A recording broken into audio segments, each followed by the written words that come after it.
It is near impossible to pinpoint the most important year in one's life. We've seen it recently with 20-year-olds proclaiming 2016 as the greatest year of all time. The 80s, the 90s, the 2000s, really just whenever you stopped being a child. And that extends to the shows you grew up on and the era that carried them. If you feel strongly about cartoons, which I know you do, otherwise why would you be here, you probably feel very proud of the time that you grew up in. Cartoon Network peaked with a powerhouse era with Cartoon Fridays. Everyone remembers CN City. I love Fred Burger. 2010 was the great Cartoon Network renaissance. I mean, think about it. The debut of shows like Adventure Time, Regular Show, The Amazing World of Gumball. Shortly thereafter, Steven Universe, Clarence, Annoying Orange. But that carries a lot of baggage. Or rather, dumps behind itself like a caveman with a bad diet. Calling the Check-It era, that prime of Cartoon Network, calling that the network's renaissance, implies that the era before it was the Dark Ages. Which is ironic in this case considering it was a bunch of little white guys. The Noods era. I have to state this every time. That is what they are called. I did not name them. Permeating the network from the summer of 2008 to the spring of 2010. Not even that long of a stint in the grand scheme, and yet we are 2 videos into this now. But those 3 years, looking back, were some of the most important in my life. Not because those were my best years or being 7 was partially impactful, but from a storytelling standpoint, looking back through everything I've ever covered on this channel, from clones to thumbs to mermaids to barn animals to puppets to trauma to slime to gaming to specifically Pokemon or Smash Bros. Even if we're just looking at the most viewed videos on this channel, like some of y'all, 2008 was the year I discovered YouTube, and 2008 was the year I had first laid my eyes on Total Drama Island. Happy summer! More importantly, happy July 31st, I hope. I've been talking about me an awful lot. It's hard not to. This is a very personal story. I'm not here to analyze characters or give an unbiased review. Really, this video exists so that I can get paid to revisit my childhood. Most people need to pay someone else to unpack all of that for them. I'm getting therapy and getting paid. This is the day over the last 3 years that has coincided with a total drama video on this channel, some of my most iconic. It was also the day that my new kitties were born. They were born on this day. Today is their birthday. They are both turning 1 year on this earthly plane. All they know is iPhone and Nintendo Switch 2. Total drama aside, this day saw classic uploads on the BHultra YouTube channel like Content House Tour and Cereal Mascot. I've talked about this show on and on and on. I've covered theories and analysis and reboots and the fandom. But what I haven't really covered is the show. Does that make sense? Total Drama Island is a reality TV parody where 22 teenage stereotypes of the late 2000s have to coexist on a crummy island while competing against and eliminating their opponents, all the while being tortured by an egotistical has-been host and a crazed PTSD-ridden chef. Produced by Fresh TV, technically the first cartoon to be produced wholly by Fresh TV, as its brother show 16 was co-produced by Nelvana, and Fresh TV only stepped in after Total Drama had begun airing. However, as of 2007, Total Drama Island had only begun airing in Canada. Our friends across the lake. I, erstwhile a kid ultra, right off of the jump of getting into Pokemon and other comedy cartoons like Chowder, 2008 was my first year of sentience, and I'm starting to think it's because of how obsessed with schedules I became. Ultimately, that's why we're here. And I don't even mean in a literal sense that we're going to be following the 2008 schedule. I mean, I have severe OCD and ADHD, probably, and if I wasn't weirdly obsessed with schedules, I would never get anything done. From a very young age, when my fingers discovered the TV guide, I knew most shows last for 30 minutes, but they're actually 22 with 4-minute commercial breaks, some of which are actually made up of 2 11-minute segments, because really that's all Cartoon Network is. From a viewing standpoint, it's branding. I'm not being cynical here. I'm not telling you it doesn't matter because it all exists to sell you a product. I love Christmas as much as the next guy, and I think I could do with a little bit of capitalism. When people call the Noods era the worst, they are often referring to 3 factors. But really, those factors all sort of tie into one ultimate problem. The number one you always hear is how they lent really hard into live action shows in this era, which builds on top of a lack of originals. Cartoon Network Studios in-house wasn't producing as many cartoons as they were losing. Like, sure, there was a small upturn of optimism in 2008 because their first live action series, Out of Jimmy's Head, had ended, but so did The Grim Adventures of Billy and Mandy, Codename Kids Next Door, Class of 3000, etc., etc., etc. Number 3 on the list of grievances, not number 3 from Codename Kids Next Door, although she was my favorite. No, the third factor into this being the worst era is an over-reliance on import shows, which again ties into just the lack of originals. Shows from Japan, shows from Canada, shows from a thumb DVD in the bargain bin of Walmart. At this moment in my life, 2 paths diverged. I could have taken the popular path after starting my Pokemon obsession, or possession, as the network continued to parlay that with other toy collection anime like Bakugan. Or I could take the road less traveled, trade in my katana and kimono for beaver tails and maple syrup. I don't remember who in the comments of a video termed the coin caribou as a portmanteau of weeaboo, but I will love you forever, or at least until the settlement clears. Comment down below to claim your prize. And that is what happened. I blocked out all the noise from everywhere else. I could look past the live action slop. I could look past Socky Chooks. I couldn't look past Goosebumps because that traumatized me for life. But when I talked about or watched this network with my friends, I wasn't gushing about Canadian imports like George of the Jungle. I was focused on the big 3 of Cartoon Network's worst era.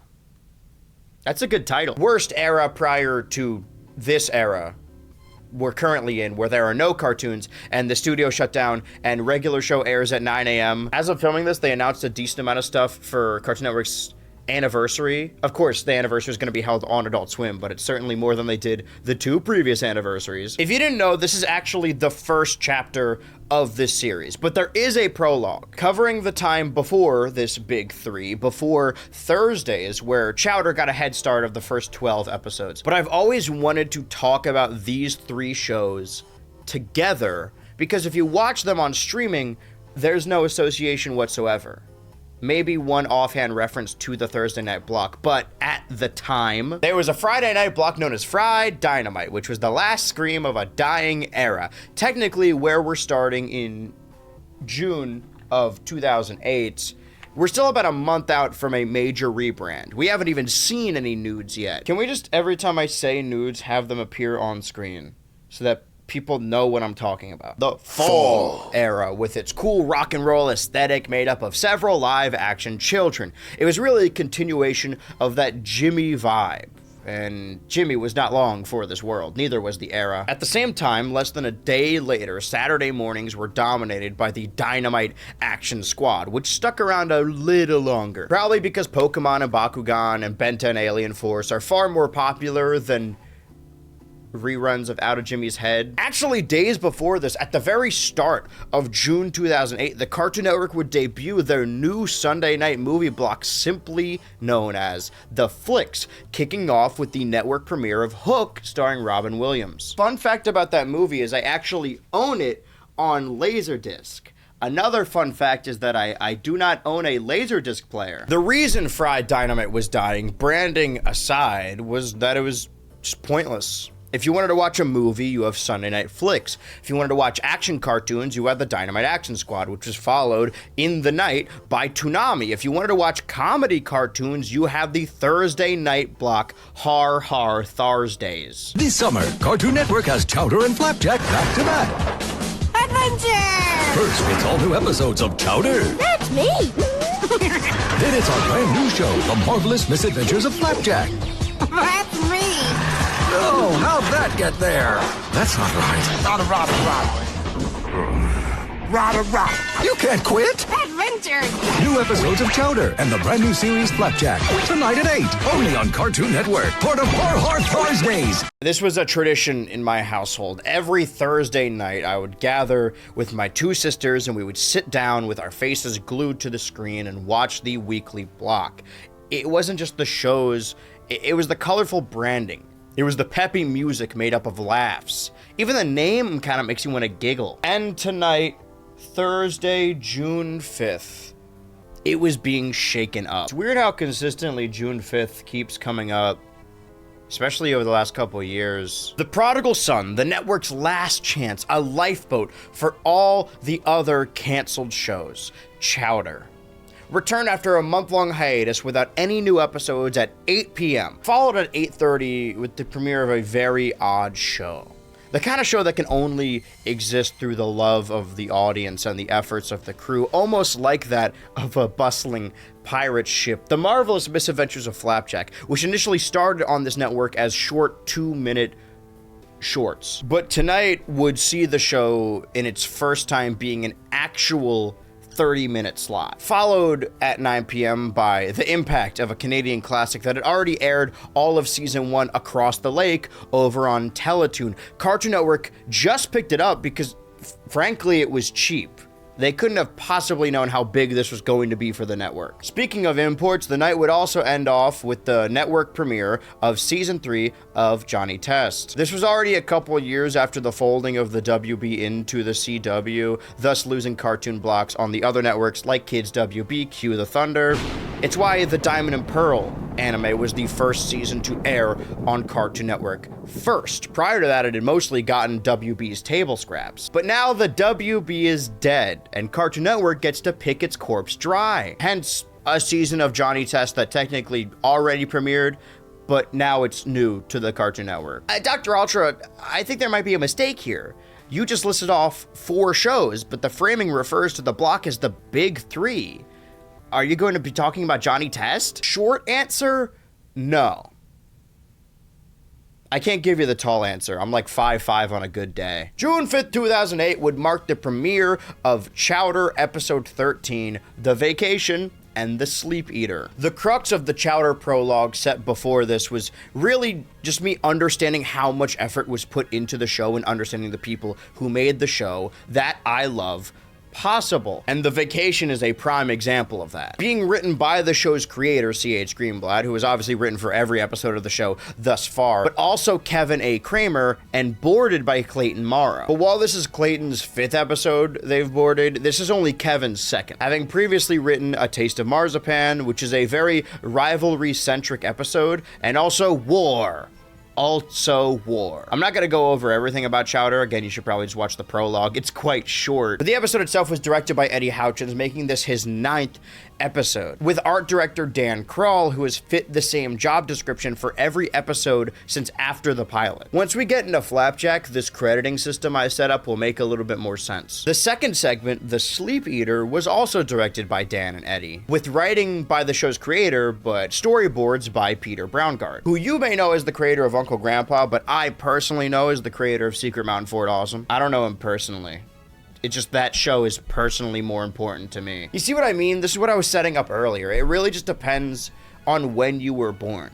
Because I was a couple years off, I never latched on to the uncle or the grandpa. Also written by Danielle McCall, who I don't know how intentional this is, but has written for every episode that featured a reference to a video game. Sniffleball has the Bowser fight, and Mr. Fuku has the brothers. And Grubblegum is just Katamari Damacy. You can't convince me otherwise. Worth noting that Morrow and Braungart work together on Fort Awesome, but are now separated by fate and the 11-minute segment time frame. This happens a lot for the show. There's several episodes where Braungart worked on one and Morrow worked on the other. But now that we know about the people who made the episode, now we should talk about what they made. These are not 2 unrelated episodes. These are 2 segments paired together for the 30-minute time slot, brought together by the custom intro that this time features a bunch of little jumping freaks.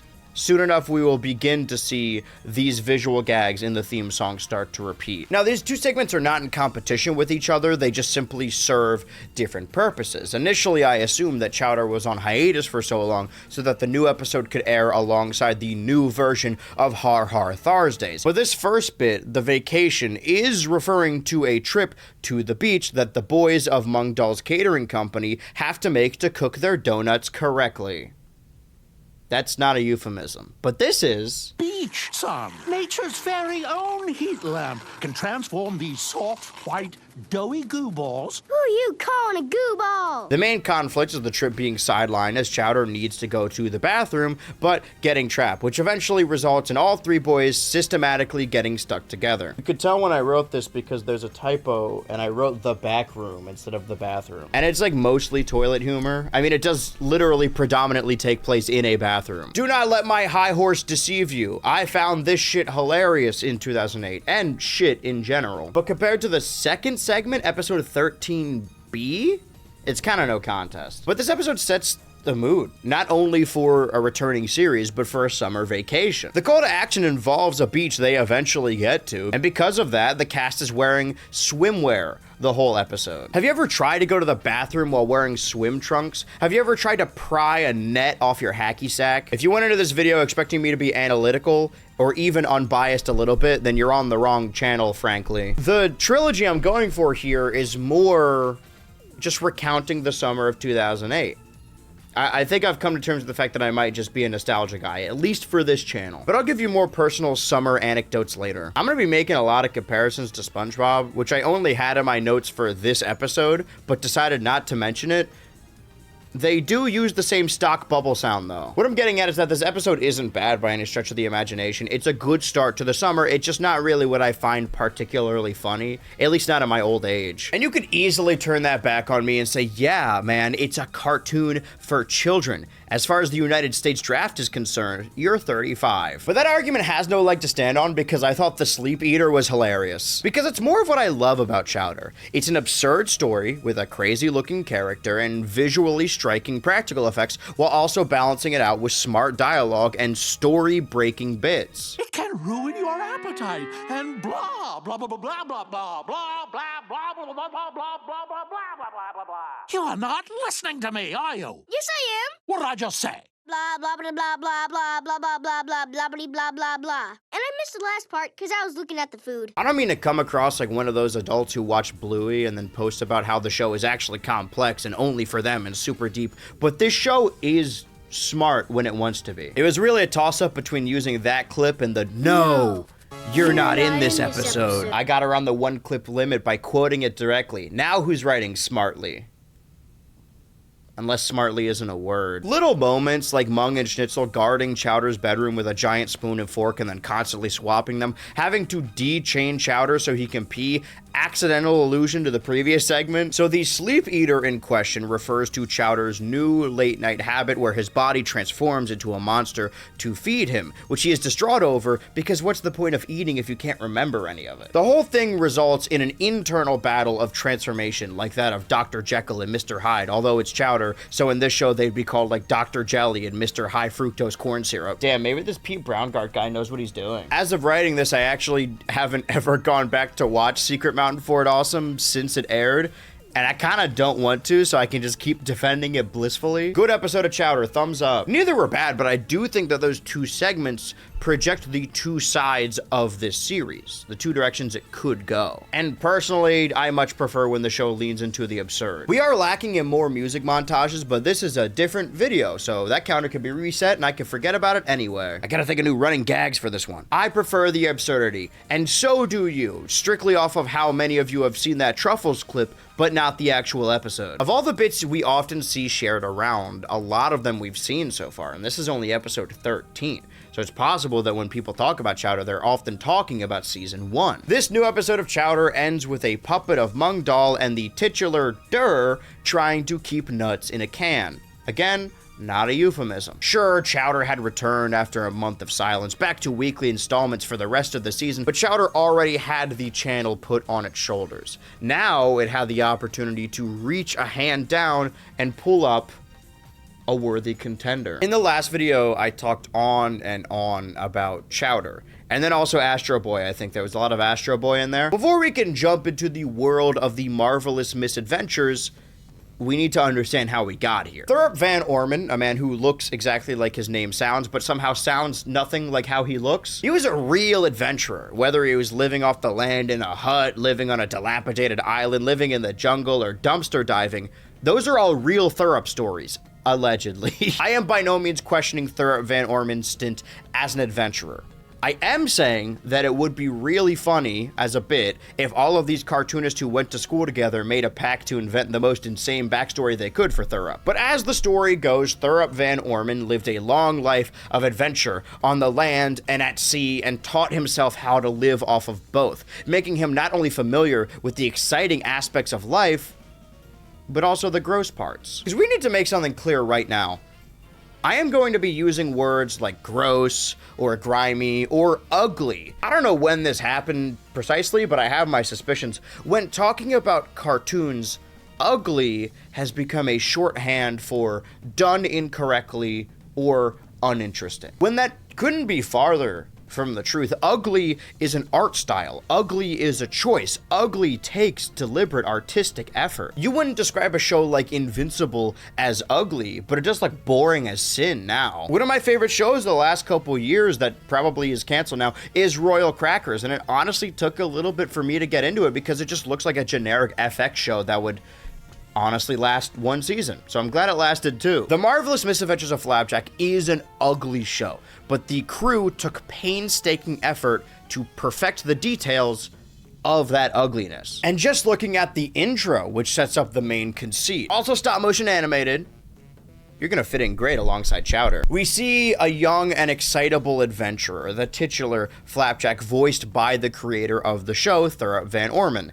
Just doing his normal voice. That's what he sounds like. Constantly dragging his mentor figure, Captain Knuckles, into dangerous adventures, voiced by Brian Doyle Murray. You probably know him primarily from 90s comedies, but he also provided the voice of the Flying Dutchman on SpongeBob SquarePants when they're not having Mark Hamill do it for some reason. I've been doing a lot of research for this video, and weirdly, a lot of information about Chowder came to light while I was working on the prologue, so I had to kind of tack it in at the end, which I'll film later, canonically. But I only recently learned that there was an extended version of this theme that actually, when you hear it, which I had never heard it before, the little motif it sets up early on, the da-da-da-da-da-da-da-da-da-da-da, makes more sense with the actual full theme and gives us a little bit more insight to the characters that we'll learn by watching the show anyway. Personal anecdote, before when I would bring up SpongeBob, it was because Chowder's creator, C.H. Greenblatt,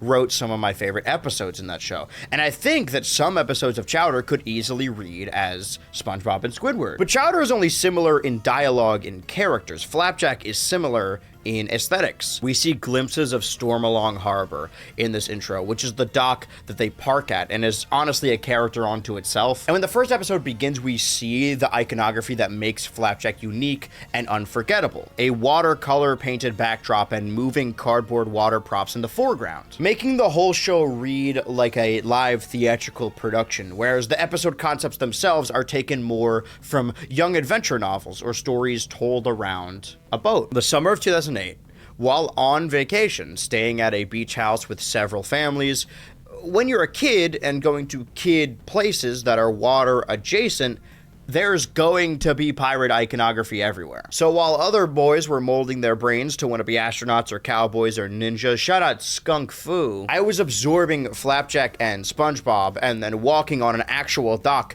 right above the water and close to the beach with the dirty sand. It's at that moment I knew I was destined to be a pirate.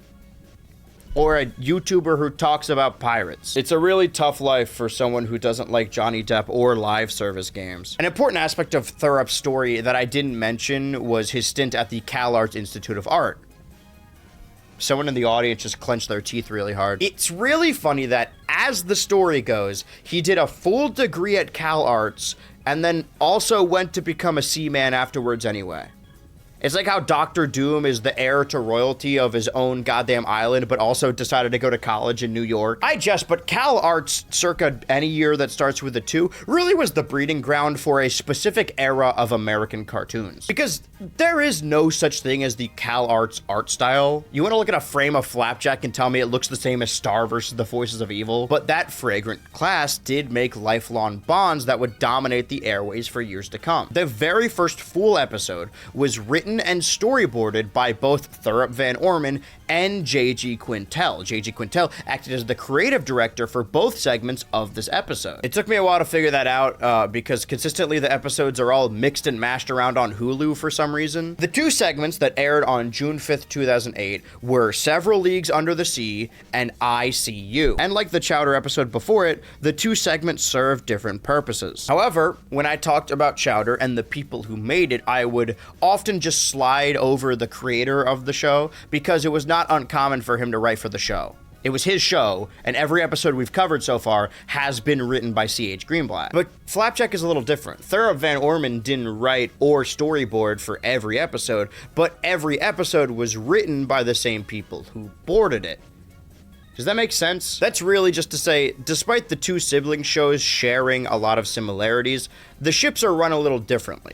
The Marvelous Misadventures of Flapjack seems to be more board-driven. But the reason I began to discuss the artists that worked on Chowder is because Flapjack is most famous, aside from how horrifying the show can be at times. I've mentioned this before, but when people oft discuss the show, they share their stories of how it freaked them out, questioning how it even got to air for children. But for me, despite being a kid that was afraid of everything that moved and most things that didn't, I never found it scary. I only ever found it funny. Later in this timeline, in 2008, they will begin to air episodes of Flapjack alongside Goosebumps. And despite Goosebumps looking way cheaper and featuring more stilted acting, it still scared me way more. I was easily swayed by the tone set by a show. If it showed the characters in distress and played a low, ominous hum, I would be thinking about it all day. But if it shows Captain Knuckles holding his protruding eye in his hand with veins and everything, and the episode ends on a laugh, I'm laughing along with them. Flapjack isn't stupid, but he is naive. He sees the best in everyone, but he's not above picking a fight. More on the actual episode in a second. I've realized that I went on a different tangent, and now I am bleeding. No, childhood trauma aside, what the show is often most remembered for, at least in online spaces that talk about cartoons, is how many future show creators would work on Flapjack. Previously, we saw Peter Braungart on the Chowder side of things, but this pair of segments alone were written and boarded by the Flapjack creator Thurop Van Orman, future creator of regular show J.G. Quintel and his longtime collaborator John Infantino, and also Patrick McHale, the future creator of Over the Garden Wall. And that is all true, but I feel like this story is often told as detached from Flapjack as possible. Like they all worked in the background of Flapjack, in the heart of someone else's machine, while they hone their craft and develop their own stories. But that's really a discredit to everything they have given to Flapjack. It's just as much their show as it is Thurop's. And that's not to take anything away from Thurop. He is very literally the heart and voice of the show, but he wasn't credited as the writer for the second segment, but McHale and Infantino were. J.G. Quintel didn't just happen to work on Flapjack before he built regular show. He made Flapjack what it is. He worked on more episodes of Flapjack than the show's creator, because Chowder and Flapjack, while similar, follow very different design principles. C.H. Greenblatt is the seasoned team leader, keeping the most talented of writers on track and fostering creativity by being a good leader. Meanwhile, Flapjack is more throwing stuff at the wall and seeing what sticks. Thurop Van Orman has worked on other cartoons before, but never to this degree. If Chowder is the proven show that the network can rely on, then Flapjack is its messy younger sibling, shooting ideas across the dorm room at 3 a.m. Again, don't misunderstand this. I'm not taking credit away from the show's creator, Thurop Van Orman, but you can clearly see what everyone else brought to this project, more so than Chowder. If you ignore the incorrect Hulu order, eclectic characters from Stormalong Harbor like Slippery Pete, the Doc Hag, Dr. Barber, are all introduced in the McHale episode, and that same style of living, breathing world continues in Over the Garden Wall. Meanwhile, any J.G. Quintel episode where the scene becomes treacherous and the hue shifts to accents of dark and light, I mean, that That's regular show. An interpersonal drama where Flapjack's loving mother figure, Bubby, voiced beautifully by vocalist Roz Ryan, gets so bored that she needs to use peepholes to spy on the denizens of the harbor and gossip to herself. That heart is Infantina. And a whole segment, the first segment, that introduces us to these characters proper, where Flapjack is so proud of his captain and his whale mom that he challenges a sham inventor to a race across the Sea of Teeth, but almost throws the race to rescue several slave boys and still comes out on top as a prime adventurer. That is Thurup Van Orman. Oopsie. Sorry.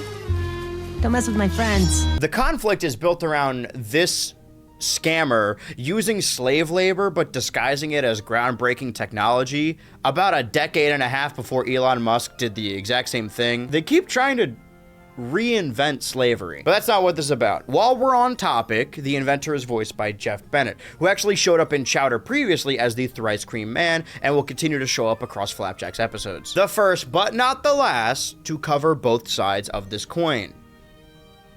I thought it was supposed to be the big three. But the second segment, the one about peepholes, is the first time he properly voices Peppermint Larry, as his voice was different in the original shorts. It's also the first time we see inside the candy barrel, and if you thought Stormalong wasn't already oozing with character, this bar is the most rough and tumble place, but instead of alcohol, they serve candy. It's a great stand-in, as even Captain Knuckles secretly drinks maple syrup out of his flask. It's sugar-slanted stand-in. Obviously, I love the show as a kid. It was the year of the pirate, after all, and it clearly imprinted a lot on me, to the point where, like, I did not understand the reference, and I would just, with my breakfast after finishing pancakes or waffles or whatever, would just drink maple syrup. I'd reenact that scene from Charlie and the Chocolate Factory where he dips his finger in a green thing and he goes blah. Even the transitions, the 12-hour and 7 days later portrayed by the life preserver and the hairy man's chest tattoo. Exactly, this is the type of iconography that would be strewn throughout those sandy beach houses we would visit.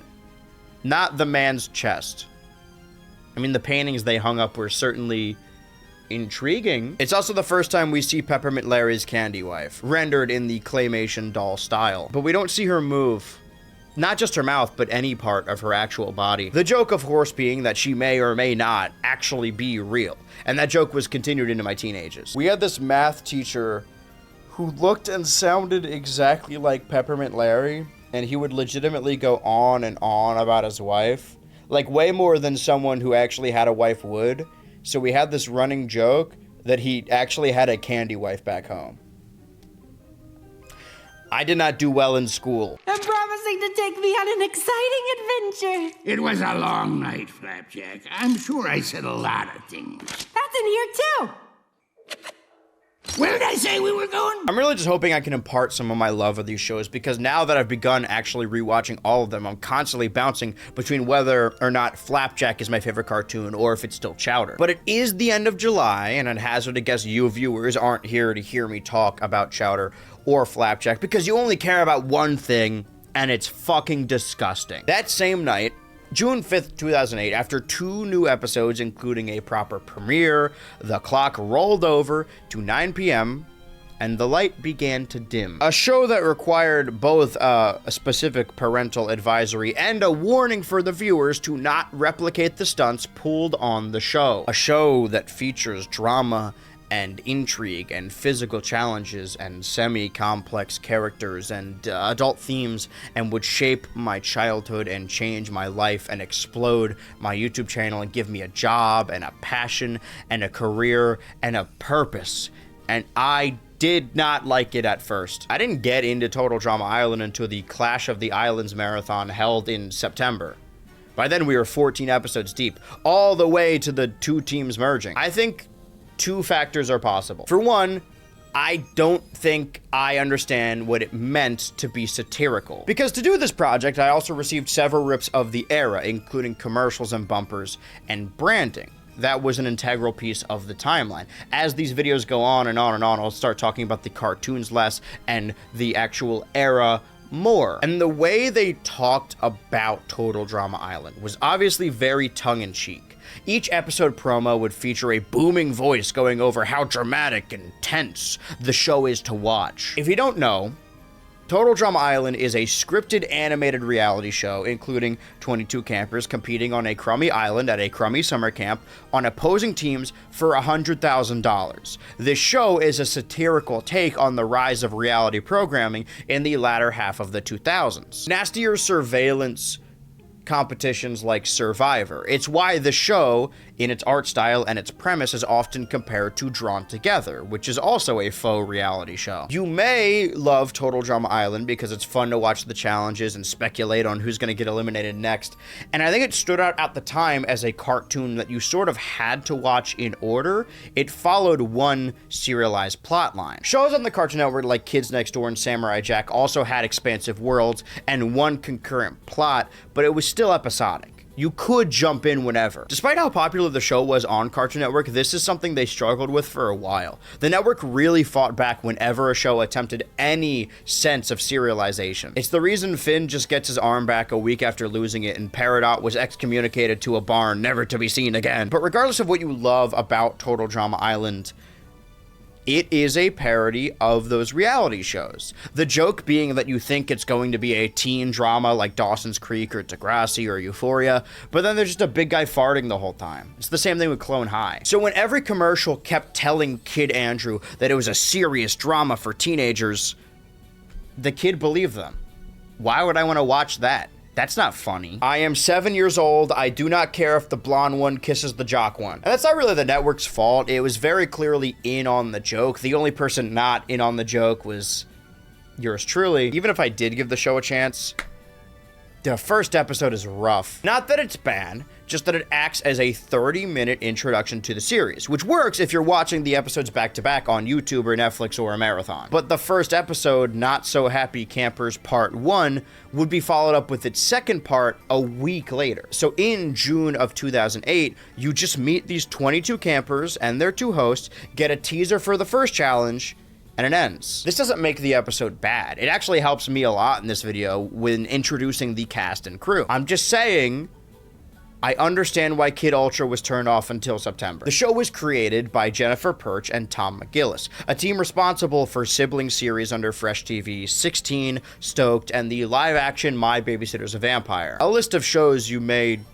have seen, except for one. Total Drama Island gets a lot of slack for some very 2000s isms that date the show, and those are warranted, but the Cartoon Network wouldn't have a woman create or showrun any of their shows until 5 years later. It took even longer for a queer creator to make anything. The Jennifer Perch side of things actually writing this first episode herself, writing several episodes in the first season, whereas co-creator Tom McGillis only wrote 2. One of which being the finale. The conceit I went over: 22 campers believe they're coming to a fancy resort, but are actually coming to a crummy summer camp.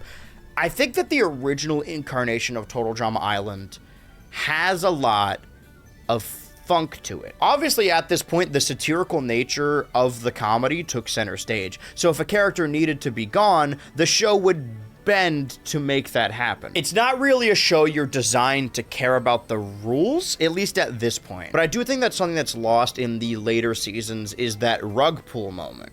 It makes sense that these teens would want to be on the show. They think it'll be a fun vacation where they could win some money or make out covered in paint every summer. In the later seasons, the new cast members are fans of the previous show, and the returning cast are sort of forced to return. The cat's out of the bag. You cannot replicate this reaction. They know it isn't a luxury resort. The host, Chris McLean, voiced by Christian Potenza, who had previously worked with Jennifer Perch and Tom on their other popular teen cartoon, 16. The host, Chris, says that every 3 days, the campers will receive a reward or an elimination, and then later says that the show will take place over the next 8 weeks. I mean, I get it. It's supposed to be one summer vacation. It's a show you associate with summer. That's why we're doing this now. The show had already aired in full on Teletoon by this point, premiering in July 2007, but I always liked that the Cartoon Network would start a season in June, because then most of the show takes place in the summer and ends perfectly at the end of the year in December. Like I said earlier, mid-September, we're already at the teams merging. Also, This timeline is very inconsistent. If you watch the show, it doesn't make a whole lot of sense that there's a challenge every 3 days, because some challenges span multiple days. But I think, again, this could just be chalked up to them not setting up strict rules. The host also later says that the whole cast is 16, which we learn in later seasons is actually not true. Before we're introduced to these cast members, we get the famous theme song. I'm not trying to take away anything from the show because I love it dearly, but I feel like the average viewer's favorite part was the theme song. That's what's remembered. And every character plays a part in that theme song. No one gets left out. Hey, that Justin character winks in the mirror, but it doesn't show up on the other end. Is he perhaps a warlock? I've established a pattern in this series of crediting the voice cast as well as those who worked on the series, and Total Drama Island has a lot. So I'll just introduce them in the order the show does with a little blurb about all of them, because at the end of the day, these aren't really characters yet. They are teenage archetypes. Beth, voiced by Sarah Gadon, is the brace face. DJ, voiced by Clay Bennett, doesn't establish a whole lot yet. I mean, the joke is that he's a big guy afraid of little things. He's emasculated, he's sensitive, he jumps on the bed when they find a cockroach. Gwen, voiced by Megan Fallenbach, is the moody goth one, and the main character of this show. It's not something I really thought about before going back to watch the series again, but with the exception of a few episodes, she's very often placed in the middle. It's an ensemble and everyone has something to do, but very often the camera will cut to Gwen to gauge her reaction. She is one of 3 people that get a communal confession this episode, joined by Owen and Lindsay. There are some in the communal bathrooms just across the way. Communal bathrooms? But I'm not Catholic. Not communion, communal. It means we shower together. Idiot. There's a running gag across this website that has sort of been lampshaded as of late of YouTubers that talk about video games struggling to pronounce the names of Japanese developers and thus saying, oh, I'm going to butcher this, or I'm not even going to say that. It is harder with French-Canadian names. Jeff, the party dude, is voiced by Dan Petronajevic, and again, exists for Gwen to react disgruntled. Now we meet Lindsay, who is apparently not too shabby, voiced by Stephanie Ann Mills, and it's a little surreal to start this series over again, because a lot of these voices become very Flanderized. It's sort of the word of the segment of this project that we've been talking about for a while. It happens with every show. It's easier to do a voice when it's more separate from your default way of speaking. But Lindsay is very soft-spoken here, and that does not last long. Also the funniest one in this episode. Heather, the mean popular girl, probably how she got her namesake, voiced by Rachel Wilson. I've mentioned this before in a video actually, but out of the 6 contestants that have now arrived, 4 appear in the reflection of her sunglasses, them being Gwen, DJ, Beth, and Lindsay. And that group is interesting because they include the 2 girls she will form an alliance with and make do her bidding, her future rival in Gwen, and DJ, the one she's consistently nice to for some reason. You could tell that this episode also exists to test the water of certain characters, because despite what you may think, they don't really have a grand plan, certainly not in season 1. As of writing this episode, they don't know which characters will foster relationships. Case in point, the juvenile delinquent Duncan, voiced by Drew Nelson, rolls up and has like moments with Heather. I suppose the correct way to phrase it is harassment, but it does read like those enemies to lovers stories. Later on, they'll find a more suitable fit for Duncan, but the show does often pair Heather and Duncan together in these flirty moments across the first 3 seasons, and it's almost always played for a joke or a strategic advantage, but it does come up a lot. Are there any Duncan and Heather shippers out there? Statistically, there have to be. Also, if we're peeling back a little bit, you don't really notice them when you're so used to the show, but it utilizes a lot of short riffs to establish characters or motive. And Duncan's degeneracy is always paired with a stock music library version of Bad to the Bone, and it's never not funny. There's a moment later where he uses an axe to save Lindsay from a cockroach, and she goes to her love interest Tyler, and Duncan says, "They always go for the jocks." He's such an incel in this episode. I quote that line all the time because it is so funny and so not Duncan. Like I said, here comes Tyler, voiced by a man of many voices, Peter Oldring. Immediately setting up Lindsay and Tyler's relationship in episode 1. They really struck gold on the first try with that one. I love these two. All of these characters, these teens, are meant to represent archetypes, but not literal one-to-one connections. But Harold is Napoleon Dynamite. Like verbatim. It was a big movie in 2007. I don't blame them. If I was writing a show that needed 24 characters, I'd sneak Borat in there. Trent, voiced by Scott McCord, then pops up, guitar strapped to his back. There's a quick reaction shot of Trent witnessing all the freaks and geeks he now has to share a summer with, and keeping his anxieties to himself. The story I've always heard told is that Trent was meant to be the straight man character, reacting to all the wacky hijinks around him.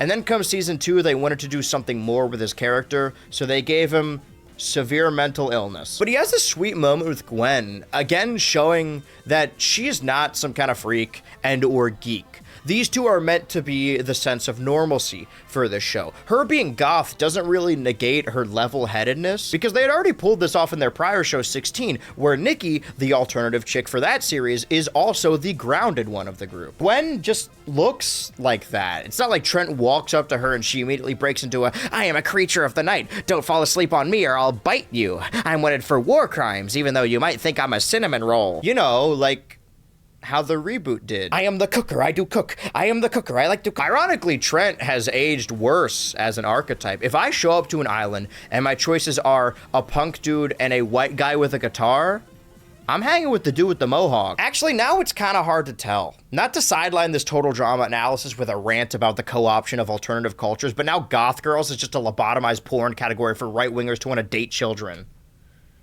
Bridget is here. She's the surfer one, and also another character, like Trent, who comes back a number of times, but they always shuffle the deck to make it more interesting. Because at her heart, she's just a girl who doesn't want to be bogged down by gender standards of the time. She eats chips and cracks bits and prevents the girls from fighting, not because she hates conflict, but because she doesn't want to fall into the catty stereotype. Season 1 is probably the season where she's most prime Bridget. After this, she may as well be on a different show. Yeah, it's called Stoked. Kristen Fairley. Noah, voiced by Carter Hayden, is sort of the opposite. A character that gets fleshed out as the seasons go on, becoming a tentpole character. All we learn from his introduction is that he has a lot of allergies, which never factors in at any point. If anything, it becomes more of a Cody trait. I want to lock in early and claim that I was a Noah fan from the very jump. All you new gens may have jumped on the boat with World Tour, but I was playing Noah whenever my friends and I wanted to play Total Drama. I was a fan of his 10 lines. I couldn't explain why I liked Noah so much, but my parents definitely should have seen it coming. Speaking of, one of my childhood friends, one of the Count Fort bunch I mentioned earlier, was banned from watching the show because of something that happens later. Because in America, there aren't really teen cartoons. There are cartoons that teens watch and cartoons about teens, but there aren't many cartoons made directly for that demographic. Probably because teens don't want to be teens. Teens want to be adults. They want to watch adult shows, which is why Teletoon aired fresh TV shows alongside reruns of Family Guy. Luckily for the network, children, young children, do want to be teens, so you have your market set up anyway. There's something special in the middle ground. Case in point, Lashana, voiced by Novi Edwards. All of the Total Drama cast members are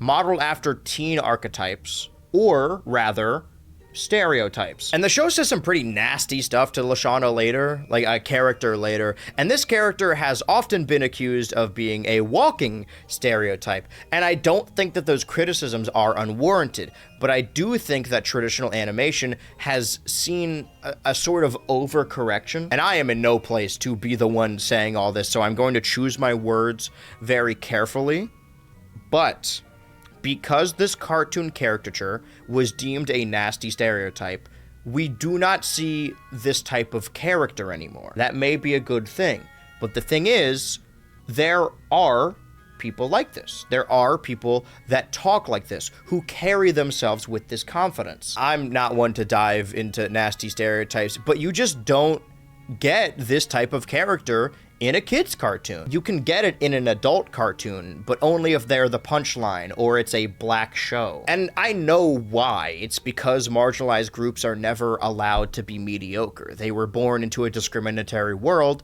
and being average is not permitted. You could be an average white guy, you can even be the biggest dickhead on the planet, and you'll probably still get a job from your daddy's firm. You could be a mediocre white guy who's only kind of okay about talking about cartoons, and you can get 1 million views. But you aren't allowed to act anything like this. You can't be a confident black woman, or else you will be marked as trashy or ghetto. And that is a lot of nuance for this one character, if they weren't written by another white guy. Anyway, Harold reacts gasping for air, saying he's never seen one like her in real life before. Katie and Sadie are inseparable, and have been since they were children. Voiced by Lauren Lipson. They weren't both voiced by her, but we already shouted out Stephanie earlier. Peter Oldring also plays multiple characters, and we see 2 more back-to-back with the arrival of Cody, the failed ladies' man, and Ezekiel, the homeschooled freak. Cody immediately sets his sights on Lashana. I know that's right. Something I've noticed upon rewatching, and I'm sure I will bring up later in the script, is that if Cody took interest in any other girl on the island that isn't Gwen, he'd be so much happier. Eva, voiced by Julia Chantry, is a juiced up meathead who is drawn like she should have an accent, but doesn't. Clearly, she's an intimidating force and could work well as a minor antagonist, or even a major antagonist, but it seems the team behind the show found that out a little too late. No such thing for Total Drama Island. Owen is another repeat voice with our boy Scott. You could sort of tell that they planned which characters would be important players early on by how Gwen reacts to them. Again, Gwen is the audience's surrogate. So far, Trent, and now sort of Owen, are the only ones she's shown any warmth to. She is charmed by his childishness, even this early on. There's a lot of relationships that bloom on this show, but those 2 have always been one of my favorites. And also, Owen was all over the marketing, at least on Cartoon Network. His face was the show's emblem for both Har Har Tharsdays and CartoonNetwork.com. It didn't matter that Gwen was clearly supposed to be the main character, because the USA loved Owen. Inversely, I don't think they knew what they had with Courtney. I don't think that they shuffled her character as drastically and suddenly as the other victims of flanderization. Her mental break does track with her season 1 storyline, but early on, she's just annoying and only gets by on circumstance. We can't know how much of the show was planned in advance, but I think Courtney was sort of lightning in a bottle. Case in point, she's voiced by Rochelle Wilson here only for these 2 episodes, making her the only character to switch voice actors until 2013. She is later replaced with Amelie Barlow, who voices her for the rest of the franchise history. While we're talking about voices, Justin, the hot model one, is voiced by Graydon Reed for only this episode. And I don't mean that his voice changes later in the season. I mean, he talks in this episode and then doesn't get to say another word until after the season is over. Spoiler alert, he isn't the first eliminated, he isn't even the second eliminated. And this episode doesn't have an elimination, it is mostly introductions and food slop, and then ends on a censored cliffhanger to the challenge beginning the next episode, next week. In Canada, this 2-part series premiere aired its halves back to back, but not in the States. You'd have to wait on your hands and try really hard not to look up spoilers on YouTube. Total Drama Island, while being a more grounded teen show than the likes of Chowder or Flapjack, is still very absurd. People will still get maimed and survive stunts that really should kill or cripple them. However, ridiculous as it may be, it hardly ever breaks its own internal logic, with a handful of examples. If something is played for a joke, but it did in fact happen, then it is set in stone. There are several jokes strewn throughout the first season about Owen being a big old gayosexual. It is shown here as he swoons over Justin, and later in a misunderstanding where he says he doesn't want to sleep near any girls. But him thinking Justin is hot is canon. It's a joke, it's a very 2000s joke, but it still is true to that character. He's gay, or bi, as this crazy girl Izzy shows up immediately following that, and he is instantly enamored by her as she bonks her head on the dock and then immediately turns around to asking about lunch. Let's see, analysis about Izzy. Fun fact about Izzy. Well, she's voiced by Katie Crown, who voices another character with orange hair whose name starts with an I and is crazy most of the time on Amphibia. It's very specific, but it's weird that it happened twice. Some even theorize that she was a totally normal girl before coming to the island, and it was slamming her head on that dock that made her crazy. What a fun idea. Now that we have all the campers, they take a group photo that was burned to my retinas because it was also used as the season 1 DVD cover, embossed and thick? Is that the word I want to use? This DVD contains the entirety of season 1 and bonus features, but sadly does not end with a blue monster kidnapping everyone, never to be seen again. That's a callback for the people who bothered to watch the prologue, but it's kind of funny if you don't. The teams meet at a campfire pit where they are then placed into 2 teams of 11. The Screaming Gophers are Gwen, Trent, Heather, Cody, Lindsay, Beth, Katie, Owen, Lashana, Justin, and Noah, and the Killer Bass of Jeff, Bridget, DJ, Tyler, Sadie, Izzy, Courtney, Ezekiel, and Harold. You'll notice that Katie and Sadie were the only competitors who arrived together and now have been separated. Sadie even says earlier that separating them may result in them getting hives, which actually does sort of end up happening, but not in the way you think. I have to assume she has some sort of power of premonition. But you fine people aren't here to see my crazy conspiracy theories. How come Izzy isn't standing with her team? Also, Katie and Sadie are sitting on the wrong sides of the mess hall in that shot, where we get the aforementioned slop, meeting scary Chef Hatchet, whose voice is also provided by Clay Bennett. You'd hear Chef and DJ and assume that DJ is just his default voice and Chef is him playing a character, but the truth is way funnier. It seems all the characters have been set up, with some even sprouting unique dynamics. We see short asides between Owen and Noah, and even Harold and Beth, which have comedic potential built in, but aren't really capitalized on until later seasons. We end on a cliffhanger, a very literal cliffhanger. I bet someone in that writer's room thought they were pretty fucking funny. And that was Total Drama Island, Episode 1, Not So Happy Campers, Part 1. So how do we feel? I'd be lying if I said it didn't feel a little surreal to rewatch the series with you guys, because I've covered the show before, a couple times actually, if you remember, and I go back to rewatch it every year, but the first time I experienced Total Drama Island wasn't via a streaming service or YouTube. Okay, to be fair, I did watch a lot of it on YouTube, but when I think about Total Drama Island, I think about Chowder. I think about The Marvelous Misadventures of Flapjack. They are inexplicably linked in my mind. And I have been collecting rips, traded around, and commenting, bookmarking commercial uploads, but I had never actually reassembled this era until now. I primarily associate the first 2 seasons, Total Drama Island and Total Drama Action, with the Noods era of Cartoon Network. The bumper starring those little white guys running around.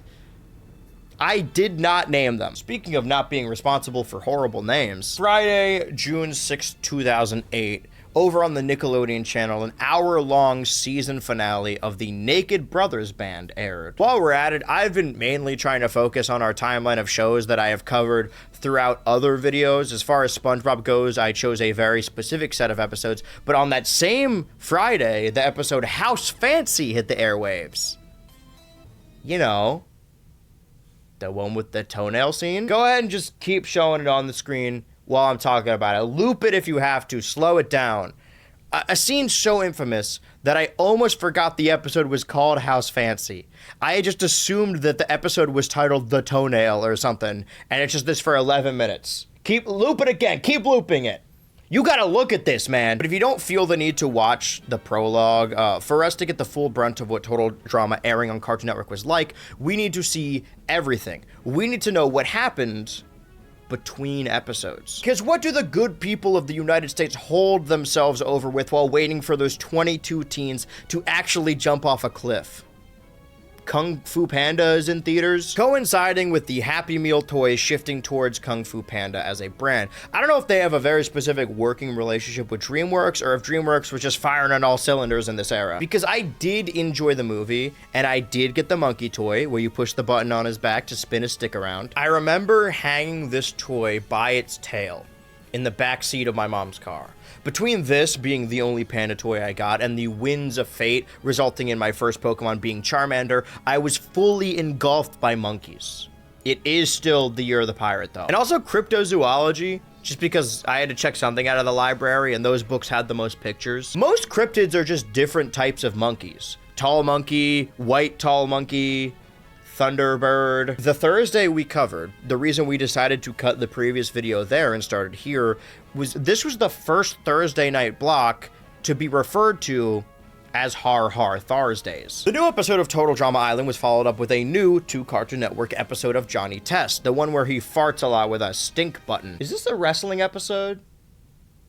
I mean, it counts, right? But if I'm not here to cover George of the Jungle, I'm not here to cover Johnny Testicle either. At the time, we are still in the fall era, technically, with red pastels and live-action children on the rock band running around. It was split across 4 main days, some you could arguably count as the weekend. Thursday night, with new premieres of their tentpole comedy programs, Har Har Tharsdays was just in its infancy. The original comedy block, the last bastion of the fall era, was Fried Dynamite on Friday nights. But Fried Dynamite is a shell of its former self, completely gutted by the Tharsday move. It's a Friday night special block with no new episodes. By now, it's decided to fill its time by airing theatrical films, and even those are reruns. This network has seen Who Framed Roger Rabbit. It's also probably a little less impactful when you're airing movies during the day as well.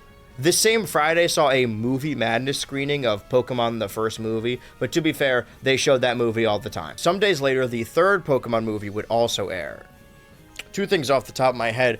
1, I love this third movie. I always assumed it aired on the Cartoon Network around the same time I got my shiny Entei event distribution from GameStop. I would play Pokemon, but instead of playing the actual video game, I would play pretend as the trainers of my creation or the Pokemon themselves. In 5th grade, I would pretend to be a Moltres with my one friend who would pretend to be a wolf or something, but then he moved away and all of the boys started playing football every recess, so I just hung out with the girls and gossiped. Where was I? Oh yeah, this movie aired basically every week on the Cartoon Network. Clearly, it was someone else's favorite as well. Secondly, they debuted a new movie night block called The Flicks last week. I kind of thought that would cause the death of these Movie Madness instances. Because Saturday, June 7th kicked off with a top 5 block, still alive and kicking.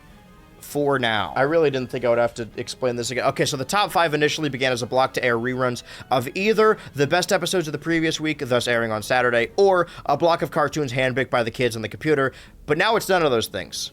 It's a bunch of unrelated reruns that airs way too early for any kid to feasibly be up on a Saturday morning. The real Saturday morning cartoons come from the Dynamite Action Squad, practically a spin-off of the Fried Dynamite programming block, but with a little more longevity. The block gets its legs by focusing on dubbed anime from across the ocean. The pond is also water. Saturday, even to this day, on the overarching channel, is the anime day. Adult Swim still airs Toonami every Saturday in 2026.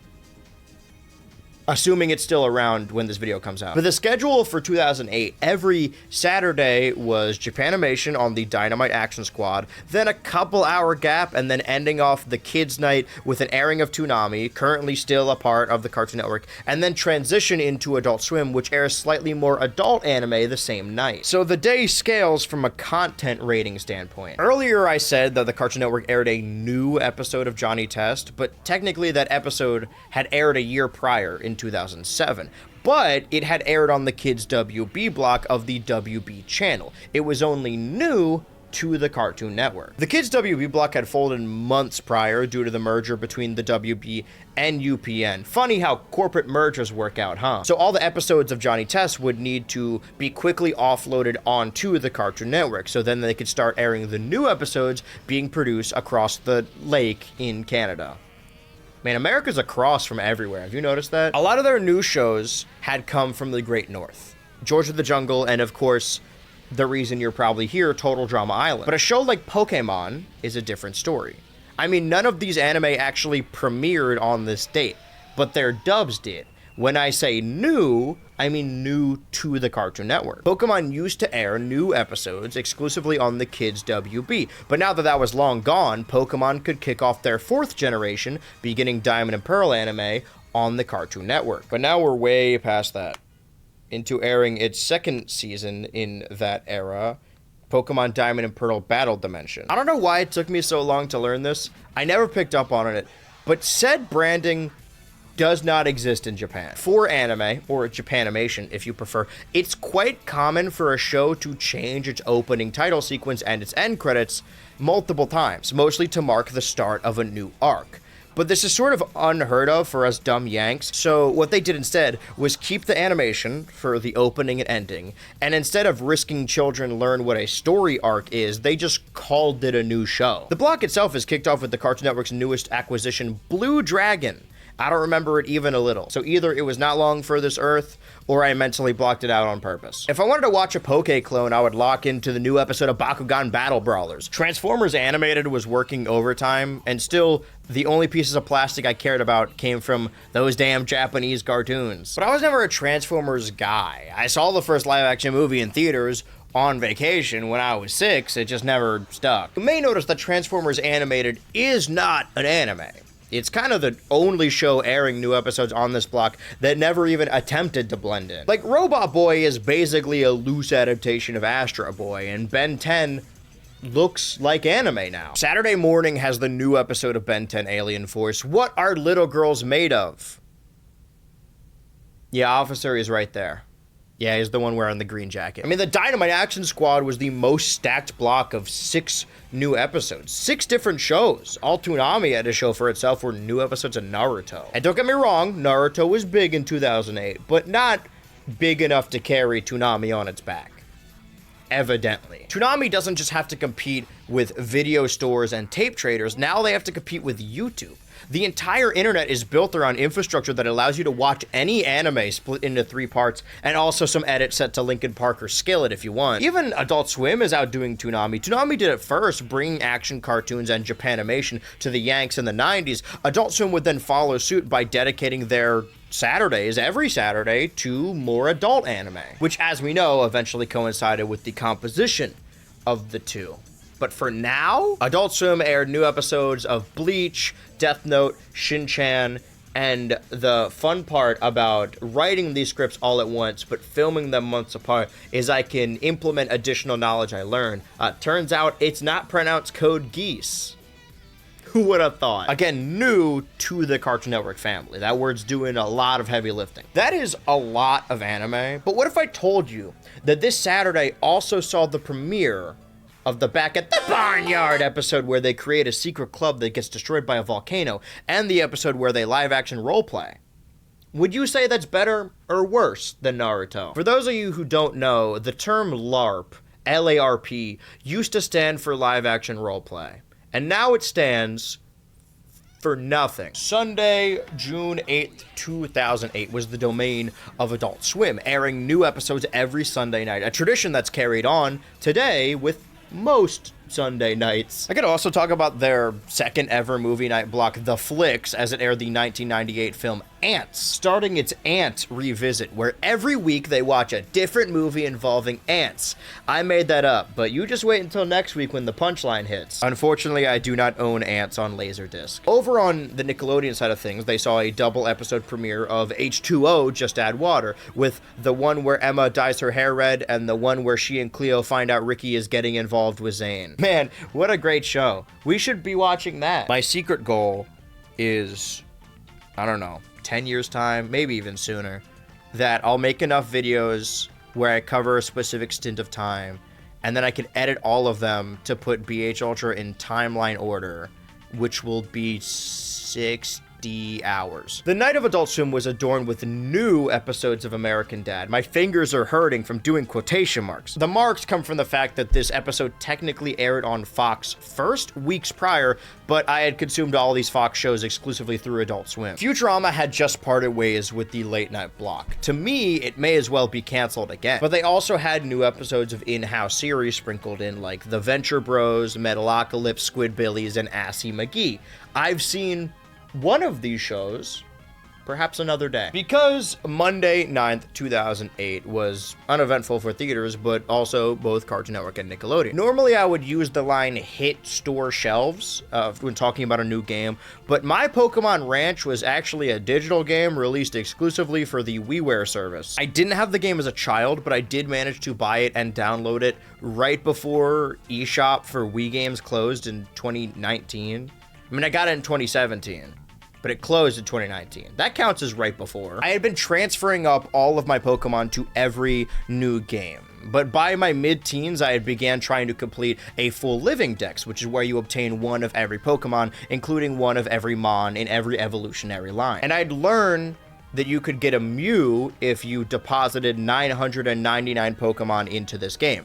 At this point, there was no proper way to obtain the Pokemon, and I was missing it. The thing about my Pokemon Ranch is that you can only transfer with one source game, and I had already transferred all of my strong Pokemon out of my first Pokemon Diamond game, so I spent an entire month using low-level filler Pokemon to catch 999 Bidoof, Starlies, and Cricketots. So I have a Mew in my Pokemon home to this day, with Haley as the original trainer. You only need 250 Pokemon to trigger a trade with Fion, and Fion is one of the few Pokemon that you could actually breed for an egg which yields another Fion. In that same Pokemon home, I also have 3 boxes full of Fion. If anyone needs one, hit me up on NSO if you want a Fion. If you could prove that you subscribed, hit the bell, liked, and hyped this video, and commented, and followed me on Twitter and Blue Sky and Instagram and TikTok and Newgrounds and Tumblr, and subscribe to the Patreon. If you could prove all those things, I will give you a Fion. Tuesday, June 10th, literally nothing happened. Like Wednesday, June 11th, I could go on and on about new episodes of Chalk Zone that are somehow still airing in 2008. It's not a lot, but at least it's something. Thursday, June 12th, not only saw the video game Metal Gear Solid 4 Guns of the Patriots hit store shelves, but also I've never played it. But I know the guy who made it. This time it is personal. We go way back. I was actually the baby model in his Death Stranding game, but I've since grown up. Another Thursday night comedy block, Har Har Tharsdays, kicked off with a new episode of Chowder. Well, technically, there was a new episode of the Canadian George of the Jungle first, but it wasn't allowed within the Har Har Tharsdays confines because it's weird and different and bad. Episode 14 of Chowder, the Bruised Bluenana, and Shnitzel and the Lead Farfel. 2 segments brought together with an introductory theme song with another foreground gag. A Pinky Claire in a bubble bath wearing a fez and reading... Wait, have we seen this before? Or is it just the hat?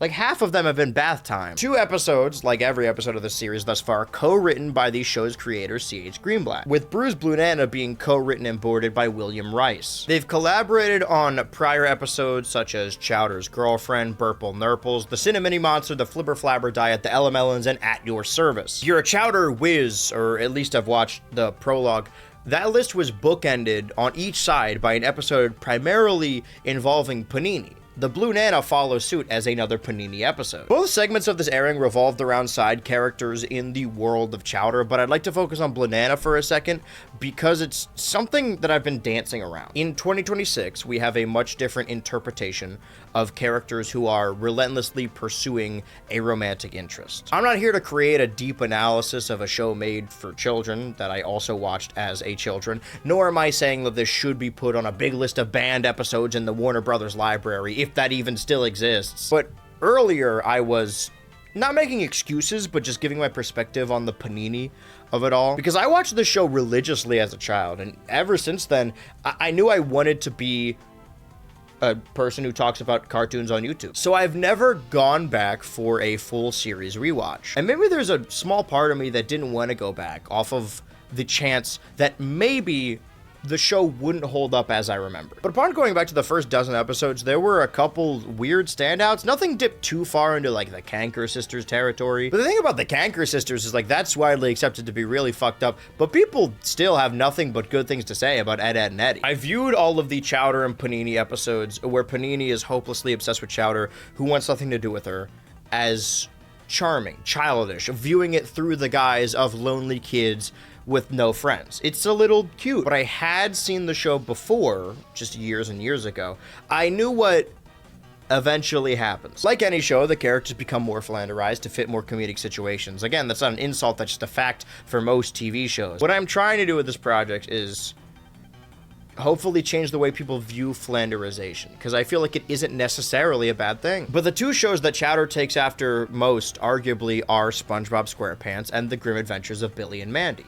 People talk about Flapjack being a big family tree, but I like viewing Chowder in that same sense. And Grim Adventures is one of those shows with a very noticeable tonal shift, but again, it doesn't get bad, it just gets wackier. You can get away with a lot more when the characters are less grounded. Billy and Mandy also have their own unrequited love character, but he's not a threat. He's a loser. I was, at a certain point, stalling pedantically. I remembered that Panini grows Flanderized as the series went on and becomes a daily horrific occurrence for the kid Chowder. I just didn't know it was gonna happen so soon. Episode director Chris Sherwood, the director of At Your Service, making this a spiritual sequel to that one. I choose to believe Panini learned her worst tendencies from Endive, a poor influence, but also none of these characters are real.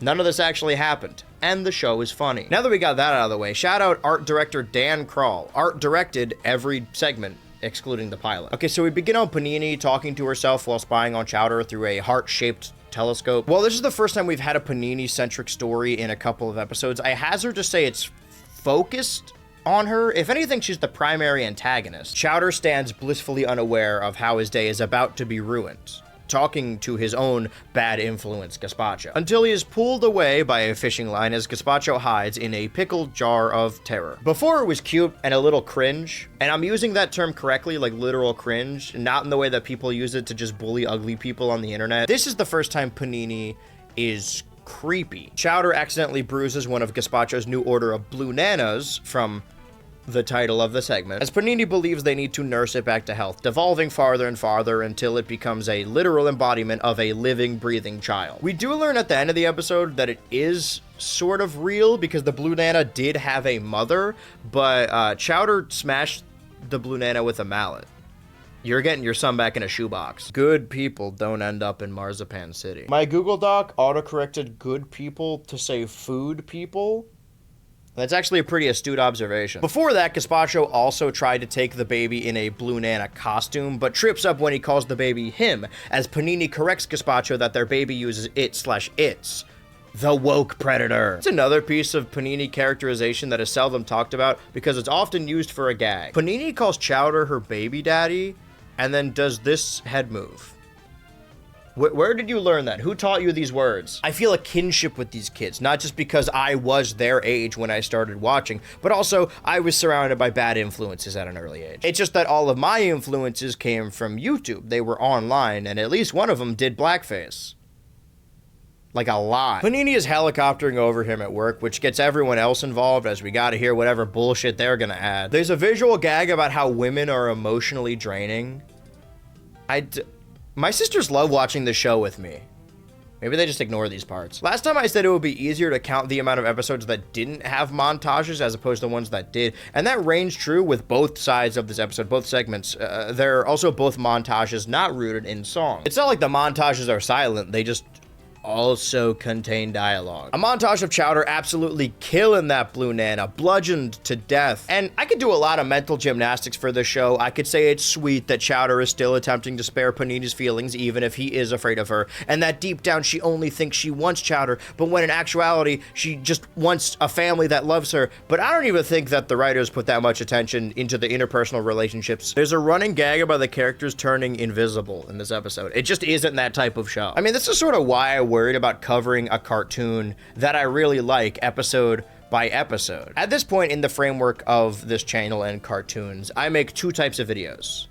I make more videos, but for the sake of this argument, I make two. One, where I watch the entire series in one sitting and then have a sit down and give my bullet point feelings. And one, which is normally reserved for series often forgotten with longer episodes because character arcs and progression are serialized, where we go episode by episode and week by week. The way I've always envisioned this project, because it is set around a very specific era, the week by week commitment is the story itself. The timeline is the video. But I'm realizing that as I begin to talk about these comedy-centric shows, which I prefer, by the way, I much prefer comedy cartoons than whatever Amazon Prime is putting out, but the only stuff that gets clicks are like game theory videos repackaged as story analysis. I'm not even saying that I don't have a lot to say. It's more that if you do look at this show from a character perspective, you ask a lot more questions.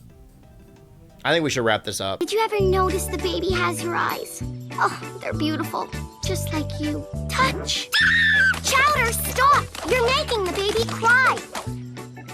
You better make it happy or else it won't heal. Because it is very funny, don't get me wrong, but she steals a kiss. This chick is nuts. As a writer, that's the aspect I tend to hone in on. Although I like to draw, I wouldn't call myself a seasoned artist. But with the rise of AI, I've actually been bumped up to at least the top 20% of artists by sheer commitment to actually doing anything instead of digging in my ass. And I can make observations about the animation. They keep drawing Chowder fatter, the more they have to show his gut. This show has most definitely wormed its way into my brain. The exciting part of going back to shows like this is making all of it click, realizing that words I've been saying my whole life came from the purple monster's mouth. Those Chowder nipples, the fat guy man boob nipples, that's a signature on almost every character I've created. And looking at it now, it has to come from Chowder. But for a show of this quality, it sets the bar so high that exceptional feats are commonplace, to the point where I've been neglecting to mention them. Like, I could create a counter for every practical effect or master of puppetry, but doesn't that diminish it a little bit? If it's just numerical? The gag before, Chowder accidentally fast-forwarding through the episode and into the puppet credit sketch. And I was worried I was going to get to said ending, it was going to be incorrect, thus proving the inaccuracy of the streaming version, but I've given up on the streaming version since then. But no, we see the new Shnitzel puppet in all its glory. Speaking of, episode 14B, Shnitzel and the Lead Farfel, I don't know what that means either. Co-written by show creator C.H. Greenblatt, of course it is, and co-written and boarded by Tom King. This duo has collaborated on Grubblegum, Stinky Love, Gazpacho Stands Up, Mung on the Rocks, and Chowder Mr. Fugu. And what do these episodes have in common? Schnitzel is in them. To my point about the bar being raised so high, should I mention every time that Dan Kroll is the art director? I feel like it would be more eventful if he wasn't there, and somehow an episode went without him involved. Can't forget my good friend Eddie Shut Up Cartoons Houchins. The reason I picked these three shows, other than being the pillars of their Thursday night comedy block and the best programming the network had to offer, is that they sort of become the DNA of the network in relatively little time. They start referencing the programming and vice versa, and eventually even each other. There's a joke early into this episode of Chowder that's a grotesque zoom in capped with a distant scream sound effect. I don't think that Flapjack has even done this bit yet. So you're telling me that Chowder invented it? Well, if we want to argue who invented it, SpongeBob is in that argument, and I refuse to acknowledge John Kay in a video about Cartoon Network. We've gotten episodes that followed Truffles and Gazpacho, and we just got an episode with Panini as the focus. This is a Schnitzel episode, but the thing about Schnitzel is he doesn't say words.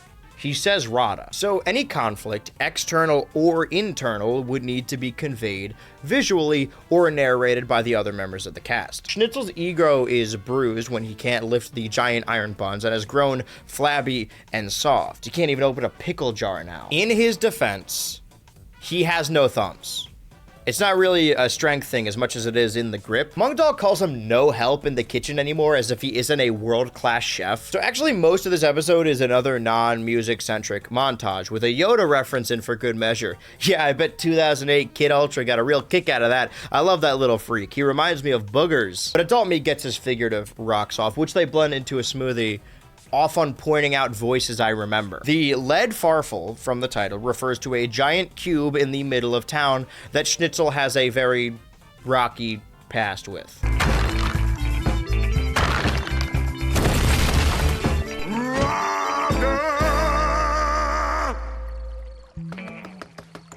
Holy moly! Did you see what happened to Steve? It's sort of hinted at. We see lines on the ground marked by Schnitzel's record-breaking Farfel carry from years and years ago. But the lead Farfel is voiced by Kevin Michael Richardson, who, if you remember, actually voiced Schnitzel in the first episode before being replaced by John DiMaggio. You know how for Superman 2025, Nicholas Hoult had actually auditioned for the role of Superman, but lost out and instead got the role of his jealous enemy Lex Luthor and channeled that rage and envy towards the Cape Crusader in his performance? Nothing about this episode points to that, but I like to believe that's what happened anyway.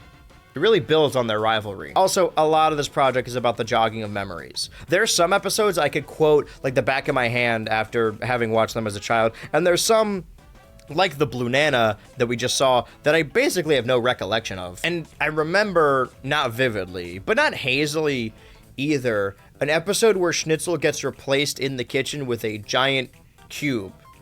And as soon as I saw the lead Farfel, I thought, oh, this is that episode. They're going to recruit him. But no, the lead Farfel never leaves the field, which means that there are two possibilities at play. Either I've been remembering a fake episode that I envisioned in my head after a cancellation-induced psychosis, or there's a completely different episode where Shnitzel feuds with another cube, and also he leaves the kitchen and is replaced. Marzipan City has 2 cubes. The show is a horseshoe of quality, or simply put, a horseshoe of stuff I like. It wouldn't be fair to tell you that the internal struggle sequence, animated to resemble sand, is on the same level of enjoyment as when Chowder calls Shnitzel a poopy baby with twang in his voice, but it'd be true, I do like those things equally. Shnitzel gets his confidence back, and now his family is proud of him either way, after failing the Farfel but committing to the pickle jar.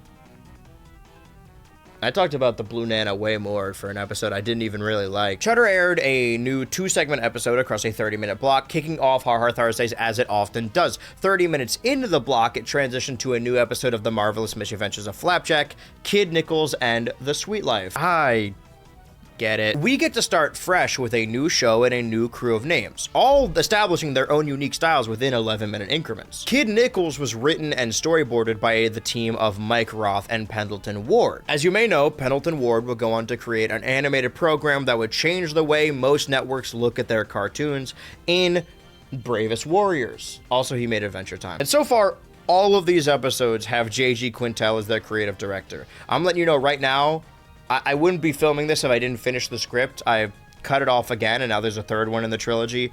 J.G. Quintel is the creative director for all the episodes I watched today. The reason I hold up Flapjack, Total Drama Island, and Chowder as the big 3 of this era is sort of tongue-in-cheek, because the late 2000s are not often looked back on as fondly. They sort of need to be the slump for 2010s to be a renaissance. If the renaissance came after an era that was basically just as good if you really think about it, then it wouldn't be called a renaissance. As far as in-house cartoons go, Chowder and Flapjack basically held up the scaffolding as the building collapsed around them. But very soon, the new cartoons of Regular Show and Adventure Time would be the active heart and soul. What would you include in Cartoon Network's 2010 class as the big 3 is contentious, but that's not even my point. How many other shows can you have where 2 creators that shaped an entire era worked on an episode together? Adventure Time not only changed the way that cartoons looked on these major networks, but also the way they source talent. Adventure Time was famous for having a crew made up of ostensibly artists from Tumblr that the crew liked. And that's sort of underselling it. Obviously, these artists were trained and vetted from art schools,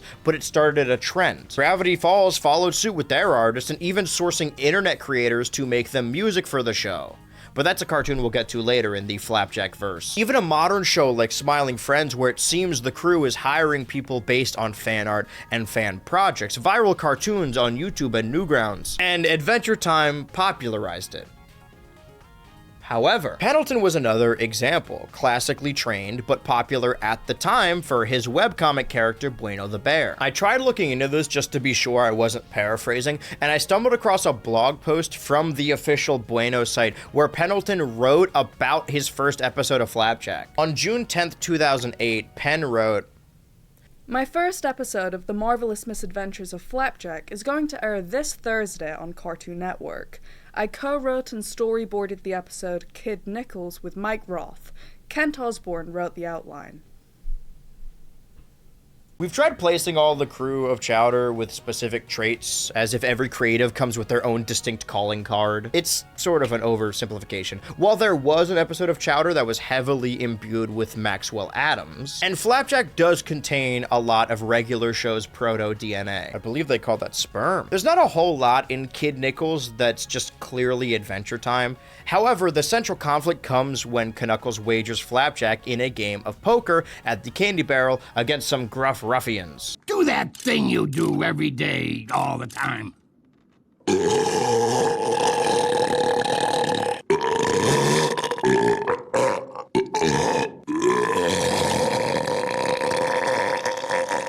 Captain Knuckles. I have to go to the bathroom. Panini discussion we had earlier and will continue to have really only exists within the context of Chowder. Because if a character like that existed in Flapjack, I wouldn't have an issue with it being played for a joke and being uncomfortable, because the jokes in Flapjack are supposed to be uncomfortable. Like how Chowder can torture Shnitzel and it remains funny because he is near invincible. The world of Stormalong Harbor and its inhabitants can be as mean-spirited to Flapjack as they want because he is a constant force for good. A forgiving force for good. I know I gotta stop bringing up the circus, but hey, it is the summer of 2026. Just imagining the same fans that complain about it saying, like, why are we defending Knuckles? He's canonically an abuser. Knuckles ends up winning a different boy in the game of poker who shares a silhouette with Flapjack, but is permanently turned into a scowl, getting his name Kid Nickles from his two nickels. I like when he beats up a fly, it's a good gag. He also lives differently. We've become far too liberal with the descriptor of rubber hose. Not everything that bounces is rubber hose. If you'll please direct your attention towards my Cuphead to Bendy chart, but he's clearly meant to move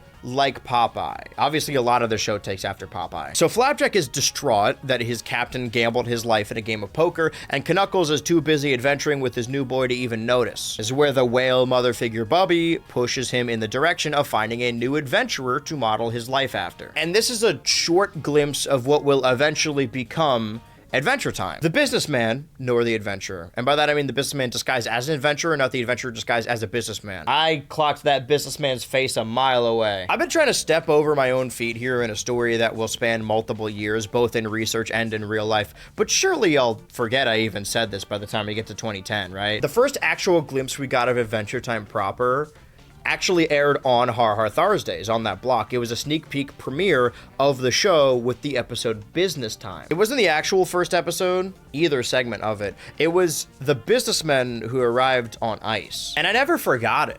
I mean, how could I? It was the first proper episode of the show that the network was pushing really hard. But as more and more time went on and the show delved more into its vast history and lore and theories began to sprout about it, I couldn't help but think, wait, but what about those businessmen? Because Finn says on multiple occasions that he is the last human. He spends multiple episodes trying to convert a group of underground dwellers he believes to be more humans. But he met the businessmen.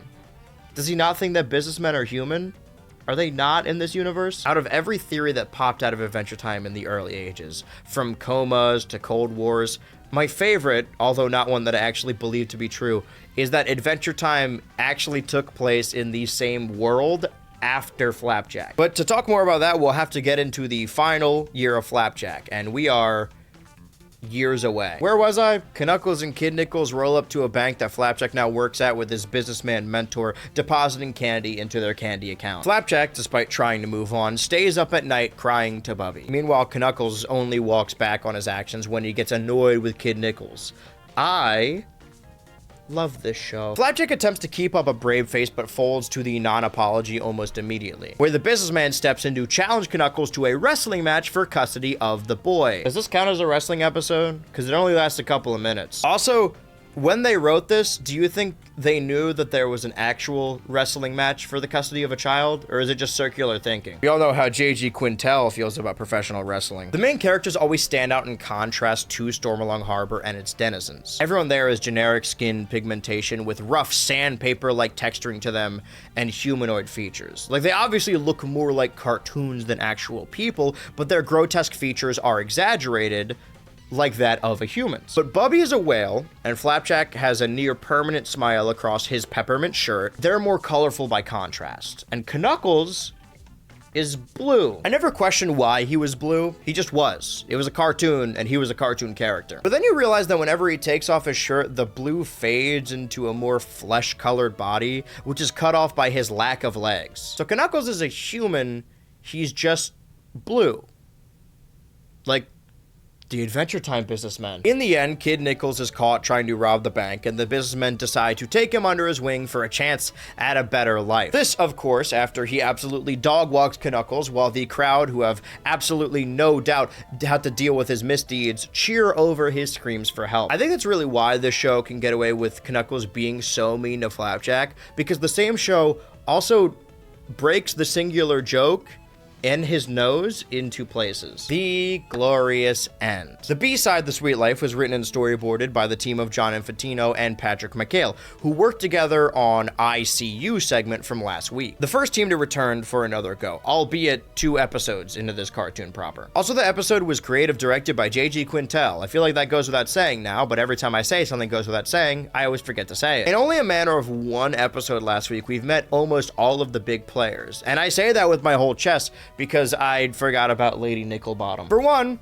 I didn't even know this character had a name. She shows up to the candy barrel after the adventurer duo find out that the entire inventory has been bought out by the Nickelbottoms. Knuckles dumps Flapjack deep into the local wishing well that isn't entirely made up of sludge and slime, finding a bottle cap. Unfortunately, we aren't far enough into the post-apocalyptic future for this to be worth anything. Not yet. The mushroom bombs haven't dropped yet.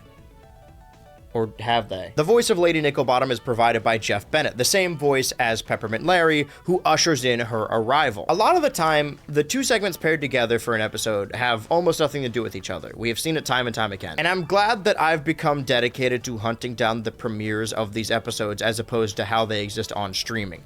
Because on a service like Hulu, the segments of Flapjack are switched around, possibly to coincide more with the production order, but not the airing order. If you wanted to watch the segments I covered in last week's episode of Flapjack, you would need to watch the first segment of episode 1 and then fast forward to the second segment of episode 2. Most comedy cartoons pair their 11-minute segments together because those are the 2 episodes that are done. There was an episode of Chowder last year that tells 2 sides of the same story, but that was a purposeful direction planned ahead of time. I just asked because in this episode, Captain Knuckles sells off Flapjack for his own selfish desires, which results in the young lad becoming brainwashed to fit a more proper role and dress fancier, and that just happened like 10 minutes ago. I like both of these episodes, but it was really just he did it again, huh? I will say, if we're already attributing signatures to specific cartoonists, this is a very Patrick McHale looking fancy boy. He loves his fancy boy. Over the garden wall is spilling over with fancy boys. Knuckles does tag along, but passes out once he learns that the entire manor is made of candy.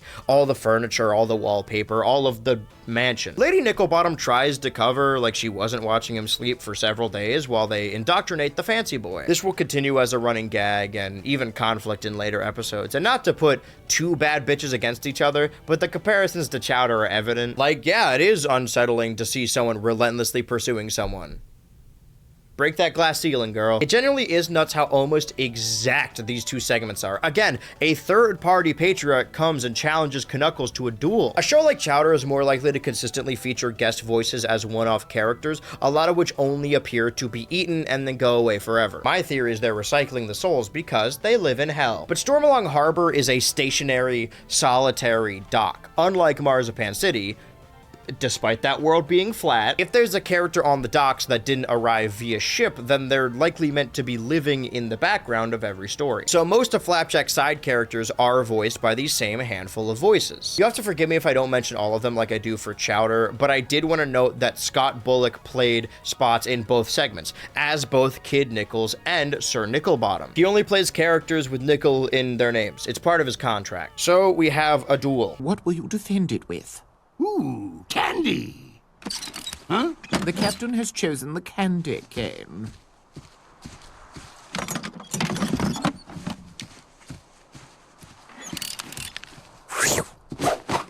But they're allowed to walk free by trading a bottle cap set up in the beginning to the fancy Sir, who secretly wished to relive his past adventures. In the end, Flapjack distributes the candy furniture to the people of Stormalong, who the Sir also joins as he chooses to rummage around in the filth with the rest of the rats, repeating the inherent theme to the Marvelous Misadventures of Flapjack that dirt and grime is cozy. Or maybe that's just nostalgia talking. Now, despite being in the age of Tharsdays, we are still in the fall era. These bumpers, outside of the rainbow blocks and laughing stock sound effects, are red pastels and live-action children. Flapjack I could sort of budge because the shorts aired a year earlier, but this doesn't feel right for Total Drama Island. The second episode of Total Drama Island aired a full calendar week after the first, ended on a very literal cliffhanger. also written by Jennifer Perch. This cliff, and by extension this cliff jump, are iconic to Total Drama Island. If you ask the average person who only vaguely knows about the show what they know about Total Drama Island, it's that Gwen is the goth one and that they all jump off a cliff. I've covered series on YouTube that directly parodied this series, which in and of itself is a parody of actual reality television. It's a hat on a hat. And they always include the cliff jump, but never the building of the hot tub. And I understand why. The hot tub isn't nearly as interesting, visually or otherwise. We know that the network was pushing for their in-house properties like Chowder and Flapjack very hard. They had the full Cartoon Network marketing machine behind them. But they didn't need to do anything extra for the likes of Pokemon or Total Drama Island because they were ready to serve out of the packaging. Because Total Drama Island wasn't just a weekly program. It was an interactive world. Total Drama Island Totally Interactive was a regularly updated browser-based flash game that I have talked about before. The island itself adorned in campers you could hover over to learn more about them, and then they would gray out as they got eliminated in real time. Every week the site will be updated with a new flash game to coincide with the challenge of the newest episode. All of this infrastructure, all of these games come from the Teletoon website, the animated hub for the original network where Total Drama Island aired a year prior. And even on the official branded, developed Total Drama Island flash game, the game for this episode is the cliff jump. To the point where wherever I see this episode listed, I think, oh yeah, that's the episode where they jump off a cliff. Do you want to know how much of this episode is made up of the cliff dive? 8 minutes. That's less than half. The challenge itself is basically secondary to the characters, as a lot of the challenges are in the early season. Switchy made a good point in his most recent Total Drama escapade that the show became a lot more challenge-focused and claustrophobic when it was only cut to 13 episodes a season. And that ranged true with all the later seasons. The first season, for all its faults, lets the characters breathe a little bit. It did so by focusing its attention on a handful of characters at a time, while playing to their strengths. Tyler exists to hurt himself in a comedic fashion and prompt the girls to have to pee. Eva warns whoever is below her to look out, which is weirdly unlike her. We don't even see Noah jump or land. He just appears next to Trent after he does. I suppose one of the potential downsides of working on this project all year is it doesn't allow a lot of maneuverability. So I assumed that there wasn't going to be any more Total Drama related content to come out in 2026 that I would need to talk about or capitalize on. Evidently, I was wrong. The biggest story to come out between the previous video's release and this one is the leaking of several source flash files from the reboot seasons of Total Drama Island. And if you look farther into these scenes, a lot of them give us insight to characters that we don't otherwise see. And it's very easy to say like, oh, why did they cut this? They should have included this. And I agree to a certain degree because a lot of these deleted scenes I prefer a lot more to what we actually got. I like the bit where the square appears around Emma's face. Also, that's why Chef looks like that. That's why he dresses like that. That was my biggest question. But when you were trying to meet that 22-minute episode limit, something needs to be cut. And it just raises the question of, if they cut all this stuff from the reboot seasons, I wonder what stuff was left on the cutting room floor for the original seasons. It's given me a different perspective. Like, sure, maybe they did have a scene, a whole act, where Noah bravely jumped off the cliff into the water. And then the episode was a minute long, so they said, all right, let's cut it. Noah doesn't do anything in this episode anyway. For that matter, Owen exists to end off the first part of the challenge with a gag about being big, and then also ends the episode itself with a gag about being naked. The initial conceit of this project was mainly an excuse to hunt down recordings for these original airings, and that's what I've been watching, the version I've been watching. The version of Total Drama Island you are likely to see on streaming, or more likely, YouTube. It is the future of streaming after all. Owen probably says, I'm going to freaking die now, as opposed to the Cartoon Network version where he says, I'm going to totally die now. It's awkward and clunky, but I feel like it's a reference to the total in the title. Totally drama. But they didn't change anything about the way Heather talks to Lashana. Mall shopping, ponytail wearing, teen girl reading, peeking in high school prom queen. Well, at least I'm popular. Heather's supposed to be awful, so then later on the episode when she apologizes to her and then explains to Lindsay that you have to keep your friends close and your enemies closer, it hits harder how diabolical she is. She also takes Lindsay under her wing sooner than I remembered. Like, this isn't an alliance yet. They actually, the two of them, both make fun of Beth for chickening out. They bond over it. Also, more Cody and Lashana content.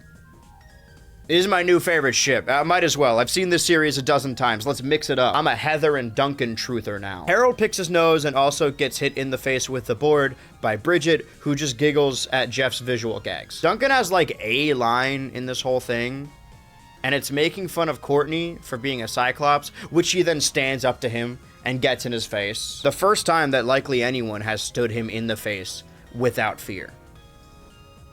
Maybe that's why he likes her. Because in any other world, she's toast, right? I've done this bit before, that if Ezekiel didn't feel compelled to say something sexist immediately, then he probably would have stayed in longer. The only chickens on the losing team who refused to jump are Courtney and DJ, and at least DJ kept his mouth shut the rest of the time. Courtney got on everyone's nerves, including Bridget, who soon becomes her, I was gonna say friend.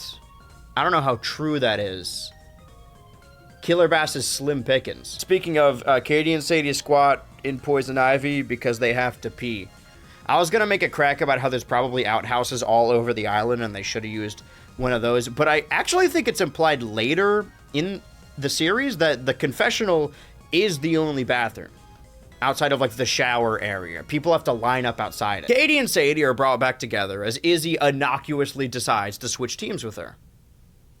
How nice of her. What a good thing Izzy just did. DJ's fear of water is expanded upon later in the series with a tragic wedgie-related backstory. Courtney is not only the cause of their downfall, but also just annoying to the whole team. She even makes a cutthroat threat to the camera after watching the other team celebrate with their new hot tub. Chris McLean, who's pretty reserved in this episode, he shames Ezekiel for being a weirdo incel. Oh yeah, Ezekiel is the first eliminated. We sort of covered it, but it says more about Courtney than it does him. He announces that the Screaming Gophers get to use their new hot tub for the rest of the summer. And we do see it on a handful of occasions after this. But then at some point, never again. Because later on the show, it will purposefully reset any rewards with visual catastrophe. This one just fades out of existence. Sort of like Noah. But the rest of the summer adds a lot more confusion later on. Lindsay reiterates that they get to stay on the island for another 3 days while Owen stands there nakedly. Who else is in this episode? Justin doesn't say anything, but he does avoid being eaten by sharks by being so beautiful. That's arguably better than talking. And these sharks will be one group of many in the rogues gallery of funny little critters and creatures on the island who return. The circle in the water is just precaution. The teams do not lose or gain points depending on who lands in the circle and who doesn't. How do the buoys keep the sharks out? Can't they just swim under? Why do they care about zoning laws? So my point about the episode is that all the characters serve their purpose and others shift around depending on how important they are. A lot of the time you can decipher who's probably going home by how much attention the episode focuses on them. Same reason why Courtney would have been going home if Ezekiel didn't say all that. There's an alternate reality somewhere where the elimination went a little different, and it's probably a happier ending for most of the cast, if not all of them. Like Gwen, she gets the final confessional of the episode, staking her claim on the island and pronouncing that she should probably try and win. She's basically the closest thing we have to a protagonist, and she doesn't really do anything this episode. She reacts to Izzy getting rope burn on her tongue on accident. People often equate the success of the show towards its edgier demographic or how ahead of its time it was when it came to serialization. But something that always stood out to me, even as a kid, is it being an ensemble piece. There aren't really any other cartoons on right now with this many characters all uniquely defined, so you could choose your favorite. Except for Pokemon. That kind of comes with the territory. Speaking of territory, another new episode of Johnny Test to bring the Thursday ratings all the way down. Johnny fights some snowmen, even though it's summer. To be fair, that basically is the conflict of the episode itself. Friday, June 13th, 2008. A shell of its former self. At least as far as the Cartoon Network is concerned, because Friday nights used to be the premiere night for premieres. It's the start of the weekend, so everyone is home and can stay up a little later, but not far enough into the weekend to have actual plans. And by people, I mean children, because weekends don't really exist for adults anymore. Despite campaigning hard for a 5-day work week, now the working class has to work as many days as possible just to squeak by because nobody is paid a living wage. I wanted to have a punchline here, but I think the real joke is me. Friday nights also see theatrical releases, and weeks prior we saw the debut of Kung Fu Panda and Speed Racer and Iron Man. We complain now how frequent these Marvel movies come out in relation to each other, but it's only been a month since Iron Man and we're already seeing the Incredible Hulk. To peel back the curtain all the way, I'm actually recording this the night that Supergirl releases in theaters.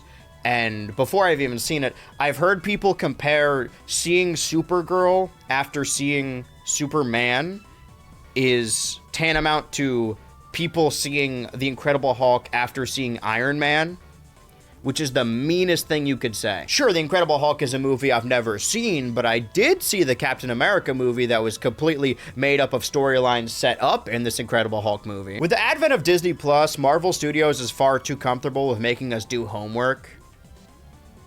Someone should make a video about that is now monetized. So you should watch it. But I will always attest that as a lie perpetrated by Marvel fans. I have gone into several movies having missed most of the lead up. It's not required. It isn't that hard of a pill to swallow. Oh, Thor has short hair now. Oh, Wanda is evil. I promise your brain can figure out context clues. It shared an opening weekend with M. Night Shyamalan's The Happening, which is a movie that I have seen. At M. Night's worst, his movies are boring and heavy-handed. Sometimes when he attempts comedy, it falls flat, but The Happening, accidentally or otherwise, is his funniest movie. It's the only M. Night from this era that I would genuinely highly recommend, but only in a party setting. Lay out some chips and some drinks and watch Mark Wahlberg pretend to think really hard. Why can't anyone give me a goddamn second? But Cartoon Network's Fridays have been ransacked. It used to be the premiere night for new cartoons, and now Fried Dynamite is airing nothing but reruns, including a rerun of Antz. If you really missed the movie Antz on Sunday. They're losing a Nickelodeon. And they're not even doing cartoons. Their whole day is swept with an iCarly marathon billed as the iCarly TV takeover. For the next 4 hours, Miranda Cosgrove, Nathan Kress, Jeanette McCurdy, and yours truly will take over Nick one at a time and play our favorite iCarly episodes. It all leads up to the brand new iCarly Saves TV event premiering tonight at 8. Yeah, pump up the fruit! You know, for a story that began in the autumn of 2007 and now we're in the summer of 2008, we haven't really talked about iCarly at all, even though it debuted around the same time. If Flapjack and Chowder are sister and brother shows, what's iCarly? Coworker? I would talk about it in context of 2008, but it's been done. I'm seeing the future now.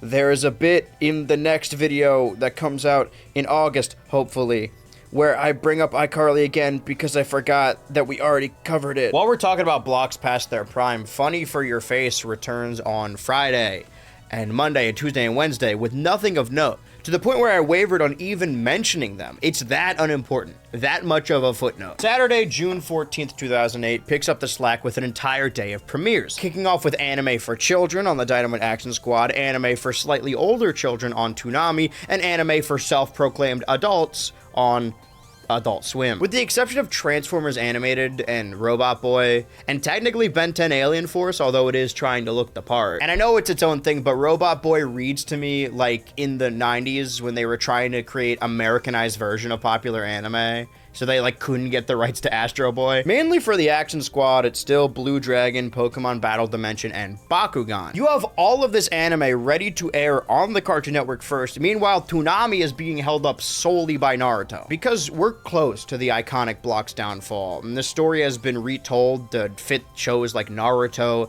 as the perpetrator, but the Big N was a big deal at the time. But so was YouTube. I first learned about the website in 2008. And never look back. I'm probably watching it around this time, right now. Most people I knew were watching the Headband Warrior exclusively on the tube, and I'm not talking about the boob tube. Meanwhile, Adult Swim got Bleach, Death Note, Code Geass, and Shin-Chan. I have no stake in the war of anime, but all Nickelodeon had to show for themselves today was a new Dance on Sunset. The show's become such a running gag on this channel, with how often it comes up. Evidently, I've been talking about 2008 longer than I thought. So I wanted to find out which episode this was on IMDb, and this show only has 12 episodes. I could knock that out in a day.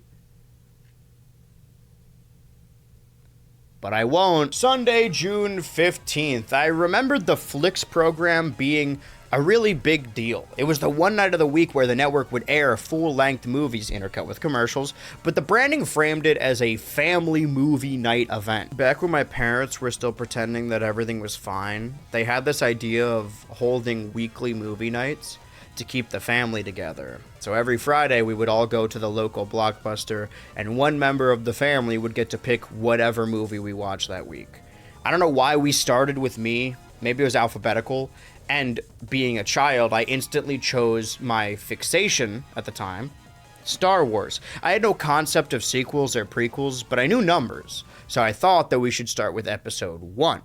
That night, we all sat down to watch Star Wars: The Phantom Menace. And we never hosted another movie night again, and my parents were divorced within the year. We did get a cute cat out of it, though. So I thought that these flicks were a big deal, but not only did we already get Antz on Friday, which was a rerun of the previous Sunday, but that same Sunday, they showed the Harlem Globetrotters: A New Generation at the start of the day, not on the block, and then when they held the movie night, it was alongside Turbo, a Power Rangers movie.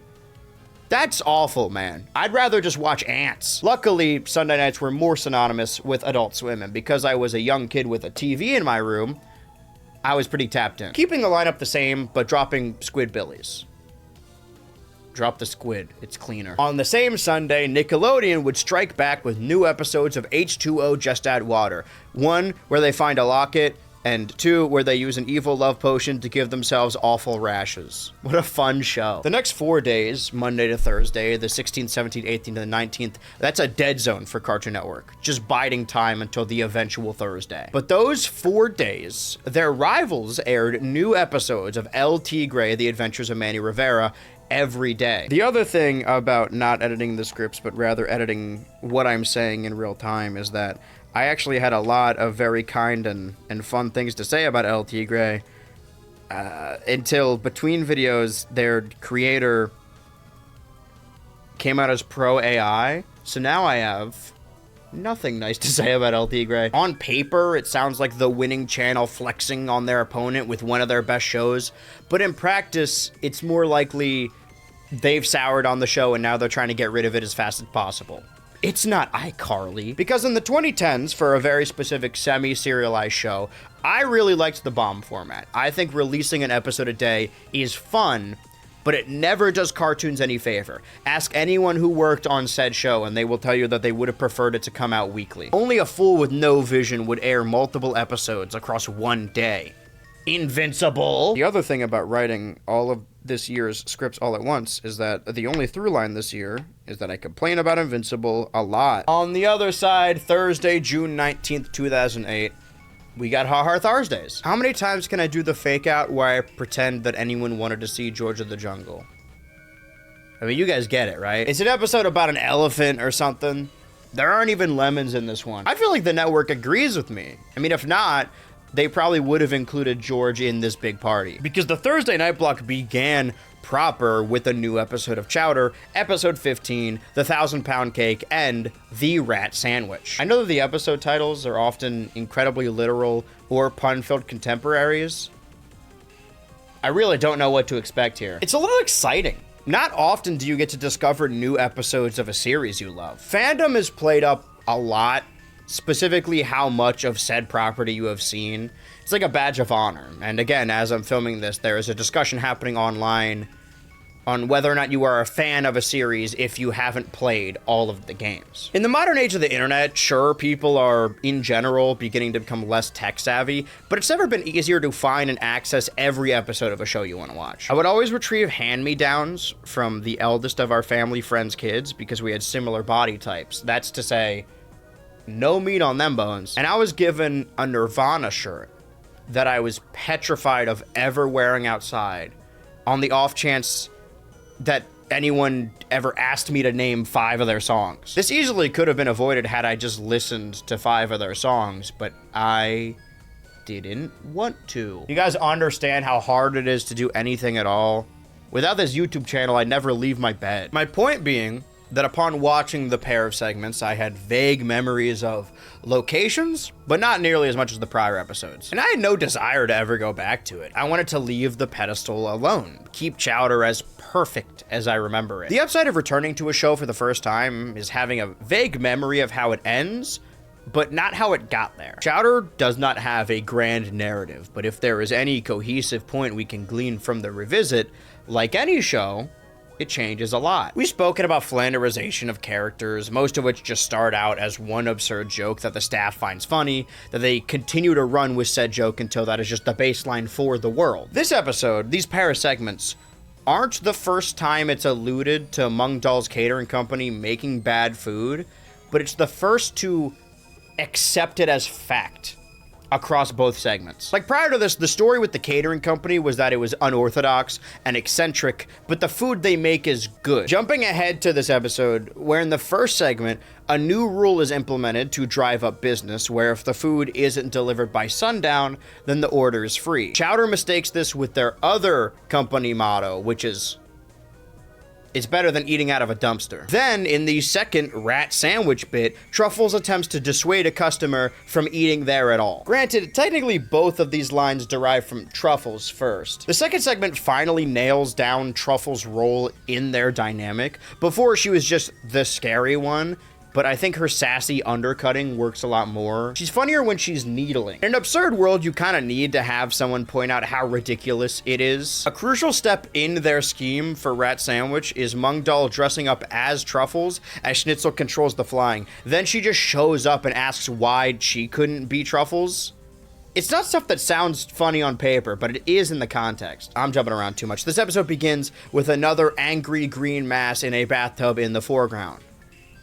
I'll be honest, I did think these were going to be more diverse. I don't remember it all being bathtubs. Because I remember them changing every episode. Either they've already given up on changing the intro every time, or this is incredibly similar, and I'm confusing it with another intro gag. Both of these segments were written across 3 writers. The 1,000-Pound Cake, written by the creator of the show, C.H. Greenblatt, while being co-written and boarded by the returning Pete Brownguard. I've gotten so used to the pattern of Chowder that I forgot what it feels like to introduce someone new to the team.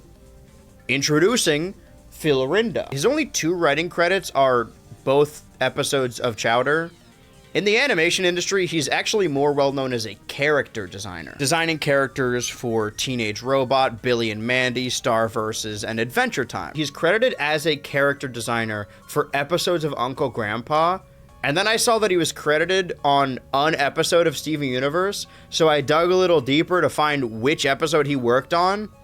And it's the episode with Uncle Grandpa. So my question is, did Phil Rinda create his Gemsona? Obviously, he would go on to collaborate to Peter Brownguard on that show. And that's an upside of reading through these credits a little deeper. Thank you, IMDb. That Chowder is a little bit of a breeding ground for the future Uncle and Grandpa. Not to jump too far ahead, but Pete's other collaborator, Clayton Morrow, wrote and boarded the second segment alongside Greenblatt and Kevin A. Kramer. Again, these two are separated across different segments. The last time they worked together was on the episode that introduced Ruben. Ruben also returns in Rat Sandwich. I mean, there's only been 2 sandwich-centric episodes. It'd be weirder if he wasn't there. Also, Paul Rubens returns as the voice for Ruben. But we aren't supposed to be talking about Rat Sandwich yet. We're supposed to be covering the 1,000-Pound Cake. We gain nothing from an artistic standpoint by putting creatives in a box, by categorizing a show with numbers and charts. But if we're looking at stuff from a autistic standpoint, these Chowder and Shnitzel episodes are, on average, my favorite types of episodes. As Chowder and Shnitzel are tasked with delivering the 1,000-Pound Cake to a customer who lives on top of a big giant and orders food here all the time because he knows he will get it for free. Maybe the reason I don't remember this is because we already sort of did this with the wrong address, but speaking honestly, I like the new one better. For one, the heart of this episode is Chowder and Shnitzel. As much as I like seeing Shnitzel get hurt like any other bleeding heart, it's very sweet how much Chowder thinks of him. Throughout the episode, he calls Shnitzel his rock, and then by the end, when the chips are down, he decides to be Schnitzel's rock, even willing to sacrifice his food slop he's been keeping in his gross hat for him. Not to say that it's all heartwarming. Don't worry, it does have bits in it. I think I just said heartwarming. That's a different thing altogether. I'm starting to realize that the bits I remember the most were just the ones that were purposefully annoying. Like the moments where Chowder keeps repeating the same line about the world spinning, spinning, spinning. My poor mother. She had to deal with balloons in the car, annoying kids, and being forced to watch The Phantom Menace. Man, I'm never getting married. There's no more heartbreaking feeling than learning that you weren't funny as a kid. Thinking back, this is shattering my worldview. The little crew I got together that would build a pillow fort and watch Chowder together, we would genuinely just repeat whatever the show repeated. We were brainwashed. It's not even the funniest bit in that episode. Hey there, Mr. Bird. Who threw that? Schnitzel did. How you like them apples? I like apples, but these apples are terrible. Now that I think about it, this is almost the exact same gag as the wrong address episode with the pepper spray. Like almost the exact same cadence. I also love that in a show dripping with meticulous puppetry and stop motion, the puppet they use for the sun setting is just dangling off of a clearly visible string. The big climactic moment where they befriend the giant and run to the other side of the planet to chase the sun is also conveyed as stupidly as possible. Unfortunately, I am gonna have to dock some points for this absolute globalist propaganda. Marzipan City is flat. We all know it. Oh, and the King of the Sky shows up again. Or was that the second segment? The Rat Sandwich, written by I Just Told You, art direction by Take a Fucking Guess. Ruben has returned, and clearly he's fallen on hard times. He no longer runs the certification class. Nailed it. And now he's pulling the classic rat scam with his classic rat, voiced by D. Bradley Baker. I'm underselling it. It doesn't seem out of the realm of Chowder for an animal to talk. We've seen it tons of times, but he doesn't say anything until the very end when Chowder attempts to eat the rat sandwich. And come to think of it, that same bit actually happens in the wrong address. If this is a remake of the two because they didn't like how they turned out, then we're clearly missing Sergeant Hoagie. I've praised the show in the past for its non-committal attitude towards continuity. If it breaks convention, but it's funny, it's worth doing. Except for pretending the Earth is round, I cannot accept that. But I was a little thrown that Ruben and the gang don't seem to know each other. Like, I know it's still season 1 and the show hasn't even been on the air for a year, but despite Ruben blackmailing the catering company, he's not doing it out of revenge for ruining his life. He just wants free stuff. Ruben doesn't remember them and they don't remember Ruben. They're acting like they've never even met before. To be fair, Truffles and Schnitzel haven't met him. He pulls the moves, the charm offensive on Truffles, and it works instantly. He's got her freaked out. She offers him a doggy bag and then starts barking. As a kid, I really identified with the kid characters of Chowder, Gorgonzola, Panini. As I grow older into my old decrepit age, I see more of myself in Truffles. I know a retired baddie when I see one. Neither Mungdahl nor Ruben know how to handle all that.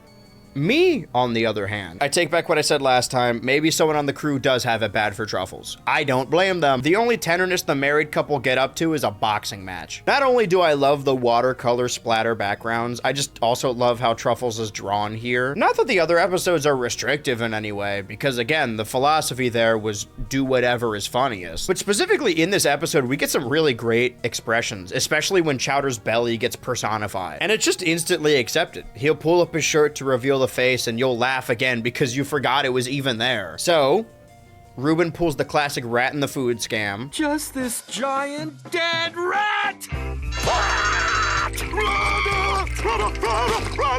dead rat sandwich? I wanna try! There's no reason that the cat should look exactly like milkshakes from Billy and Mandy. The only person who worked on both was Greenblatt himself. But we know he doesn't draw cats that way anyway, and neither does Clayton. Clayton draws them a little more hyper-realistic. Not to keep backpedaling, but I feel like the stop-motion rat here really accentuates how funny the sun puppet was in the last segment. I can't stop thinking about it. The two segments are tied together by their shift in perception of the catering company, and both episodes include Chowder chewing food for someone else. Must have been something in the air that summer. So the grand plan to steal the rat sandwich comes to fruition after Schnitzel refuses to kill Ruben with the big mallet they keep in the kitchen. It's too late to back out now. The mallet already has blood on its hands. Blue blood. The worst kind of blood. Ruben attempts to mobilize his rat army to get this kitchen shut down, but Chowder and his tummy get them to unionize and revolt. Hey, if a rat can do it, Get the pig! Coincidentally, I have been reading Animal Farm lately. I'm actually probably gonna finish it today after I finish recording this. Don't say that that new reboot didn't do any good. It made me buy a book solely out of disgust, just to know how bad it was butchered. The ruling class never goes away. Only shifts. As now the rats are pulling the classic cockroach in the sandwich scam, and the story begins anew. I wish I had a witty observation about this being yet another episode of Chowder to end how it began, but that Doofenshmirtz bit has really run its course around these parts. If I had a nickel for every time I was doomed by a puppet, I'd have 2 nickels. I can't even blame them for lacking on the theme song foreground gag, because they're also creating fully new credit sequences for every episode. Last week we saw the introduction of the Schnitzel puppet, and this week we see the Truffles one. It's a very Truffle-centric day. These are the first crop of episodes where I really like her part. I think they've really found her footing. Now we just have to see if the new Flapjack that aired after also includes Truffles somehow. The Marvelous Misadventures of Flapjack, Episode 3, Several Leagues Above the Sea, and that's a wrap. Or one half of Episode 1 and one half of Episode 3, depending on who you're asking. Depending on who Lou you're asking. Because the first segment, Several Leagues Above the Sea, shares the same naming convention and is a direct sequel to the first proper episode of Flapjack that aired on Har Har Tharsdays. See, they can recognize a past villain. How long has it been since Ruben debuted? Did they forget? I'm not here to make sense of the Chowder timeline. That's a fool's errand. However, I can make sense of the Cartoon Network timeline. It's a family tree. For obvious reasons, Several Leagues Above the Sea is the only episode so far that is a direct sequel to the previous. It needs to take place after, because the Adventure Gang meet the brother of the Iron Whale inventor who raced them 2 weeks ago. Hey, I've met your brother! Really? Did he mention me? Did he talk about me? He just fired children at us. Flapjack and Bubby recognize the resemblance. Knuckles really doesn't, despite being there the whole time. Everyone has a part to play here. Flapjack, as he often does, defaults to the sidekick helper role to his idealistic inventor. Bubby becomes a romantic interest for him, and Knuckles shows up to bully him. He's the heart of the show. Also, very seldomly do I understand a character's crush, but going after Bubby, this guy knows ball. Her turning him down makes sense, and he's not entitled to her affection, but Bubby went on a whole moral crisis because of how lonely she was in the previous episode. You want to give him one trial date? As Duncan always used to say, they always go for the jocks. The thematic through line in this episode is the fear that your dreams will be laughed at. Bubby gets defensive when Flapjack laughs at her dream of wanting to fly, and the inventor gets laughed off stage when he attempts to sell the idea of a flying machine. Marvelous Misadventures doesn't really have a set time frame, but it's clearly modeled after a technological world, maybe right on the cusp of the Industrial Revolution. And the way this flying machine is received is pretty accurate to how actual flying machines were received in their time. Everyone is retroactively on the side of the Wright brothers. It's so easy to be right after the fact. But if you saw the shit they were pumping out, you'd laugh at them too. If I saw a Wright brother flapping his fake wings, I'd be throwing tomatoes from the stand. Before, I've described Stormalong Harbor as its own character, but referred to it in the context of a bustling world. This episode leaves that world and enters the clouds above. Like the episode portraying the sky as a mirror to the sea, the winds, and the waves. The most beautiful the show looks is when a storm is coming. And the storm in this episode, it comes. It looks really cool. Thank you, J.G. Quintel. When is this show getting a reboot? The only member of the credited staff that worked on this episode and the first that it's a sequel to was J.G. Quintel. Several Leagues Under the Sea was written and boarded by Quintel and Thurop Van Orman, where its direct sequel is written and boarded by just Ken Osborne. This is his first episode on his own, who's most famous for the 254 episodes of Adventure Time and the one episode of Vanoss Superhero School. We're doing this again, huh? They called it the shut-up cartoons of their time. It seems strange that the direct sequel was written by someone else, but it's actually not that unheard of.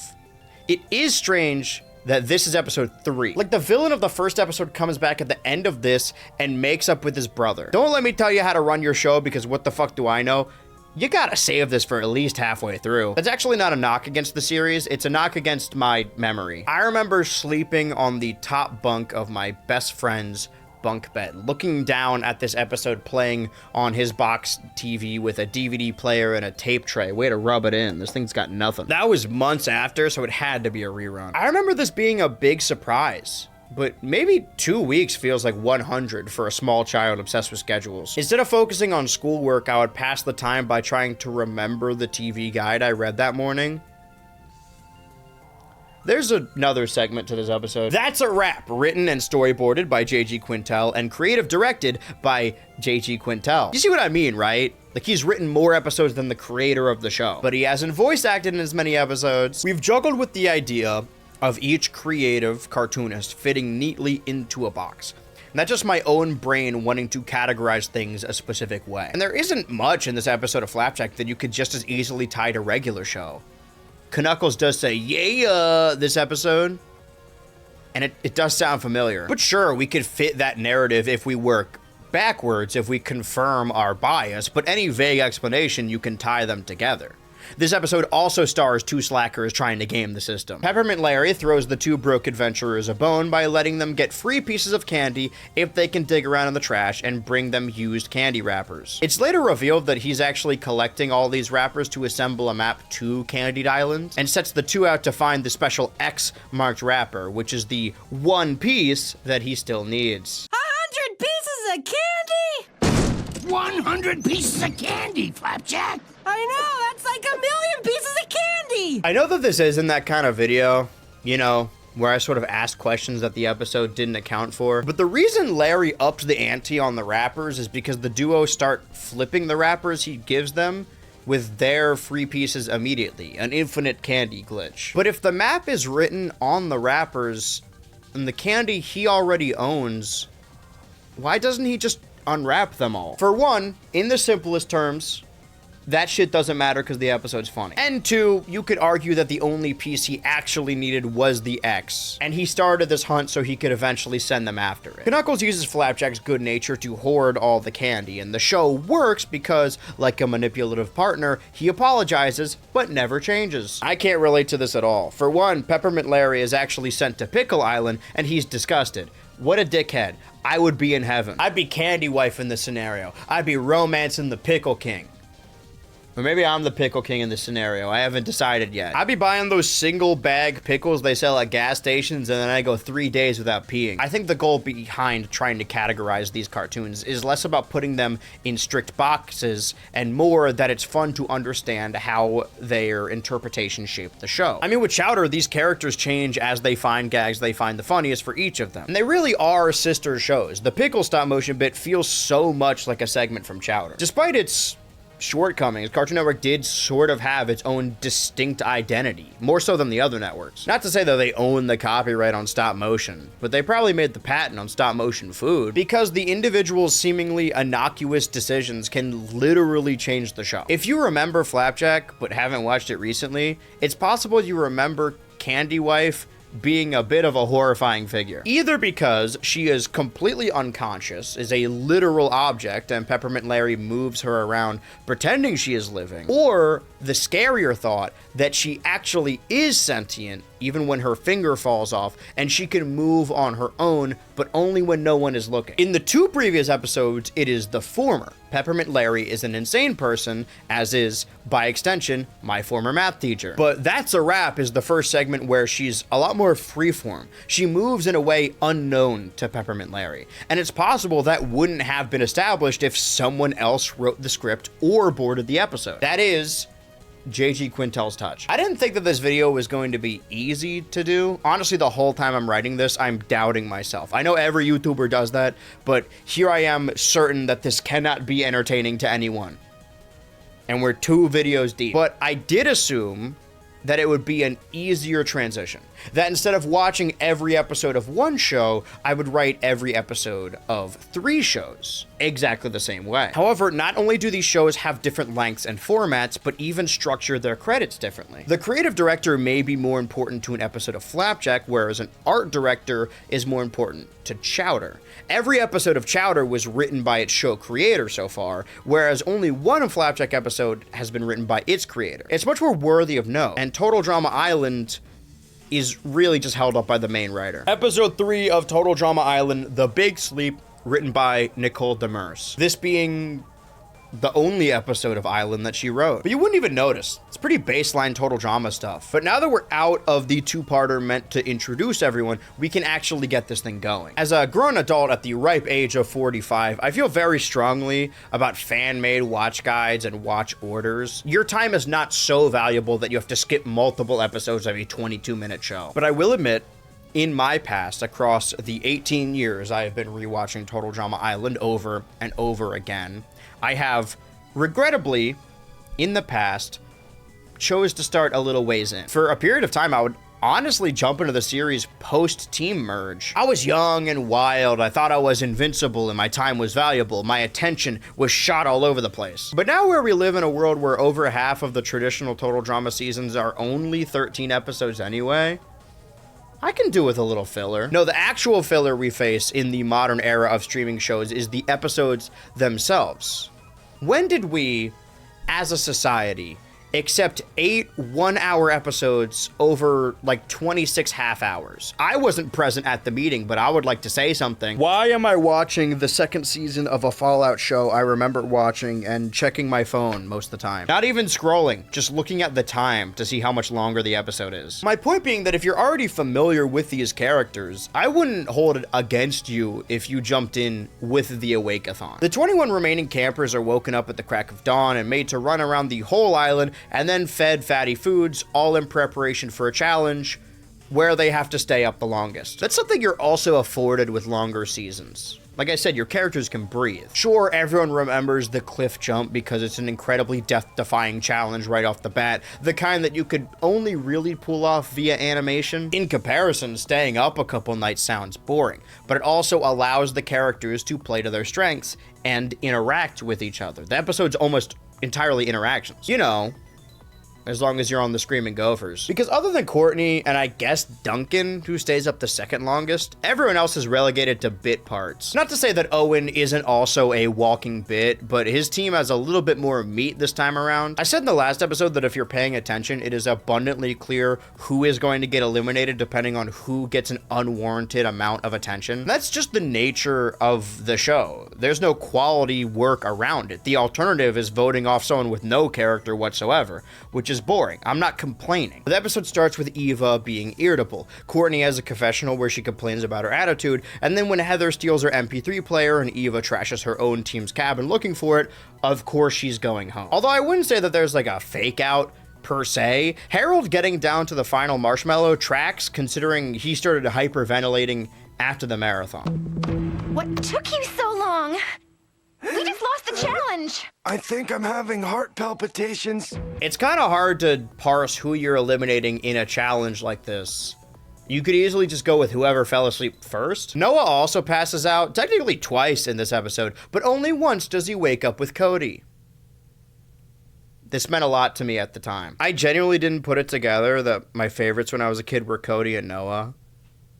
Like, I genuinely didn't think there was a reason. The two main through lines are Gwen and Trent having a romantic time around the campfire while they both try and keep each other awake, both realizing that they're probably the only sane ones on their team, if not the whole island. We even get a little bit of Gwen info when she reveals that her favorite movie moment is really cheesy and girly. Trent is likable, but I'd be lying if I said I didn't understand why they wanted to shake him up a little bit. Meanwhile, Heather has decided to move her alliance plan into motion, singling out the two easiest to manipulate on her team, Lindsay and Beth. Lindsay has already taken a liking to her, and Beth is easily impressionable and has no friends. Lashana isn't much of a foil for her this episode, probably because she falls asleep semi-early. She just sneaks some disses in at her. When I was a more naive lad, I had believed that Heather doesn't actually do any major moves until the latter half of the season. Honestly, for a large portion of the episodes, her team is falling apart around her, and she's doing a terrible job. But this episode is actually not an example of that. She is proactive towards her opponent's demise. She manipulates the Bass to eliminate Eva, who she views as their strongest player. Which is true if we're looking at sheer feats of strength. I mean, DJ does tear down a tree in this episode. Bridget and Jeff, anything to add? No? At least Tyler has a hallucination about Katie and Sadie's death. Also, Lindsay furthers her interest in him. Izzy doesn't do anything this episode. in case you were wondering. And the team seems to agree, if Harold was on the chopping block just for being weak-willed. But Heather isn't the only one with a strategy this time, as pretty boy Justin paints his eyelids to look like he's awake. Call him lazy all you want, but not only is this really clever, but he also had to sleep standing up. Weirdly, it's his own team that blows his cover, which is even weirder because he's present with the killer bass at their team elimination. At first I thought this was just an animation error, and it probably was, but maybe they just forgot he was on the Gophers. He basically blends into the background for most of the early episodes. He could have switched teams and no one would be the wiser. But looking back, I remember him not factoring into the show a lot because he doesn't talk, but to be honest, he has had some of the most ingenuity when it comes to the last two challenges. A lot of characters get flanderized, but very few outright change. I refuse to believe that Justin is not hyper intelligent. Like, he has 0 lines left in this season and he's still doing more than Bridget and Jeff. Another episode of Total Drama Island in the bank means another weekly game added to the totally interactive site on CartoonNetwork.com. A flash game modeled like a side scroller where Lashana must escape the depths of the Wawanakwa Forest. This, I cannot stress enough, does not happen in the episode. Nothing even remotely similar happens in this episode. If anything, it should be a naked Owen doing this. But I can understand why they passed on that idea.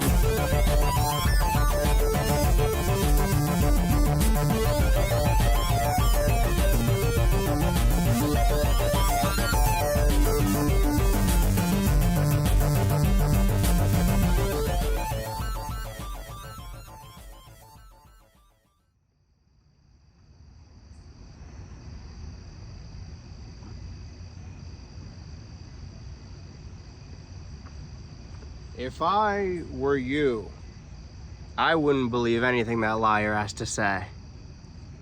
It's all fake. He's lying to you. It's gone. It should be. Subscribe to the BHultra Patreon.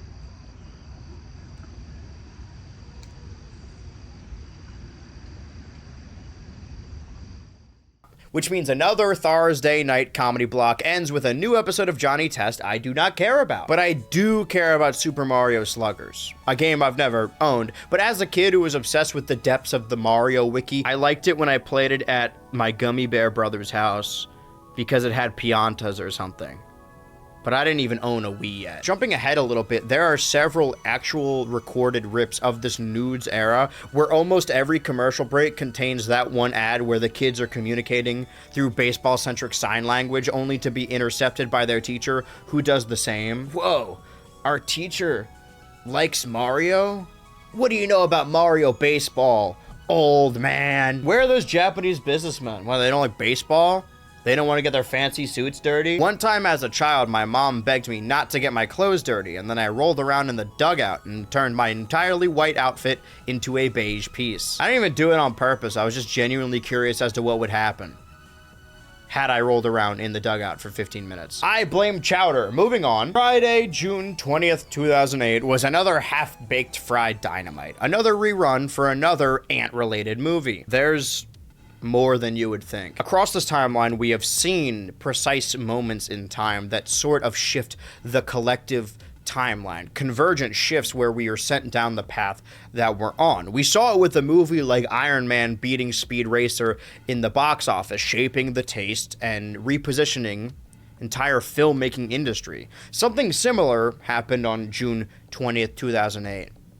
And I wish I could tell you it's the release of Get Smart. I haven't even seen this movie, but in high school, or I guess middle school, when I was still trying to figure out what I wanted to do in my day-to-day, I finally worked up the courage to audition for the fall play. And this school didn't get many auditions, so it's not like they could realistically turn people away.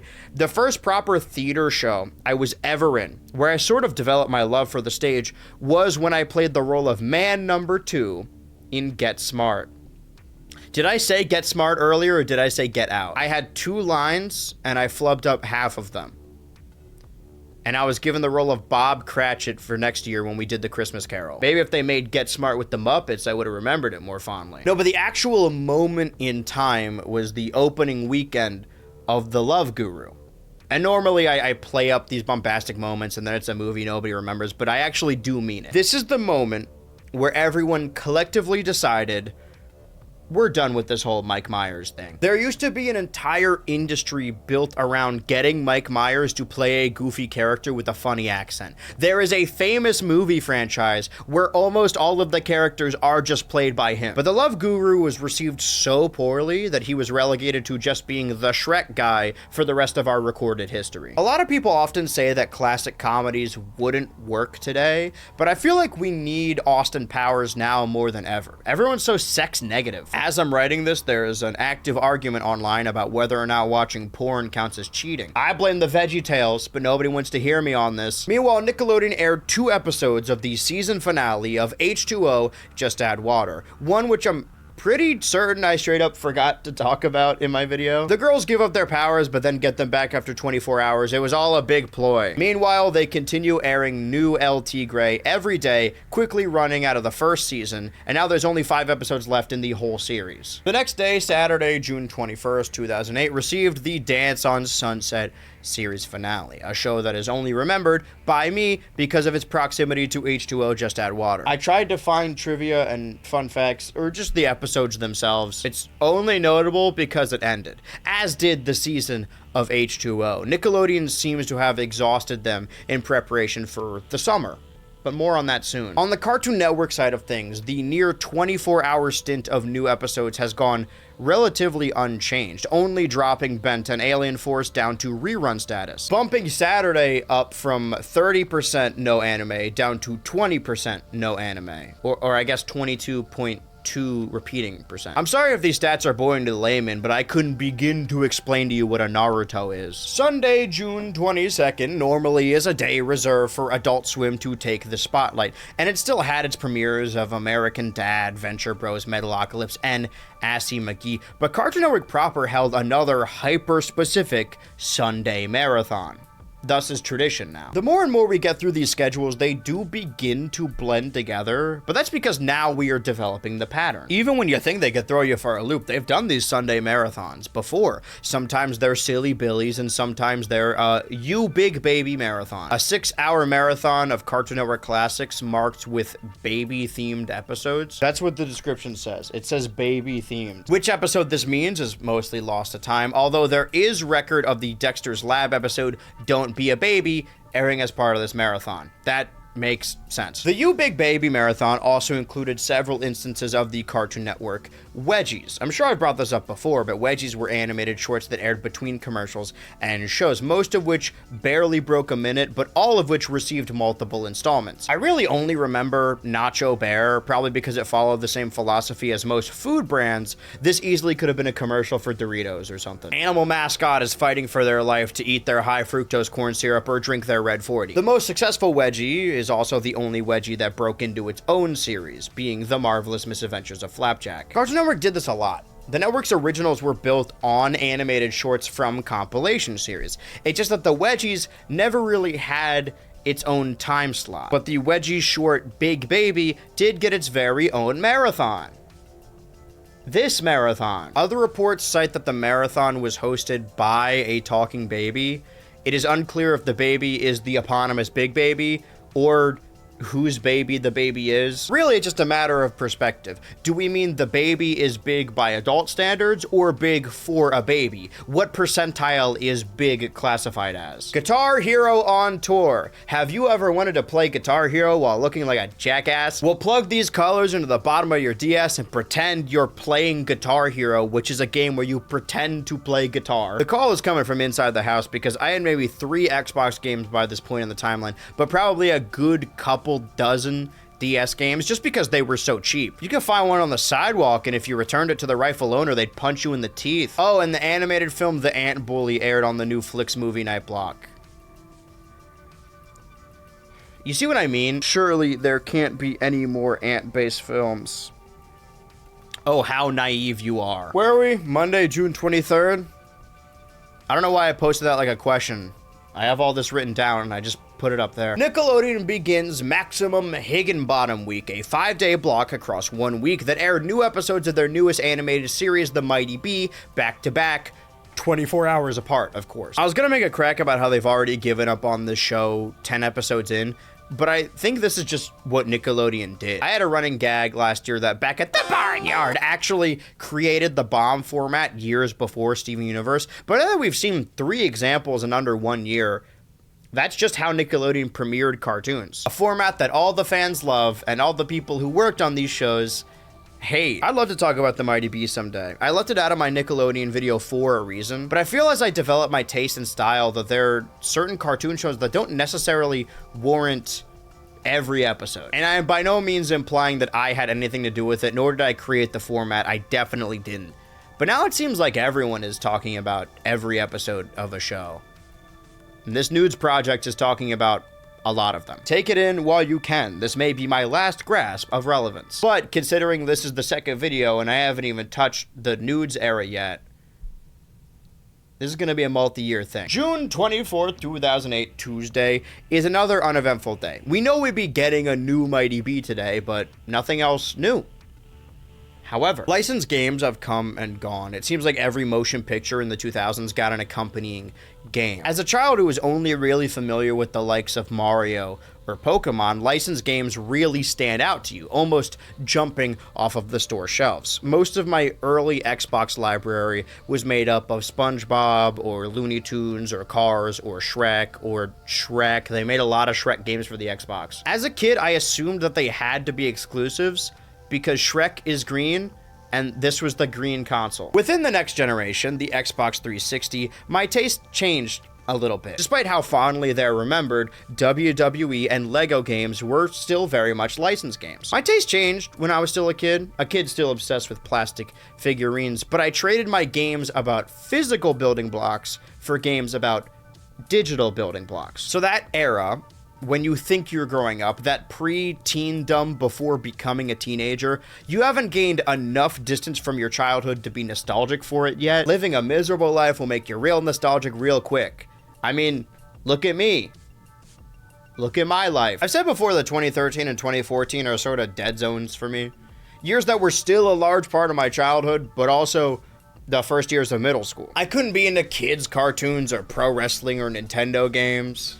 I did own a Wii U still. 2013 was the last year of the Xbox 360. Obviously, they kept supporting the console with new games, but Microsoft had new hardware over the horizon, and unlike the modern day, people were able to purchase it. As a presenting boy, I learned that the best way to adapt was to play games with people via Xbox Live. I don't know how true it is now, but that was the rules of the land when I was in high school. If you weren't playing Call of Duty with the football team, even though you couldn't aim for shit, you may as well have never existed. It was super unfair to the kids who chose the PS4 that generation because there was no crossplay and they were excommunicated for objectively making the correct decision. So I would go over to people's houses with my console and with my games, and we would share one copy of Grand Theft Auto 5. We would split screen Minecraft, sometimes on separate TVs, and we would take turns trying to kill ourselves in Skate 3. I've told this story before, but I can't assume everyone has seen every video I've ever made. Fuck it, 5K Army. I, in a code of irony that begins to sprout when you're developing pit stink,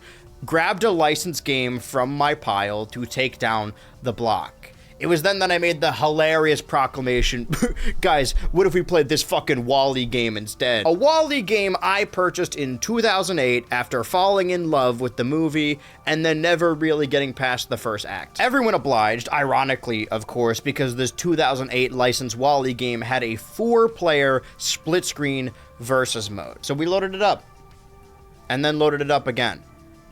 And then we loaded it up again. It got to the point where people would request that I bring Wall-E for the Xbox 360 over, and we would play it even more so than Minecraft or Skate 3. For a good couple months, there was a burgeoning local competitive Wall-E scene in bumfuck Pennsylvania, which ended with the release of the new Xbox console. But for those handful of months, it was something special. How come I started holding Revenge of the Sith tournaments every year? I should have been doing Wall-E this whole time. Yeah, so Tuesday, July 24, 2008, Wall-E released for the 360, and the movie wasn't even out yet. I forgot how common it was to release games that spoil the endings of movies days before the films hit theaters. I kind of got lost in thought there. June 26 was another Thursday. Har Har Tharsdays returns. I want to say this time without a new George of the Jungle, but as we all know, George was never on the team. But It is, at the very least, less sad when it doesn't have a new episode tapping on the window in the middle of a downpour. I've been trying to bend the rules of language to make downpour rhyme with chowder, and it just doesn't work. Chowder episode 16, Chowder loses his hat, and Brain Grub. Did we do 2 piles of hairy balls playing cards? I can't remember if I saw that on Chowder or the freeway this morning. Chowder loses his hat is another anomaly for this series. Not only do we see another new name with Mike Bell, as he wrote this episode alongside his former co-writer of select episodes of SpongeBob Season 4, but this is their only Chowder credit. No, the actual anomaly is the presence of Phil Rinda again, this time in the role of storyboarder, but without a writer's credit, which is really just a technicality. A boarder isn't legally a writer, but it'd be near improbable to translate the boards directly as they are written out in the script. What it is just strange. Previously, when I was writing the Chowder segments, I didn't even feel the need to bring up the storyboarder aspect. I only retroactively added them because it was a given. If you were a writer on the episode, you probably also storyboarded it. So the fact that this storyboarder doesn't have the writing credit is new for this show. Chris Sherwood and Dan Kroll are in there, and I can list off every episode they directed together, but that is every episode that Chris worked on. Something I really only began to notice once I started putting together the crew guide is that most of the episode titles begin with the, but not all of them. Like, it isn't a strict rule like Gumball. It's probably just a coincidence. Oh my god, can you actually make a point in this video? The world is bigger than I remember. How's that for an observation? I don't think that the show stopped growing. We actually see several series runners develop in the next segment. I mean that this one sees the return of Chestnut continuing his bit of believing everything is furniture, but Chestnut is a character I remember returning. This is the first segment that doesn't feature any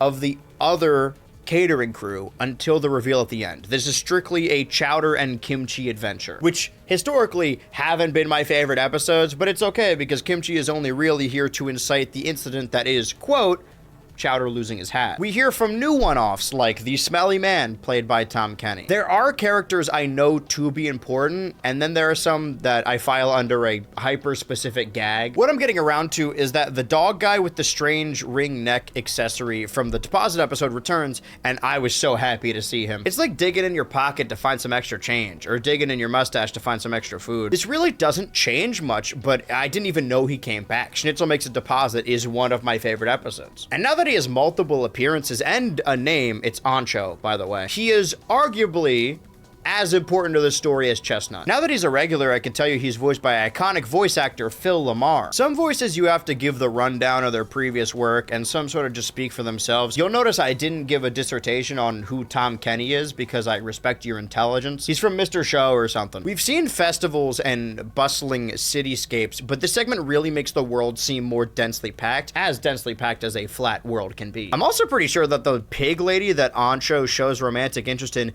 is the same one who pepper sprayed Chowder in that one episode. She also lets her dog maul him this time around. But the whole episode is like that of an RPG fetch quest. Chowder must trade one item for another, and then that same item for something else to eventually get his hat. It even has player-specific RNG. Every version of Chowder loses his hat is personalized. I can see why they needed 3 storyboarders on this episode. The large crowd of characters complicate things. I didn't mention it before, but Chowder uses the same technique as Billy and Mandy, and honestly, most modern cartoons, where, like that of a video game, the character designs are stripped and simplified the farther away they are. This isn't uncommon, but I do love when shows utilize the beady single dot eyes for their distance. I only really bring it up because while I was working on this video, C.H. Greenblatt pitched a preschool spin-off of Chowder to Warner in 2024, and the information has only surfaced recently. Some stuff I wrote down and some stuff I wanted to do off the cuff. He also wrote these Chowder specific designs for, I think, the Flyers around this time. That's definitely something I should have fact-checked. I don't know why I assumed I would know a football team by heart. It seems we've kind of skipped 2000s nostalgia, although the cast of Teen Titans will constantly attest to wanting to bring back the original Teen Titans. We are fully spread into the 2010s nostalgia era, where all the cartoons we get from Cartoon Network is stuff that they did a decade prior. And in that pitch, when Greenblatt was talking about it, a part of the pitch was recasting the characters, and I saw people being visibly upset by that, saying that they should bring back the original cast, but I think so much of Chowder's charm is the kids being kids. The simplified designs just make me think of it. They're cute and marketable. Not to say that regular Chowder isn't. We do get 2 Kiwi appearances this time around. If they sold this guy, it'd be flying off the shelves. Say what you will about indie companies like Glitch being merch machines first and foremost, but as a kid, I would have killed to have any merchandise of these characters that wasn't a DVD that ended abruptly. And don't link me to the U2s, alright? With Funko Pops extinct, they now fit the same role in the ecosystem. Unless they want to work with me, in which case I love their products and their investors. The trade-off is represented in a musical montage, but the music and said all is diegetic. It's performed by the characters. I'm pretty sure if it isn't an outright parody of Major General song from the pirate movie, The Year of the Pirate, either that or just a bootleg. That be my spring. None shall take of it. None shall take it. None shall take it. None shall take it. None shall take it. What part of none shall take it do you not understand? Give me that. What is wrong with you? In the end, Chowder got his hat back and thus his groove, but had to concede and allow Chestnut to live in his hat forever, probably aware that this will be reset by the next segment.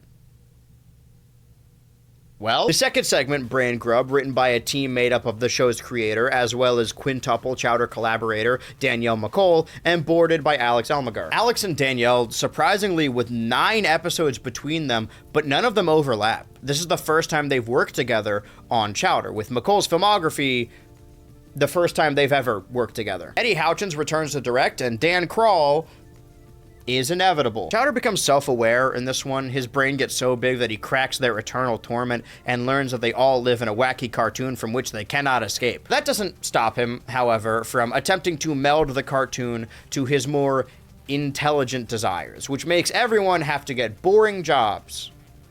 Except for Kiwi, who gets to be a used car salesman. Sort of the selling U2s of its time. This is actually sort of teased early on when Truffles rushes her husband's next dish, saying they only have 11 minutes! And in any other episode, that would be just another classic Chowder fourth wall joke, but here it's real. It's a taste of freedom. I've been playing a lot of Deltarune as of late. We've talked a lot about whether Flanderization has to be negative for every show. It's an argument that might be positive for Chowder. Earlier, I said that this segment introduces another gag that devolves the show in later episodes, and it's less of a gag and more of a crucial plot point, because they come back to this well a lot. Smart Chowder is right that the food they make is often ridiculous and silly, but prior to now, it hasn't been outright witchcraft outside of creating sentient life. Okay, so maybe this episode isn't the first. Anyway, this segment begins the trend of the catering company just making experiments in their kitchen. They made beans with the power of song before, but they didn't change anything about the recipient. Here, Mungdal develops a legitimate brain aid that makes Chowder hyper-intelligent just by consuming it. And somehow this place is still run down. But this place is never packed. The only person who's ever in here is that creepy guy who just stands in the corner all day. Smart Chowder is correct to single this out. It is fantastical. There's no substance in our real world that can mimic the same effects, depending. For most of the episode, the catering crew would have you believe that Chowder is just outright stupid. I mean, last segment we see his penmanship again, and it hasn't gotten much better since the incident with Gazpacho. Half of the time, it is outright stupidity, not being able to read and not being able to measure a cup. But the other half, it just seems like Chowder is ADD. He gets distracted. He has elaborate fantasy sequences animated to look like stop-motion claymation, like everyone with ADD. Mungdal doesn't call him stupid, but he does call him scatterbrains. What I'm saying is this could have been avoided if Mungdal just cooked the kid up with some Xanax instead. Another reason I identified with this kid. You may have noticed that all of my videos are created out of first drafts only. Isn't that right? The Philadelphia Flyers? I looked it up. I will say, though, if you're unfamiliar with me, that as a young child, I was scared of a lot of pretty mundane cartoons. Scooby-Doo movie, Johnny Test, the Ant Bully. The one consistent story that always kept me up at night was when characters I could identify with were forcefully transformed or deformed. I wasn't afraid of Zathura because of the vacuum of space. I was afraid because I didn't want to be squashed into a little guy. Little did I know that my posture already did. And now I'm also a large fat man like those other cartoons, so I overcame that fear. But I said in the context of something like Flapjack that I was never scared. That show presented itself as a comedy, and I always read it as such. But you could also assume that it never scared me because I wasn't afraid of monstrous faces. I was afraid of Flapjack turning into like a fish or something. So historically, when there is a show in front of me, and it stars a character I hold dear and relate to, and they get turned into some kind of monster against their will, my therapist will be hearing about it. That's a joke. I can't afford health insurance, and YouTube does not come with any benefits. So you would think that this Chowder episode would have reached the threshold of childhood trauma. But nah, I always thought it was funny. I can't make heads or tails of what does and doesn't affect my developing brain, but I do know it is still developing, and I just learned that lettuce and cabbage are not the same thing last year. Maybe the show actually did more harm than good.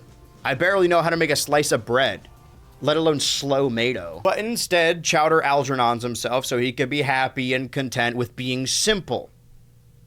He should probably still get special attention in school. He's gonna be one of those people online who still talk about being in the gifted program into their 30s. I do like the brain blast at the end. That's a nice effect. While we're breaking the fourth wall, the crying human viewer we see stills of at the end is apparently Peter Braungart. And the only reason I say apparently and don't just trust IMDb outright is because I refuse to believe this dude ever had hair. The summer of Ultra is underway, and we haven't even gotten to the Noods era yet. But perhaps the white void at the end of the episode acts as a precursor to that era of the Cartoon Network. Or it would if the episode hadn't actually ended with another puppet segment about growing body parts. So they're just gonna keep doing experiments on Chowder. Who's to say he wasn't a lab rat to begin with? There are a decent amount of talking rats in this show. I really should have kept running with that flowers for Algernon bit so people think I read more often than I do. Go easy on me, okay?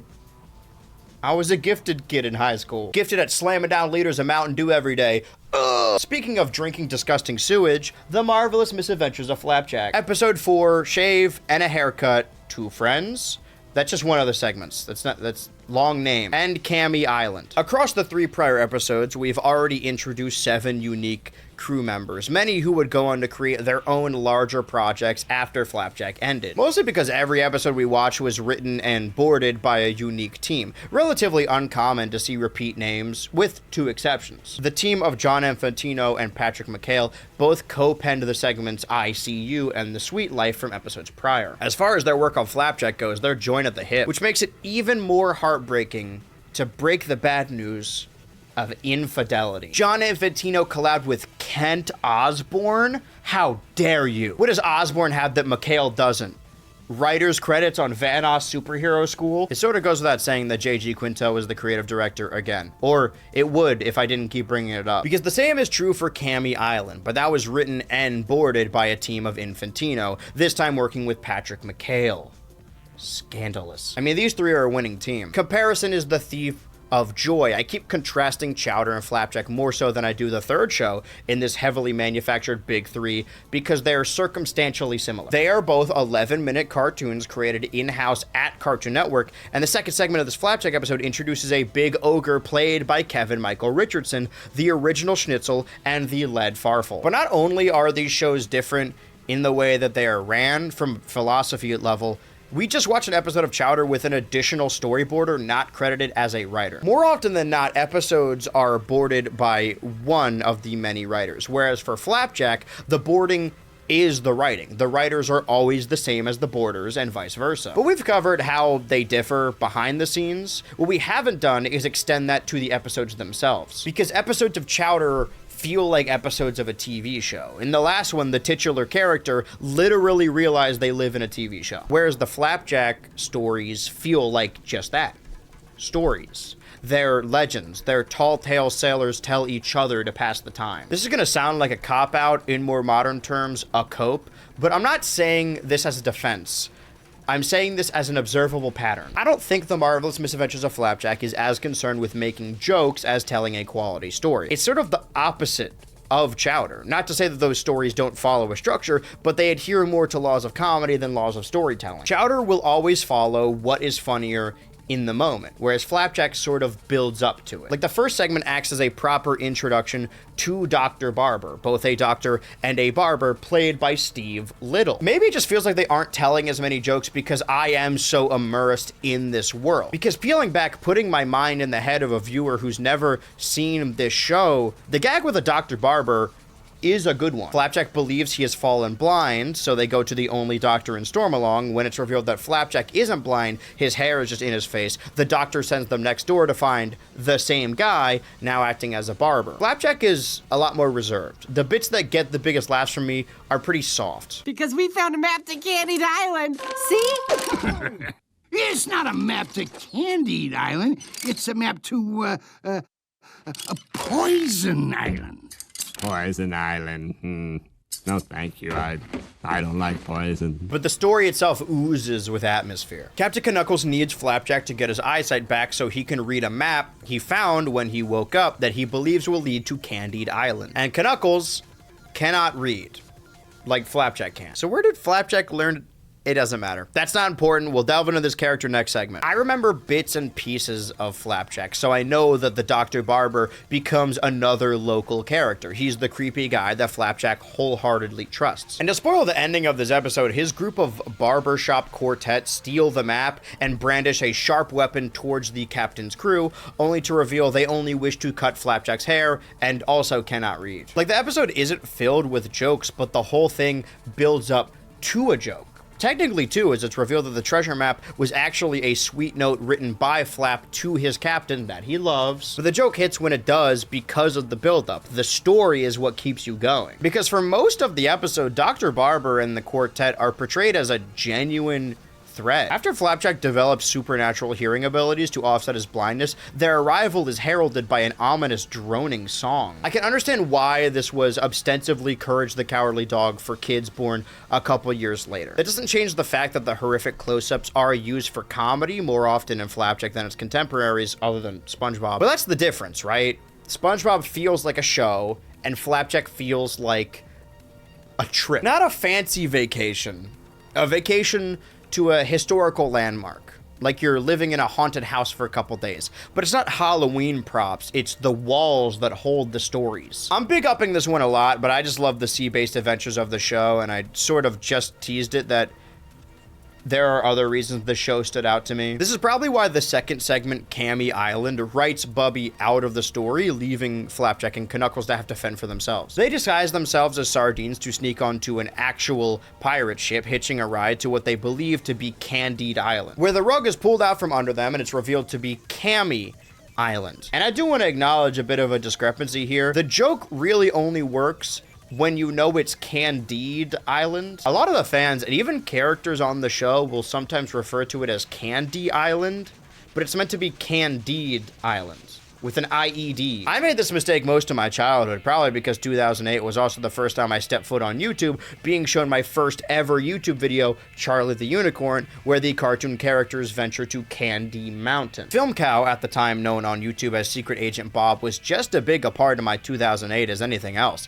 The sequel to Charlie the Unicorn dropping on YouTube April of 2008, followed by Ferrets in May of 2008, and there will be more to come in October. Where was I?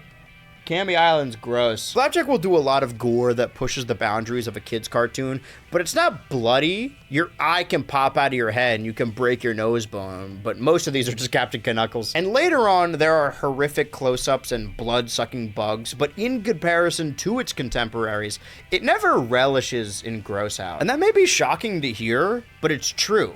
Characters will look disgusted, but they'll never really be disgusting. There's a moment in this episode where Flapjack almost licked seagull poop off of a rock, and I was both relieved and surprised that he didn't follow through. So the island gets its name from Cammie, the big ogre played by Kevin Michael Richardson, who is actually a girl, as is revealed by her pink bow and visible bra strap. The show focuses on atmosphere, but it is still funny. The segment is stuffed with a lot more gags than the previous, and that's the Patrick McHale touch, I suppose. I especially like the montage where Captain Knuckles keeps attempting to build boats to escape the island, only to be thwarted in increasingly absurd ways. Will it float? Who's the sailor here?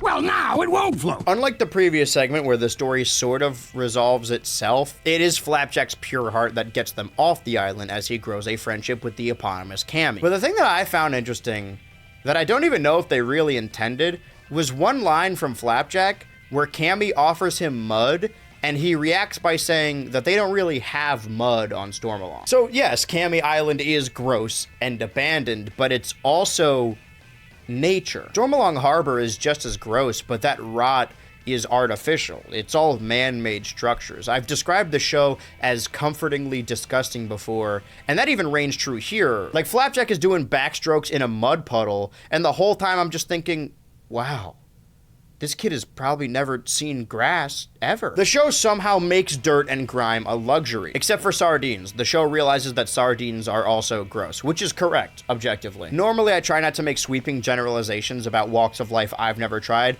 but it's a little bit of a meatloaf situation. I've been brainwashed by cartoons. It's like how some people have the gene that makes cilantro taste like soap, except in this case, it's more like nurture than nature.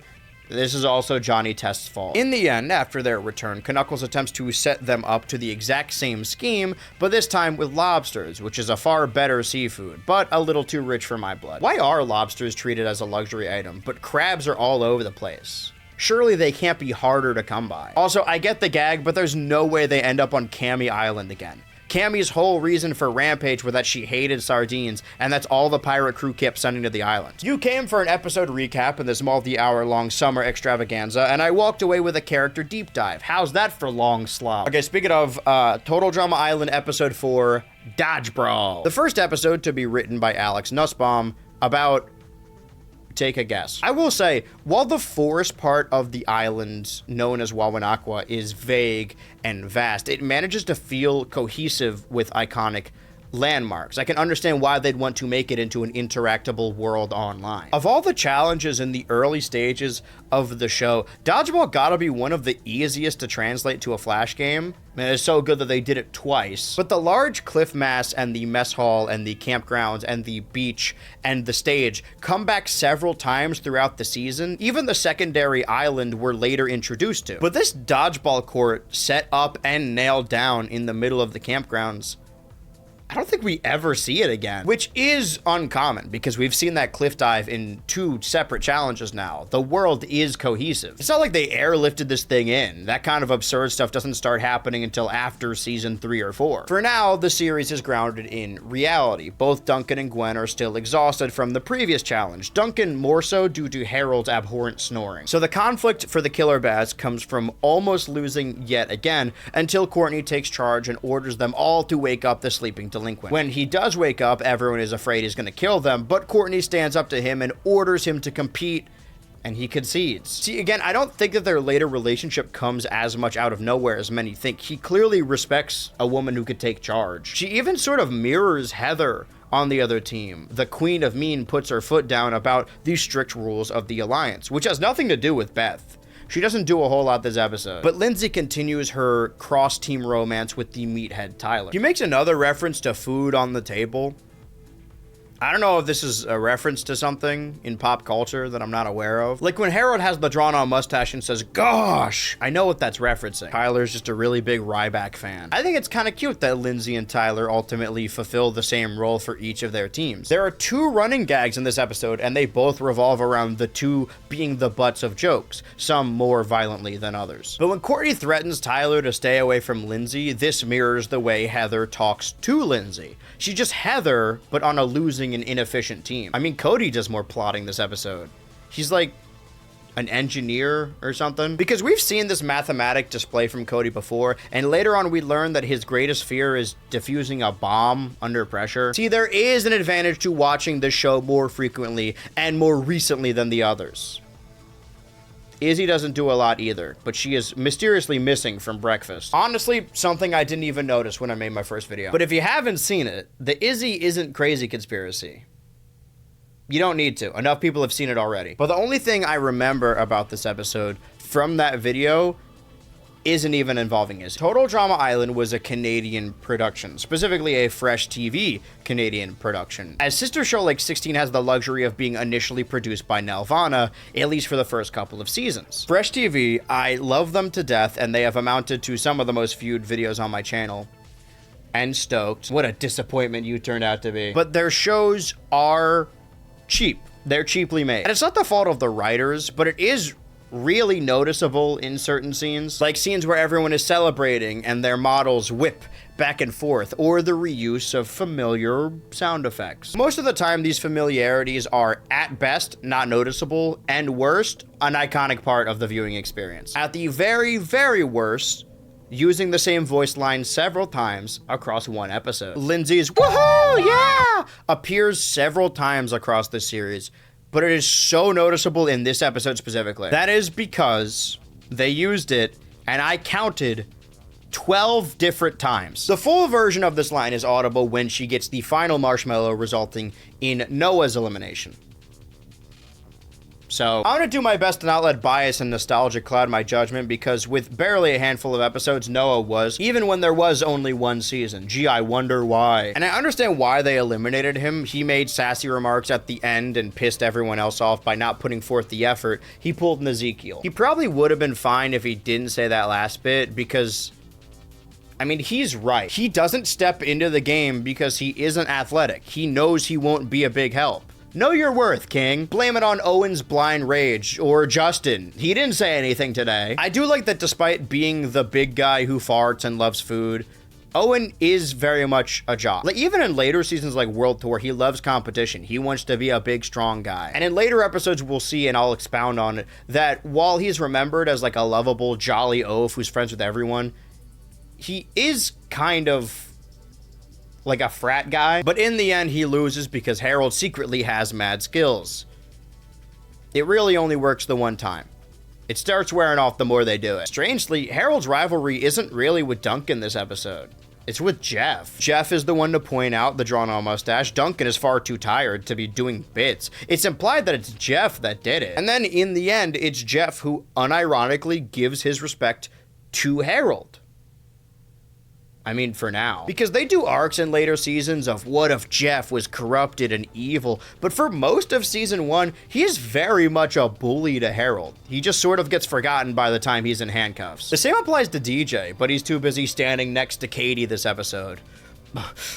I need to draw them together with children. It's like that one episode of South Park where Cartman does that thing. It's at least more I have to say than Sadie. Honestly, as much as everyone hates Harold, and if Duncan didn't wake up, it would be his fault, they like bullying him too much. If anyone would be ousted from the side, it would be Tyler. Harold also gets a moment where he runs in fear of Lashana after she calls him String Bean. Is this flirting? I don't know, I've never participated. I think this is the first episode where it really could go either way. Tyler could be eliminated here and the episode would go relatively unchanged.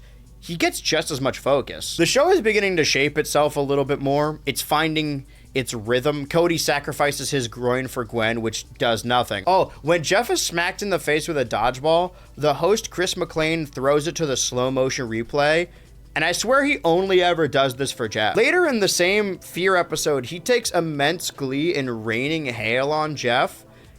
I know that he becomes more psychotic as the show goes on, but he hated Jeff from the jump. Yeah, no one else really does anything. Trent is there. I haven't said his name in a while. Just a really solid episode of Total Drama Island. What's the deal with the knocking the ball out of your hand rule? So it's an elimination if the opponent's ball knocks your ball out of your hands. What if it doesn't touch the skin? I am by no means an expert dodgeball player, but I've never heard of that rule outside of the contents of this show. Any professional dodgeball players in my comments? I would tell you to leave a comment, but honestly, you should email me too. I have a lot of questions. For one, how do you play dodgeball competitively? So, she could have been getting you to spill all of our weaknesses to her.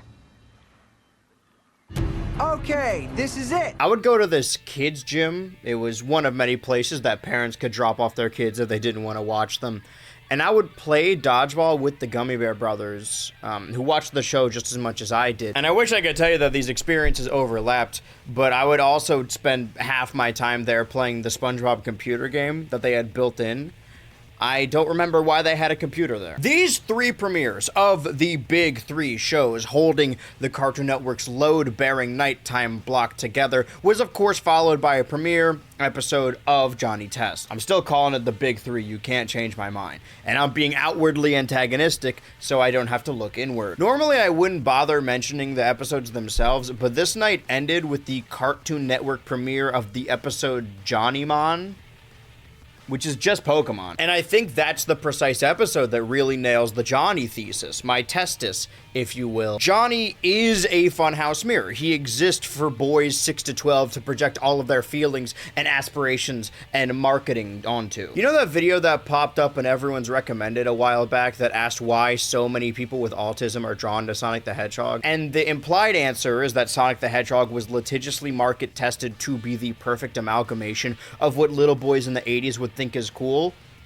That's Johnny. Here's a freebie for Nintendo. Johnny Test is Sonic the Hedgehog. And I could repeat myself ad nauseum. I like the episode with Darth Vader. I like the episode with the DS that folds out. I like the episode with the Pokemon. Come to start editing this project and realize that the DS and the Pokemon episode are in fact the same episode. But I'm not fondly remembering Johnny Test. The show is making me fondly remember Star Wars and Pokemon and Nintendo. And I feel like this video already contains too much of that, maybe. I'm not talking about Johnny Test anymore. You can't make me until I bring it up again, of course. Friday, June 27th, 2008 is another trip around the curb. Another opening weekend, this time with the film Disney Pixar's WALL-E. Yeah, never heard of this one. But to my understanding, it's a big screen adaptation of the Xbox 360 game with the same name. The characters even look the same. I can respect, and I know I'm going to jinx it by saying this, that of all of the franchises that Pixar still goes to the well to,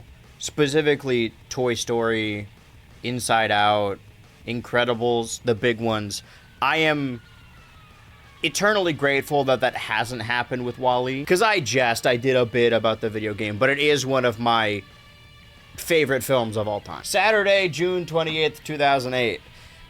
I know I didn't have a lot to say about Friday, but I am trying not to go on as many tangents. I could talk about WALL-E in its own video, because not much else goes on. The schedule set in place continues the cycle. The day starts out with a new chalk zone cast aside in favor of anime all over the Cartoon Network schedule. The only foot of note would be the airing of the season finale of Naruto, but the Cartoon Network has access to all the translated episodes, so it starts the next season back up a week after.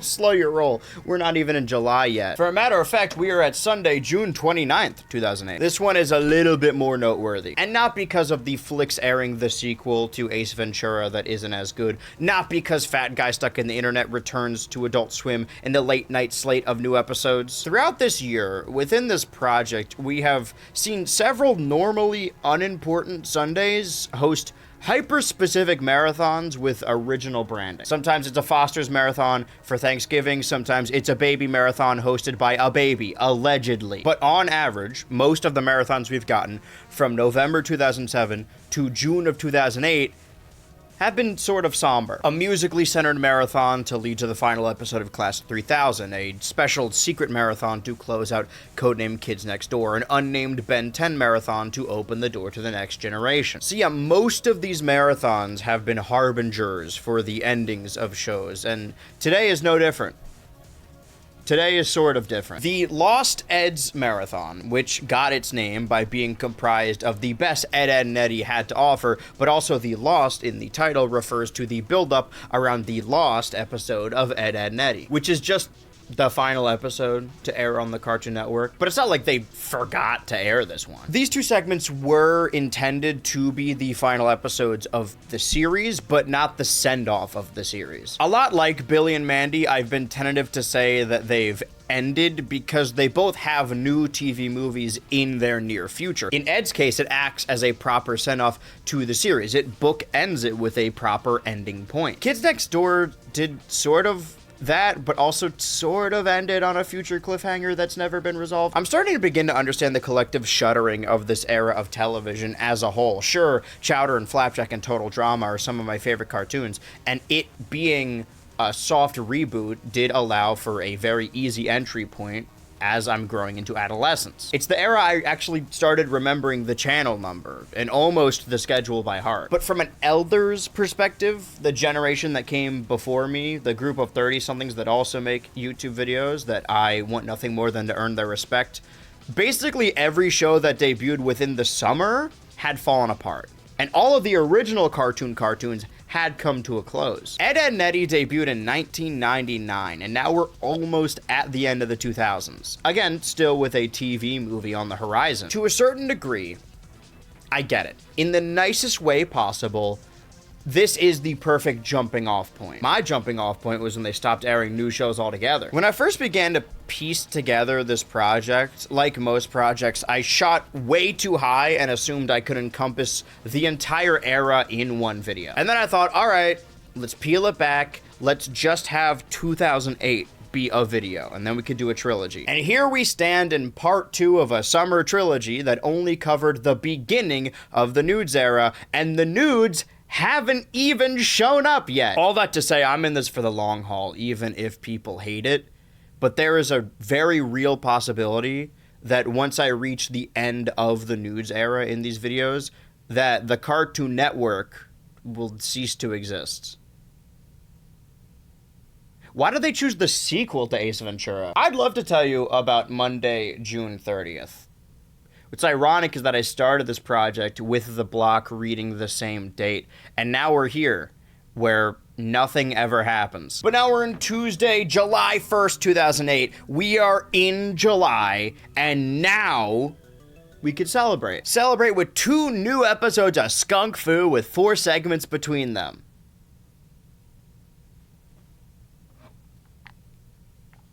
Nothing happened on July 2nd either. Thursday, July 3rd, as you know by now, is a much different story. I don't doubt that Har Har Tharsdays became a part of my regular routine with my family because of its unique branding of colors and loud noises perfectly placed on a school night, but also leads into the end of the work week. But looking back under that hyper-specific microscope, of course it was the fondest of my memories of TV land.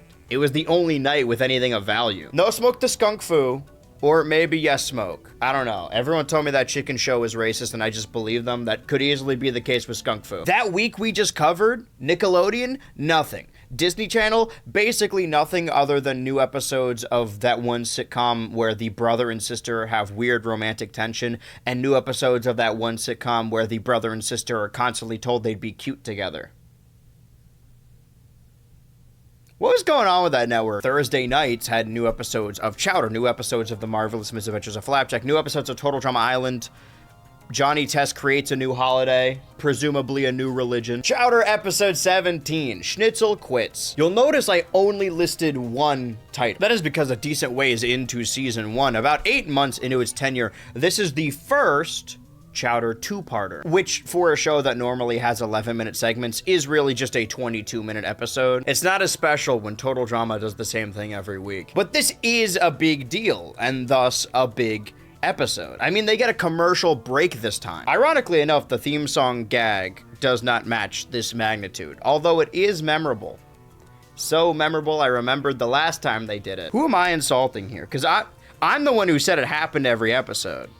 I'm the one that's wrong. I misremembered. Due to its double length, the working credits are a little bit longer than usual. Obviously, it wouldn't be an episode of Chowder if the creator of the program, C.H. Greenblatt, wasn't involved. That's gonna bite me now that I've said it. As well as staff writer Kevin A. Kramer, who previously wrote the Warzone one, the P-Flation one, the one with the rat sandwich, lovingly titled The Rat Sandwich, as well as 2 more writers in Peter Braungart and Mark Sergeson, who both wrote and storyboarded this 22-minute episode. We're seeing another debut. Sergeson is listed under the name Cosmo Sergeson on IMDb and Letterboxd and Fandom. He's really only credited as Mark on this episode.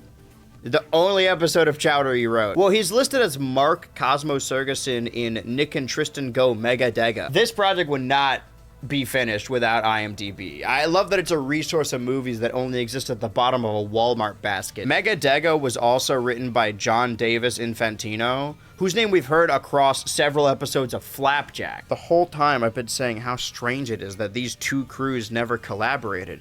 Meanwhile, the whole time they made a movie together. Sorry, movie in quotation marks. So which one's the Nick and which one's the Tristan in this relationship? I do not know why Sergeson is credited as Mark on this one Chowder special. I just hope I'm not dead naming anyone. Wrote most of the episodes of the Cuphead show. I thought I should say that because Nick and Tristan are doing a great disservice to the legacy. This event was so big, it needed 2 directors, as Eddie Houchins and Sean Cashman collaborate on this show for the first time, because the show prior to this only ever needed specific directors. They never had the opportunity to work together on this show. Strangely, again, outside of the pilot episode, this is the first episode to not have art direction lead Dan Kroll. Instead, it was led by Lynn Naylor, making her Chowder debut, setting her up for a long future of art direction on this show, and also Symbiotic Titan. I'm not saying an artist couldn't work on both shows. I'm just saying they couldn't be any less similar. She directed the episode. You know, that episode. War! All right. I'm gonna read too much into these characters again. I mean, what else do you come here for? Because Shnitzel quits in the very special episode about how Shnitzel quits. You get what you pay for. You remember in the 2010s when every episode of SpongeBob was billed as a super special event with commercials that said this could change the foundation of the show, and then in the episode, Gary tries like hot sauce for the first time or something? Schnitzel is underappreciated. He gets no thanks and no respect for all the work he does around the building. As a kid, I just always assumed he was a janitor. Probably because they pull a little bit of a Cinderella parody here, but he does everything there. As 3 colorful rats sing a pretty overt parody by calling him Schnitzel Fella. I've gone on and on about mixed media in this show, and we see that in the trauma sequence for Schnitzel's replacement and the return of Kiwi. And this is the episode. Before in the Lead Farfel, I said I thought I made up an episode in my head where a large cube works in the kitchen. Turns out I was spot on, and that large cube is Tofu, but this time voiced by Gary Anthony Williams. Oh, and one of the rats is voiced by Rob Paulson, which is already really noticeable because his natural talking voice just sounds like Wacko, but it's even more noticeable in the musical number. It is a full number. It doesn't last long, but it certainly lasts longer than I remember. I reiterate that my memories are untrustworthy. The show has way more musical numbers than I remembered. Most of them have been legally distinct parodies of classic theater. You know it's a special episode because there's no montage this time. That is a very rare occasion, at least for season 1. My point, sorry. I've pointed out the artistry of the visuals of this show a lot, as well as the rhythm of how willing they are to divulge into absurdity. But outside of saying, oh, this track comes up a lot, I have really neglected to praise the music. I'm not talking about the musical numbers, I'm talking about the track that plays near the end of the episode, where Schnitzel attempts a daring escape, made my blood pump. It felt like I could run through a wall. Not that though. Solid. It's a really good show. However, okay, so Schnitzel asks for a raise, but is laughed out of the building by Truffles and Mung. It is a really funny bit, I'll give them that. Outside of maybe Schnitzel makes a deposit, some of the best bits of the show have been absurd utterances and elaborate visual gags. But what's great about this special, and what I just said previously, is it's what I like best about Chowder, but it isn't the majority of Chowder. Because this 22-minute special is packed with some of the best line reads in the season. The bit where Panini asks Schnitzel what Chowder's favorite cartoon is and then intervenes to say, I bet it's Chowder. Or when Endive insults Mung's failure to win back Schnitzel and he says, I know how to treat a man. Unfortunately, like often in this series, my favorite bit is also the dumbest one. That thing on your beak? My snood? Yeah, your snood. Seriously, dude, I can't even look at that thing. You gotta think about getting it removed. My wife likes my snood. You're a lucky, lucky man. Man, that guy looks like he just quit a job he never thought he'd have to quit. Bummer. Okay, seriously, I'm gonna puke if I gotta keep looking at that thing. Not to say, though, there aren't as many visual gags. When Schnitzel quits, he rips off his apron to reveal an identical apron underneath. He does have to be a shirtless butler later. All right, let's talk about it. I know that we are our greatest critics, but I was editing the previous video and it felt so whiny when I was talking about this stuff. So Schnitzel, of his own volition, walks out of Mung Dahl's catering company. And the rest of the special, we cut back to them, and they're both miserable. Chowder more so. He very much misses Schnitzel. The commercial act break is led in with their mutual crying. Schnitzel takes up a help wanted ad from Miss Endive. You see how she looks here? How she's about Schnitzel's height. If we're blowing out theories to make sense of the show and cover its bald spots, maybe she grows with strong emotion. She seems to only do it when enraged or in a vulnerable position. like one of those puffer fish. I think that's what I've been missing here. With Total Drama Island, we all understand that it's kind of bad. Like, it's not terrible, but it has more shortcomings. Maybe because of the outright cheap look of it. But I'm not really able to accept that with Chowder, even though it would probably make talking about it a little less stressful. People online will often wish that their favorite creator remains niche, and that is, on one hand, hoping that your favorite creator doesn't get to make a livable wage. But I think it has been horrifying for me that even a couple thousand people watch these videos. I fear that anyone who worked on this show will watch this and see me talking about Endive here and be like, it's not that kind of show. All of the relationships in the show are fucked up and disturbing. Okay, so Shnitzel shows up to Miss Endive's place, and when she realizes it's him, she quickly strips to a towel and pretends she just got out of the shower. Throughout his tenure over there, an indescript period of time, he is constantly harassed by Endive, who even pretends to drown so she can force a kiss onto the rock monster. Not for nothing, but he's supposed to be the pool boy. He's not a lifeguard. Just cleans the pool. You gotta pay extra for that. The concept of being so rich and incompetent that you have your own pool, but you also need a lifeguard for said pool. If I'm there to clean your pool, I am not saving anyone's life until you up my salary. You're unfortunately going to have to drown. But I suppose he's just supposed to be a jack of all trades. He just works for Endive. But despite all of this, he seems to really enjoy working there, to the point where he tells Mung such later. Obviously, we can't translate directly, but they're pretty sure he says he likes working there. So now I'm the dude on the internet watching people's relationships from afar and policing it, when everyone involved seems to be enjoying their time. Luckily this time, they aren't real people. I will never forget the ancient words. 90% of the problem with Twitter is treating fictional people like they're real, and real people like they're fictional. Yeah, that's right. This guy worked on Flapjack. But if I'm going to be the theory guy for a second, Shnitzel does eventually reject Endive's advances when a wedding is forced upon him. He sours on her and the job, but he never really does Panini. The whole time while she is aiding Endive and keeping the other caterers out in a very pun-laden fight. I almost included the clip where Endive tells her to toss her cookies, which she then literally does. There are certain episodes of Chowder where I'm like, this is it. This is the clip for sure. And there's other episodes where I'm like, I want to show you the whole thing. And in the end, Endive keeps her by her side and acts as though men leaving the way Shnitzel did is an inevitability. Kind of a lot like Mung did. But when faced with a fresh new person to talk to, Panini jumps at the chance. She stays around Shnitzel as much as she can, treating him like an older brother. And to Shnitzel, the whole thing is probably just reminding him of his old little buddy. All that to say that Endive and Panini aren't that different from Mung and Chowder. I mean, in the end, she loses it a little bit and says she wants a million zillion kids, which I respect the hustle. She gets what she wants. This isn't anywhere in the text of the show, just my shitty headcanon, but every time I see Panini, I just get sad. Aw, she never got a chance at a normal life. She's being groomed for toxicity by the only parental figure she has in a big empty house. We do get a little bit positive, healthy relationship representation. It's a special double-length episode to build up to the reveal of Schnitzel's girlfriend, who is the character I main in Kirby Air Riders. And Shnitzel was totally content to keep working for her had Endive not turned on this form of jealousy. I want to feel bad for Shnitzel, the way that Mung treats him, but it's goddamn funny. Just know that every time I say something like this, it is for entertainment. And it has the undercurrent of, oh no, this is funny. Unless I outright say that it isn't funny. The entire escape sequence, I mean, first of all, I mentioned this in the Taste of Marzipan episode, they always look cool when they don new costumes. Notice I didn't mention it in the episode where Mung and Chowder have to be maids.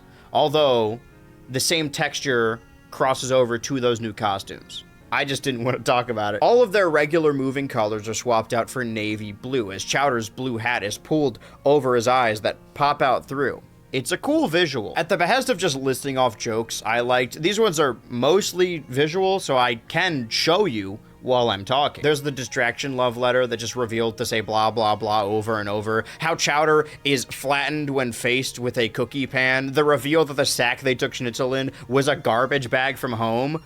Good Good show! To the point where they even have to pretend that Mung and Truffles like each other, calling each other Sweet Potato and Honey Bun, just so Chowder can react to the food names with hunger. Or, if we're reading too much into things like we are with every other character, something about breaking and entering really lit a spark in their otherwise scarce marriage. It's the 2 kids they gotta raise. I mean, in the end, the creator of the show, C.H. Greenblatt, in puppet form, goes over Schnitzel's fond memories with the catering company, one of which is the fact that they paid off his student loans.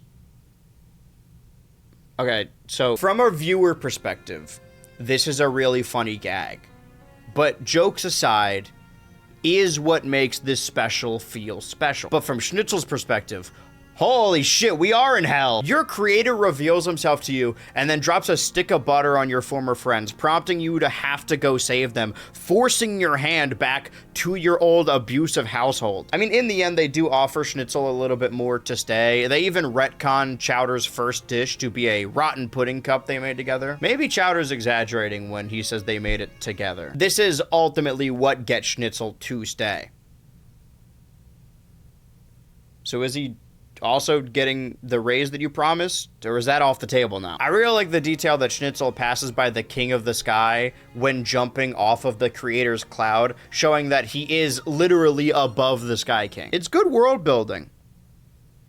Endive has a living skeleton in her closet. I wanted it to end there abruptly, but I forgot to mention that the end credits star a puppet Schnitzel being mistreated at work. Again, nothing ever changes. But what does change is the new episode of The Marvelous Misadventures of Flapjack, Episode 5, Skooled and Snarked. I do like that it seems Flapjack's paired segments are often put together with a little bit more purpose than the likes of Chowder. Although outside of the names, the only connection the episodes actually share is its permanent creative director J.G. Quintel. Because Skooled features a writing duo of Pendleton Ward and Mike Roth, who had previously written and storyboarded the episode Kid Nichols together, and are constantly paired together as the series goes on. Whereas the second segment, Snarked, was written and boarded single-handedly by a new Flapjack debut, Brett Varon. Looking up his name actually yielded an episode of Maxwell Adams' new podcast. I feel like I'm dating this video when I'm writing and filming this, because I know it's bound to come out later in the summer, but I do feel like this new podcast was specifically curated for me. It's one of those occurrences where the world feels like a simulation, like when you learn a new word and then immediately you hear it everywhere. The secondary purpose of this project outside of the people who requested it was, for me, to look deeper into these formative shows that I grew up with and look further into the crew to understand the people that made them so special and set up a template that I can come back to later when talking about other shows. I thought it was a fun idea. As an animation reviewer who doesn't actually animate, I thought I could learn a thing or two by following names that go relatively unsung. And then Maxwell Adams, a Chowder writer in his own right, comes out of the woodwork with a podcast episode starring Alex Ulmager and Julie Murphy. Names that I learned for the first time while working on this project, and now I get to hear the voices and see the faces of them. This isn't even in the script because I wrote this like a month before I started filming, but as I'm filming this, a week ago, C.H. Greenblatt showed up on the podcast. And it was too late to rewrite the first video. I fear what more episodes will come out once I finish filming this, but before I finish editing this. Just know that I know you're watching me, Maxwell. This show was made for me. All right, you guys aren't allowed to watch it. Unless, of course, Maxwell Adams sees this video, if you're watching this. I want to ask Alex about the Brain Grub episode. Also, why does the Flibber Flabber look like that? Regardless, Skooled is the official first appearance of the creature known as 8-Armed Willie, an octopus with 8 arms. I remember this being a much bigger deal, as if 8-Armed Willie was built up to be this big bad of the entire series. But I couldn't really find anything that backed that up. Only commercials for the upcoming series. The episode begins with our two adventurers, the captain and the kid, following a map to 8-Armed Willie that may or may not lead to a cave underwater. Listen, it exits into a laundromat. I'm not gonna question it. I'm done asking questions. I am now an incurious mind. The hunt for Candied Island is the hunt for gratification. The hunt for express riches. Whereas the hunt for the legendary 8-Armed Willie is a hunt for history. Any adventurer who can capture or vanquish the beast is sure to reach legendary status. This is one of the few episodes that begins with an actual adventurer's hunt, but does eventually devolve into candy. Flapjack is so hung up on not knowing his left from his right that he tosses and turns in his sleep, prompting Bubby to order Knuckles to take the boy to learning classes. Knuckles is immediately enamored with the beautiful teacher, Miss Leading. In contention for the best joke in this segment, had I not loved the bit immediately following. They seem to like my muscles. Anyway, my husband and I'm out of here. But Knuckles is led back inside with the promise of candy with each correct answer. Oh, and another really great gag that I wouldn't have had the brain capacity to understand as a small child. It becomes instantly clear that Knuckles will never decipher the mystery of left and right, so the teacher shifts gears to ask him which is port and which is starport. Of course, I wouldn't know what it means. I thought she said starburst. But with the help of this show, I learned a lot about nautical nonsense very quickly. I mean, we're only a week out. Also, sextant. I didn't know what that was, but I knew what sex was. Well, I knew it was a thing adults do that I'm not supposed to know about, and I knew it was a funny word. Something I've only gotten to in my old age is that whenever I talk about stuff from my childhood, I do feel like I'm age regressing a little bit, and it makes me feel sickly. Flapjack is rewarded with several pieces of candy for his correct responses, prompting him to grow fatter with each class. In the first misdirection, in the dead of night, Knuckles sneaks out of the whale to go grab the candy he believes he deserves. Before I described the show as harrowing stories, but still outright comedy, I never felt the same shuddering fear, the need to hide behind the couch for protection for this show. And I feel the need to reiterate, this isn't me flexing my superior bravery. I was scared of Tim Allen's The Shaggy Dog. I just thought Flapjack was cool. But I can understand. The setting turns a deep green when Knuckles unravels the classroom, finding a hollow and lifeless puppet version of their teacher, the reveal underlined as multiple tentacles rise up from the floor. They manage to do a sweeping camera shot to unveil the rest of the class, and when Flapjack returns, the class defaults to normal. The illusion only broken as the teacher gets caught on the concept of fear. She screams as an arm breaks through her body that never was. They even place a film grain filter over the cartoon to make Willy look like the star of an old monster movie. So, yes, I could understand how you could find it scary, but also, I was not a very smart boy. I never really questioned it. No media literacy in that hollow skull. Upon a rewatch, I assumed Willy was masquerading as the teacher to fatten the children up with candy, more plump for the eating. But all the other kids are puppets too. Flapjack is the only real boy. And then in the end, another misdirection is revealed that she was real, and they've never actually interacted with 8-Armed Willy. As far as we know, he may be a myth. But the teacher was also Willy the whole time or something. So maybe, at some point in my view of this episode for the very first time, I felt that capital letter fear. But once I was let in on the joke, all of that subsided. Or I just thought octopuses were cool. Or tasted yummy. I could tell you what the first episode of Total Drama Island is because they're made to be watched in order. I could tell you what the first episode of Chowder is because it acts as a pitch pilot and looks so different from the rest of the series. Prior to starting this project, if you asked me, gun to my head, I don't think I could tell you which episode of Flapjack was the first one. I mean, nowadays, Hulu doesn't even seem to know. And that's even without factoring the original shorts that aired in 2007. There's a lot of reasons as to why this could be. The easiest explanation is that I just caught the episodes out of order. It's July now, and I had a stacked schedule. But another could be that, unlike Chowder, with a handful of exceptions, most of the season 1 episodes we've seen thus far have had little to no writing credit from the show's creator, and each episode has contained a different person or team of persons who have their own interpretation. Like Snarked is Brett's first episode, and it weirdly begins with an introduction. Even weirder that this is segment B in the episode. It sort of follows the through line of a pilot as we meet the characters in order of importance with a Bubby reveal at the end, although we do get to see her a little earlier. It even opens with a wide shot with Flapjack saying, "Welcome to Stormalong." I have committed the cardinal sin of comparison through my rewatch, and I understand how fortuitous it seems, but early on while watching this, I had this twinkle in the back of my brain that I didn't feel the need to write down that said, man, Flapjack He's talking a lot like SpongeBob this episode. Followed up immediately by Flapjack's footsteps being pronounced with a squeaking noise. Each step a squeak. Even the joke of the live-action ship, it all stunk of sponge. And I was about to write down that something about this episode seemed like SpongeBob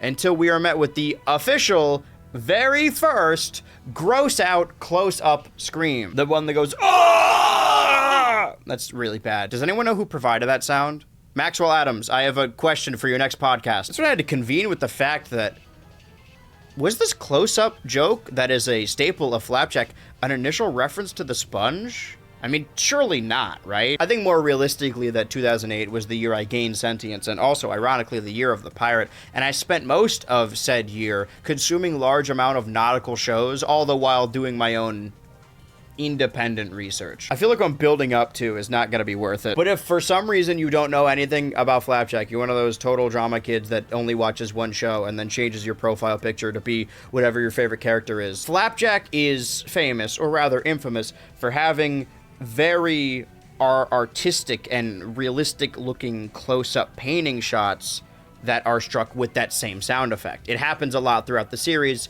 It is what the show is famous for. So Knuckles and Flapjack are faced with some foreigners from a made-up foreign land. Instead of gibberish, they speak in reverse, and it's another misdirection. It's not my favorite episode, but I do love the artistry. The sickly green ship juxtaposed to the blood red sky fading into a lighter watercolor. Put that shit in a museum. Make that shit your pirate flag. There's like a fake act break in here. Like, it cuts to black, but I know that this segment is only 11 minutes, as they are carried away by a large seabird who is only there to carry away a suffocating fish. I know we've walked the line with harassment when it comes to Chowder. I feel like I'm an HR manager for cartoons, but sometimes horrific things happening is fun. Knuckles attempts to replace Flapjack with a new boy, but when he grows suspicious that the Snarks may have taken Bubby, where he keeps all of his stuff, he shoves him in a locked chest. He eats? Hey, wait up! Adventure! I would have been just as content if they just straight up didn't reveal he was okay in the end. I mean, everyone is okay in the end, as it's revealed the ship's crew were actually jailers, meaning that Knuckles and Flapjack accidentally freed violent criminals. Stormalong instantly falls when pressed by these violent criminals. I feel like a political smear ad right now. I actually want to walk back what I said about SpongeBob in case you read it like an insult, but no, I love that SpongeBob shit. And Flapjack has some real gut-busting expressions in this one. I love when the artist portrays him more as an unkillable force of nature than an actual living boy. Unlike that other boy, who is both very killable and barely living. The night began with a very special broadcast of a 22-minute Chowder special, only to wrap up all the stuff that matters, the big three, with a 22-minute installment of Total Drama Island. Acting just like it's another Thursday. Total Drama Island, Episode 5, Not Quite Famous. Written by Jennifer Cohen, who isn't Jennifer Perch. They're different Jennifers. This is also the only episode of the season she writes. The new Jennifer, not Jennifer Prime. This is an episode I've talked about quite a lot across several videos, and by that I mean both theory analysis videos, because to me the purpose of a fan theory or headcanon is to tie up loose ends or fill up plot holes. In the simplest sense, they exist to explain the unexplained, and this episode leaves a lot unexplained. I know that my generation often gets accused of watching TV with one eye and scrolling our phones with the other, but I've watched this episode several times across my life now, probably every year. When watching the reboot, I did kind of drop the ball with Julia's whole plan, though. I missed that one. That one got away from me. So for the uninitiated, this is a pretty screaming gopher-centric episode, which is sort of insane considering they don't even win this time. In the end, it's revealed that Harold actually had mad skills and wins the challenge for everyone. I know that these episodes have different writers, but we just did this. This is how last week's episode ends. Why do they even bother to doubt this guy? He performs a YTPMV live. Jeff pumps his fist at this victory and DJ fists his pump even before the challenge begins, just when they see the outdoor amphitheater. And they just go right back to bullying immediately following this. This is another prime example. We see this amphitheater a couple times after this. So genuinely, where did the Dodgebrawl court go? He has to step in because it's a talent competition this time around, and it requires 3 acts from each team. Katie and Sadie are terrible at dancing, Duncan's talent is too creepy or illegal, and Jeff crushes his skateboard. I don't know what I thought Jeff's sport of choice was, but I assumed it was just also surfing.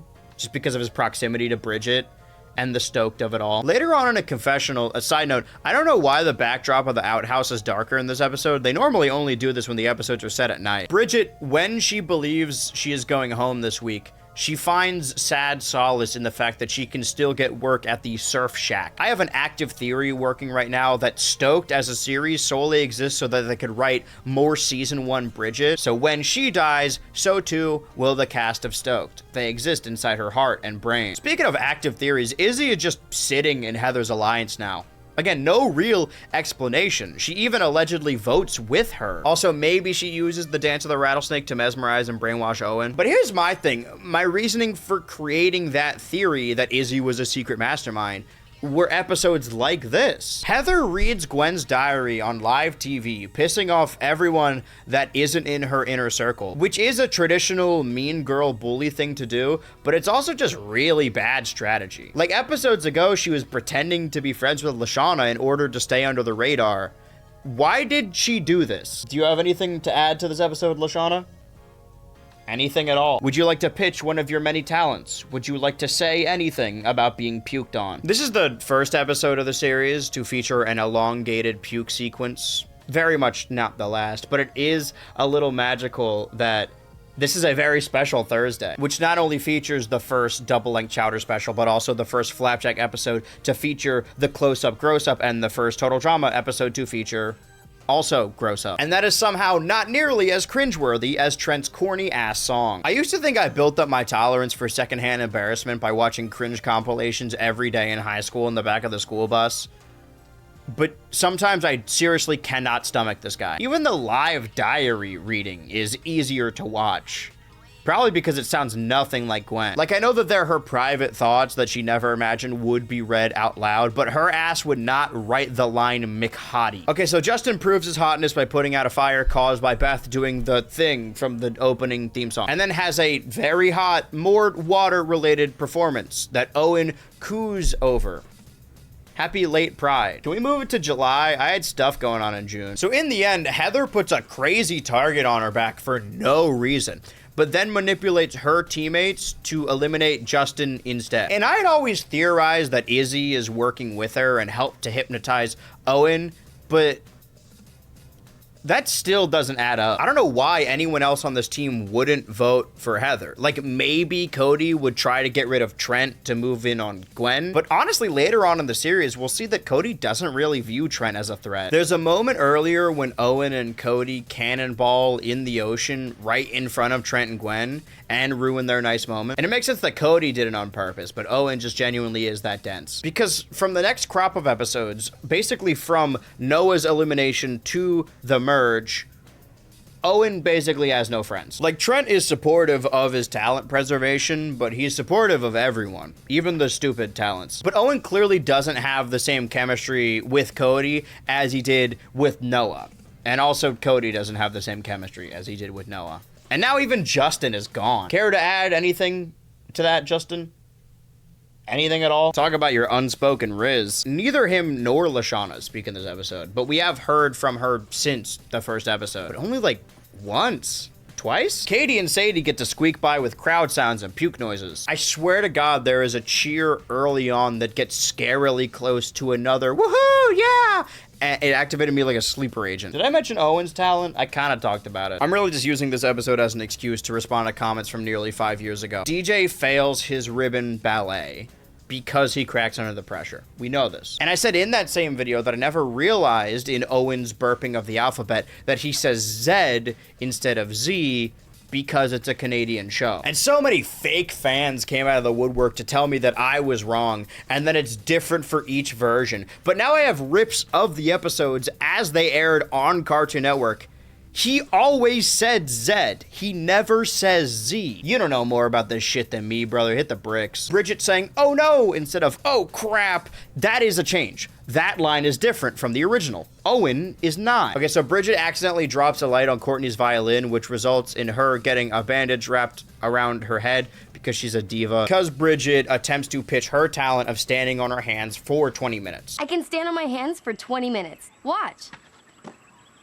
Okay, that'd be cute if you were a monkey. This episode constantly, more so than others, begs the question, Are Bridget and Courtney friends? Or are they just the only women on their team that aren't already best friends? Because Courtney doesn't really have friends until the very end either. She is, accidentally or otherwise, pit against Heather as the mirror on the other team. They fit the same role of a bossy leader. Heather tries to get Lindsay to spy on Gwen all day, but gets frustrated when she spends her time getting tangled up in Tyler's failed yo-yo technique. Don't you play like basketball or something? Tennis? Another discrepancy arises when Heather mockingly implies that Gwen and Cody are hooking up, and apparently across the pond that just means kissing and not going at it body style. The judge of this competition is island resident Chef Hatchet, who Chris McLean bills as former DJ, which is true. That gets brought up later. He gesticulates to the chef-o-meter or chefometer, but this is clearly added in post, and the campers are outside all day. They never see this meter. How could they know what the score is out of? With all that out of the way, let's assume Cody did vote for Heather, because everyone on the Screaming Gophers would understand how horrible she is now. On top of Trent, Gwen, Lashana, and presumably Justin, that's a tie. 5 votes for Justin and 5 votes for Heather. Like, we know that Cody could vote for Trent, but why would Heather assume that? This is colossally bad planning on Heather's part. No wonder Gwen dumps Harold's red ant farm on her. What did she think was going to happen? There's more episodes of this show. Another Thursday capped off with an episode of Johnny Test I mentioned before. There was also a new George of the Jungle that I didn't mention before. Because when I started the Chowder Prologue, it was just as much about the show as it was the surrounding network. Every new episode that aired as a part of Fried Dynamite, or the Dynamite Action Squad, or Toonami, or Adult Swim. But as I've gone on, I've decided to strip back a little bit. Not only as we grow closer to the archive that I do have, but a time I remember more fondly. Like Friday, July 4th, the 4th of July, shocking development, which was celebrated on the network with the Rada Pendence Day marathon of every Chowder episode we have seen thus far. And that's all well and good, although it was followed up by an uneventful Fried Dynamite. But for this next week, I'd actually like to take down this block for a second and go a little more freeform. I've been trying to figure out what the channel is really for, what it's been for from the jump and what it is for now. And I think ultimately it's for telling stories. In the last video, very close to my microphone, in the context of introducing Transformers Animated, which is actually the new McDonald's toy line that began rolling out on the 4th, as well as Littlest Pet Shop for Girls, Transformers Animated actually aired its 2-part Season 2 finale on Saturday. Weirdly, a finale-laden week. On Adult Swim, American Dad aired its Season 1 finale episode, Tears of a Clooney, and then both Death Note and Assy McGee ended their series outright, or their series run, on Adult Swim's. 2 shows I have seen an equal amount of, but my relationship with Transformer as a franchise sort of starts and ends with my childhood best friend. Last year, 2007, our yearly co-family beach trip was marked with custom t-shirts ahead of the first live-action Transformers film. We've been going for a couple of years, but the latter half of the 2000s is when I started forming actual memories. It's why we're often stuck in this year. So me, my oldest sister, my youngest sister, my childhood best friend, and his sister, I don't really know what to call us, but we keep in touch in a group chat titled Anne Hathaway, so that's something. Branding, right? I've talked about this before, but every summer, around the first week of July for the 4th, we would go to this beach in Corolla. It was our tradition. I talked about it in the Stoked video that'll never surpass 200K. For more information, here's a clip of Barbarian and Weapons director Zach Krager talking about going to the exact same beach in the exact same time, in the exact same situations, and the horrors he witnessed. I remember when I was probably 12 years old, and my family would go to the Outer Banks of North Carolina for the beach. We'd go to the beach every summer. And we would go for like a week with this other family, 2 other families actually, the Shays and the Fenners. And they all had kids around the same age, and we would all fucking hang out. It was really fun memories of that time. And at night, we would play like, what's that game where everyone goes, I guess it's hide and seek or Cookie. We sort of moved as one big family. I mean, it started because our moms were friends before we were born. And nowadays we spend the holidays as one combined family, celebrating Foster's Home Friendsgiving. Previous years, before forming the mush up here, there were spotty moments. I remember one year I was deep in my first Muppet era, and our family brought burnt DVDs of The Muppet Show for the ride to the beach and then ended up gathering people in our mom's room to watch them. I always loved it, whereas my younger sister was mortified. In her defense, the first episode contains a man-sized Muppet getting into a physical altercation. Also in her defense, she was afraid of seagulls, and when I got to the beach, I would throw chips on her so they would swarm around her.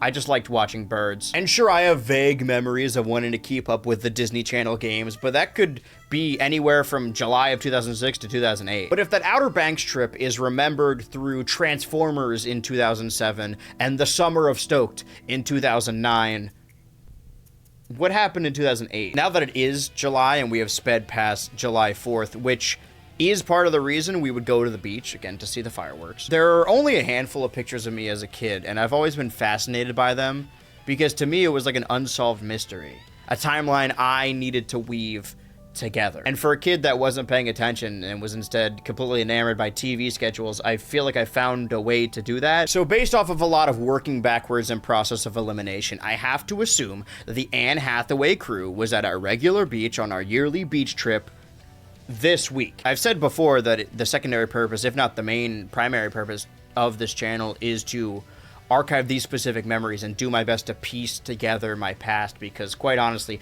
I don't really go to therapy, so this is the best I can do. And you gain additional information. We actually did the pilgrimage again last year because we hadn't actually been in so long, and stuff gets more expensive as you grow farther and farther apart. I was actually weirdly ashamed of bringing it up on occasion because I think I was just surrounded by a group of people in a specific culture that would like to engage in like comparative trauma, often referred to as like oppression Olympics and class warfare.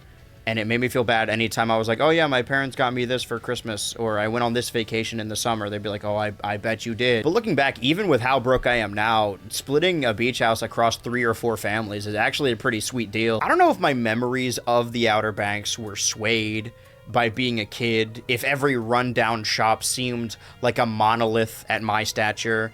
But when we went again in 2025, it was dead. The mini golf course, now a domain for local wildlife, the duck boat lake now fully dried up, and almost every business on the boardwalk closed. I suppose the beach was still there, and the trolley you take to the beach. While we're on the topic of the ocean, evidently this week was also H2O Go Deep Week on Nickelodeon, which was just the return of H2O on the network with a bomb of its own, airing the first 5 episodes of season 2 across 5 weekdays. Superseded by a very special presentation of Nick News with Linda Ellerby coming home when parents return from war. Turn that shit off. The only war I care about is the war between good mermaids and bad. I'm playing mermaids in the ocean as we speak. As young children, we never really ventured far out into the vast sea. We did, however, stand at the beach line and attempt to jump over crashing waves. I wasn't going to include this, but the Anne Hathaway chat actually popped off again while I was writing this, like genuinely while I was typing,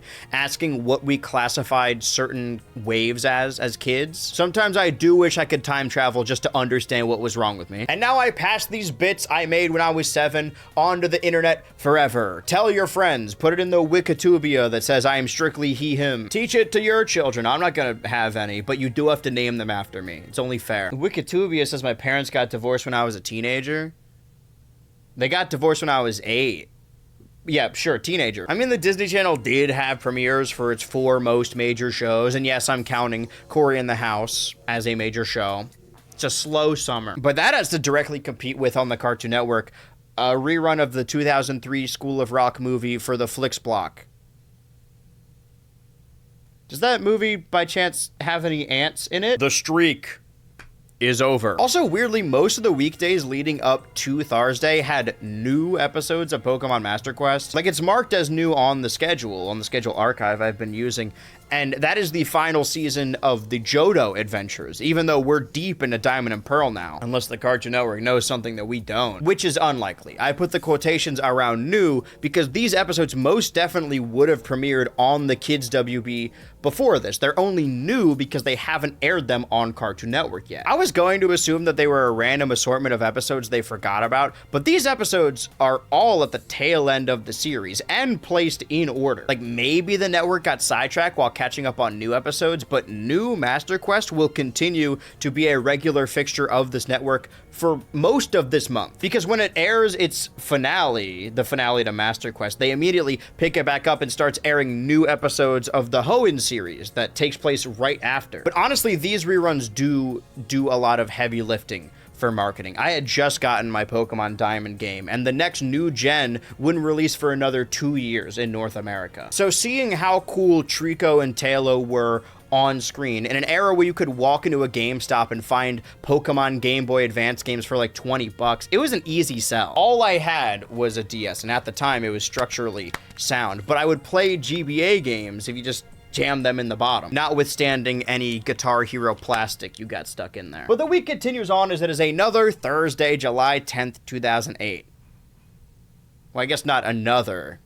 There's only ever been one July 10th, 2008, and it's now. Okay, so everything I just said, the beach vacation, the hazy memories of grand adventure brought down to earth with shocking reality, that has nothing to do with Chowder. Chowder episode 18, big number, the broken part, and the Meach harvest. So let's split these into parts, as we often do. We are episodes away from the end of Chowder season 1, which is what kicked off this rewatch. And still it seems Dan Krall has been dethroned or replaced by the likes of Lynn Naylor, who debuted last week and is now up art directing each segment for one episode. The segments that were regularly directed by Sean Cashman and Eddie Houchins, who collaborated on the previous.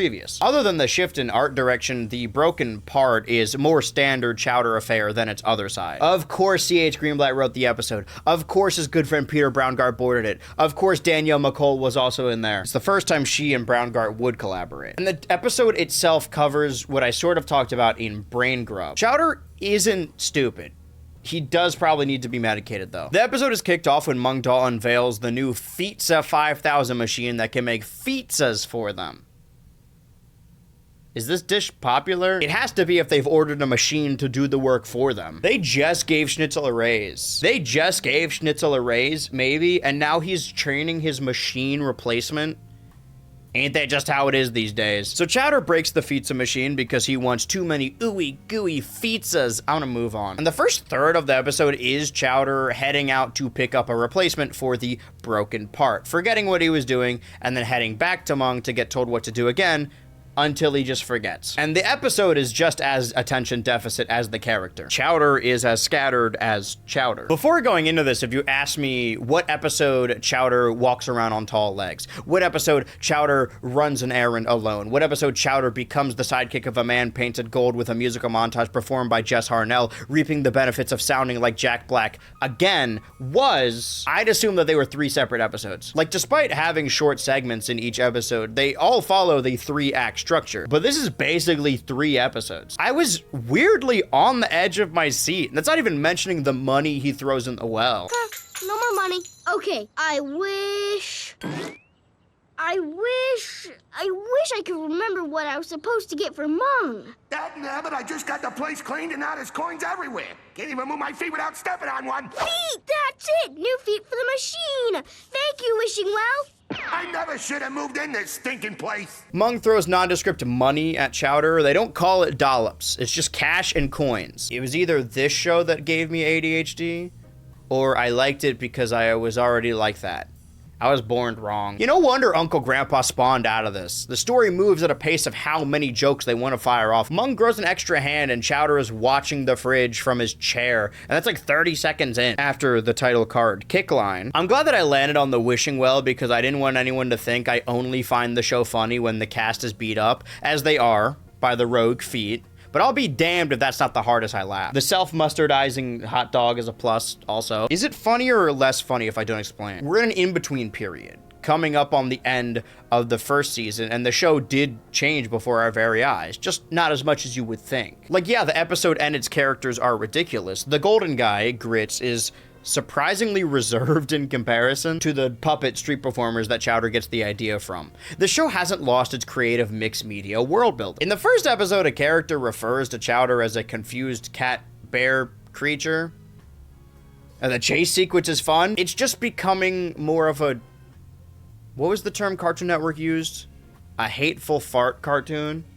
I know that was used to refer to Billy and Mandy, but that's kind of what this show is sometimes. And that's not an insult. I mean, it was at the time, but I love Hateful Farts. If an executive called my cartoon that, it would be engraved in my standing desk for the rest of my life. I'd put it on one of those cat posters for inspiration, or one of those corny math memes your teacher puts up to relate to the youth. I didn't refer to the broken part as standard form because it's uninventive or generic. I did it because I knew the next segment would shock the world. The conceit of this project is really what excited me, because it's a fresh take on a dying format. To my knowledge, I don't think anyone has ever made a retrospective video that encompasses 3 shows as they aired back to back. Total Drama Island, despite airing alongside the other in-house cartoons in their premiere comedy block, is an outsider. It wasn't just made outside of the company, it was made outside of the country. Its success was a little bit of a fluke. Whereas Flapjack and Chowder are not competitors, but they certainly aren't the same. I've been comparing them the whole time. Chowder is colorful, while Flapjack is sepia. Chowder is comedy focused, while Flapjack likes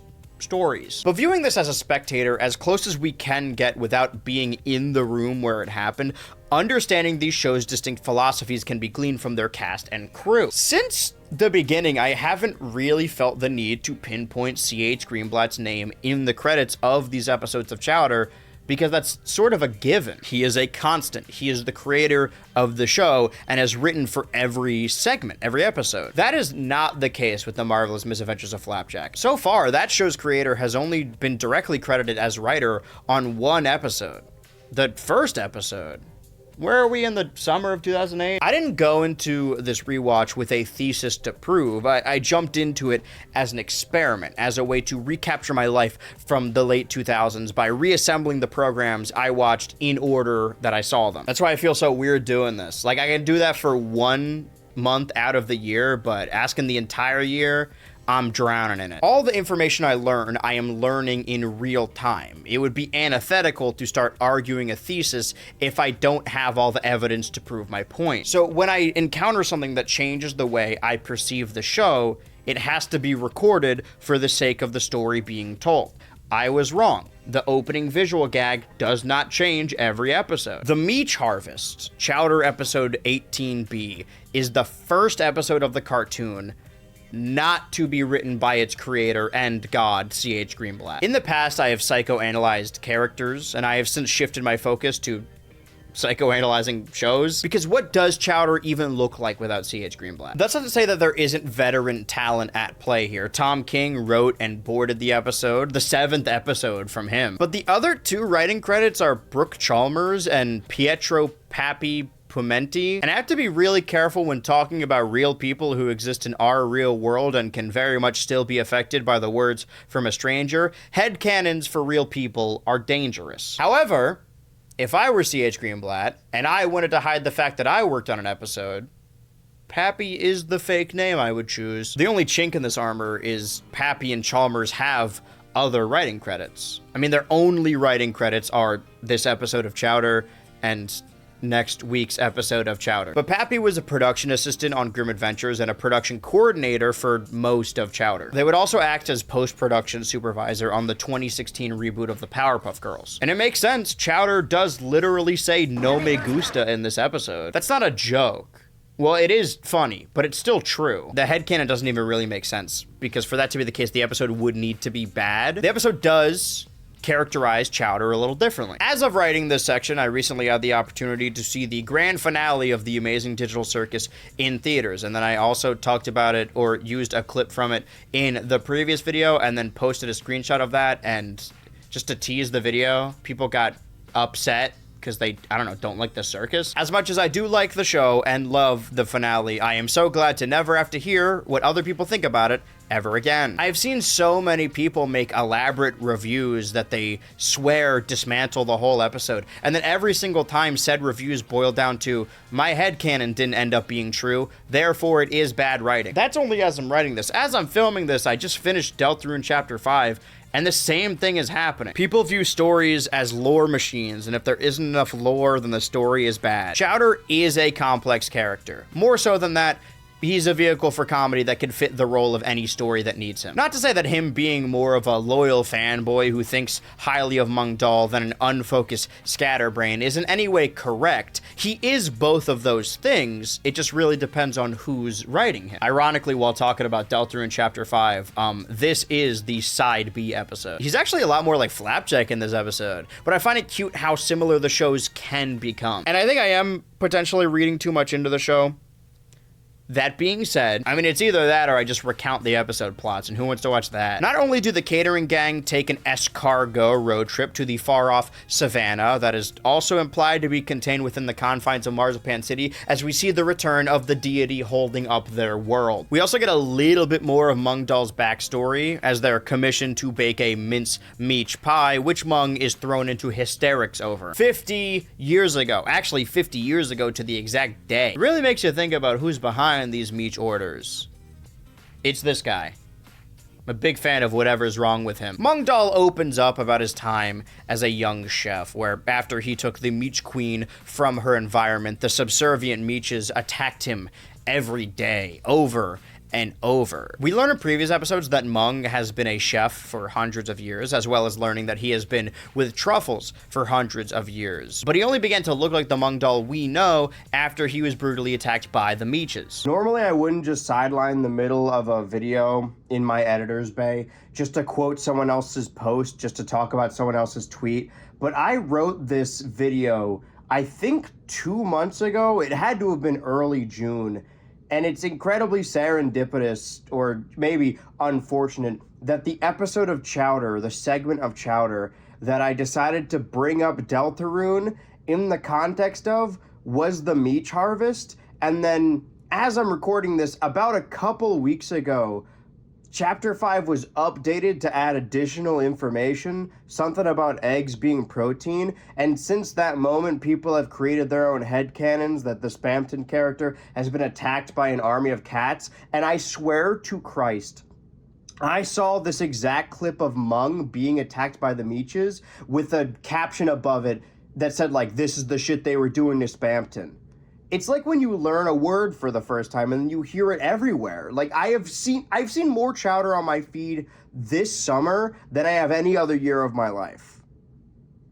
Okay, I'm not even using this microphone. I'm actually just talking into the phone, so we can just cut away from this now. The thing about being alive for 100 years, those last 50 start to weigh on you. We do not see Shnitzel in these sepia-toned flashbacks, as he didn't know the story either. So we have to assume he began working at the catering company in the last 50 years. At which Mung Dal put several apprentices through the mold test, causing the demise of most of them. But Chowder is a tank. What did Greenblatt say about him before? Don't fuck with Chowder. Because Chowder and Shnitzel are tasked with stealing the Meach Queen from her royal Meach servants. I've said it before, I love the episodes where they team up. They're usually the best team of the show. Probably shouldn't be wearing those white sheets, though. You really cannot be wearing that, Shaggy. But in the end, they just end up taking the queen from her home, who is immediately enamored with Shnitzel, which is fair. I can't stand to hear them scream. Take the moon and take the sun. Everybody come in and she didn't have anymore. Come on in and see what cooking. Let's gotta do something. And cook her into the pie, where it seems she's still sentient until she is eaten by the customer, who is promptly hunted by the Meaches. Do they have multiple queens? Or is it the same one who just cannot die, being recycled forever? Because how did Mung get them off his back the first time? Mung Dal overcomes his fears, resulting in him growing bedridden and Schnitzel set up for the trauma suit. Horrifying stuff. I mean, he only goes about the order because the interesting looking customer calls him a doo-doo baby. Honestly, I think this is more about his pride than it is his life. Or, you know, Chowder's life. There are a lot of different ways that Chowder is characterized in the series, and I don't have a preference as much as I believe it depends on the situation he's in, because him being surrounded by terrible parental figures works the best when he is an unkillable ball of whimsy. We do get to see his other parental figure for the first time in puppet form atop the end credits. It wasn't until I saw his trunk waving around that I could place exactly what it reminded me of, because I just assumed it was extended Muppet media that came across my desk as a kid and we watched on burnt DVDs in the summer. But this time it really gave me a Wubulous World of Dr. Seuss vibes. You guys ever watch that? It was another DVD we kept in rotation at the household. It was also developed by the Henson Company, so it is all connected to the Muppets. Unlike these episodes. Unfortunately, the first episode of Chowder, not written by the show's creator, was pretty fine. It would arguably be an easier pill to swallow if it was just bad. But now only 2 episodes remain for Chowder in season 1. And we aren't even in the Noods era yet. Oh my god. Chowder's lifespan thus far has strictly been a Cartoon Network fall cartoon. It's the reason the last video is titled The Fall of Chowder, along with negatively getting more clicks. I'm glad you could join me for this video titled Total Drama Island is Worse Than You Remember, but all the preamble is necessary. I honestly thought about ending the video right before the Noods era begins proper. As funny as that would be, I'm set on making this a trilogy and not a quadrology.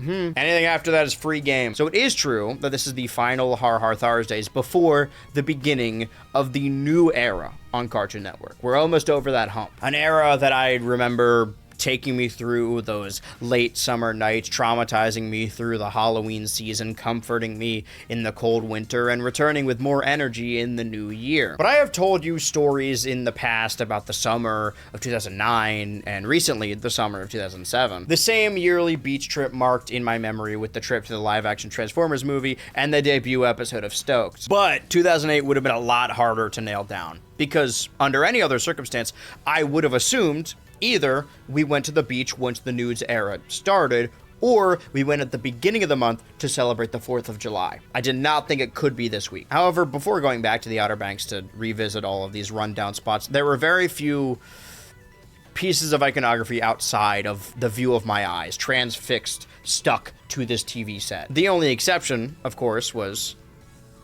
when the TV world bled into ours. This guy's gotta stop talking about Deltarune. So, for those of you that have never been, there are a bunch of beach houses in the Outer Banks area, all owned by shady characters and all adorned in paintings of ships and statues of ducks.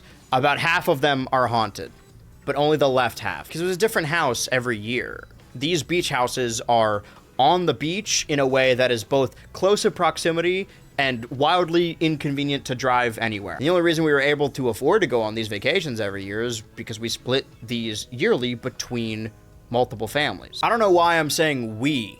I did not pledge any of my money for this cause. I was 7. But because of that, it was difficult for parents to keep track of every kid. More realistically, kids are a real bummer on your summer vacation. So us younger kids were put under the watchful eye of the older kids. Those older kids being 2 years older, meaning that they were, at the oldest, 9. Luckily, there's really only 2 places you can go. To the beach and back to the beach house from the beach. You go to and fro. To go to and fro, you would need to don a very vibrant wristband and take the trolley down to the beach. And I promise all this is pertinent information because this is the Flapjack episode. I'm sure there have been better ones or more famous ones, but for me and my extended circle of family friends that I grew up with, the Anne Hathaway, this is the episode. The episode that dominated our collective consciousness the entire summer 2008 trip. The episode that we would still watch every year when we link back up for the nostalgic comfort it brings us thinking back all those years ago. I know for almost certain, without needing any pictures or calendars, that we had to be at the beach the weekend of July 10th, because that is the night the Marvelous Misadventures of Flapjack episode The Footburn premiered. You know when you go on a trip with friends, even just for a weekend, and you sort of develop your own nomenclature, your own vocabulary.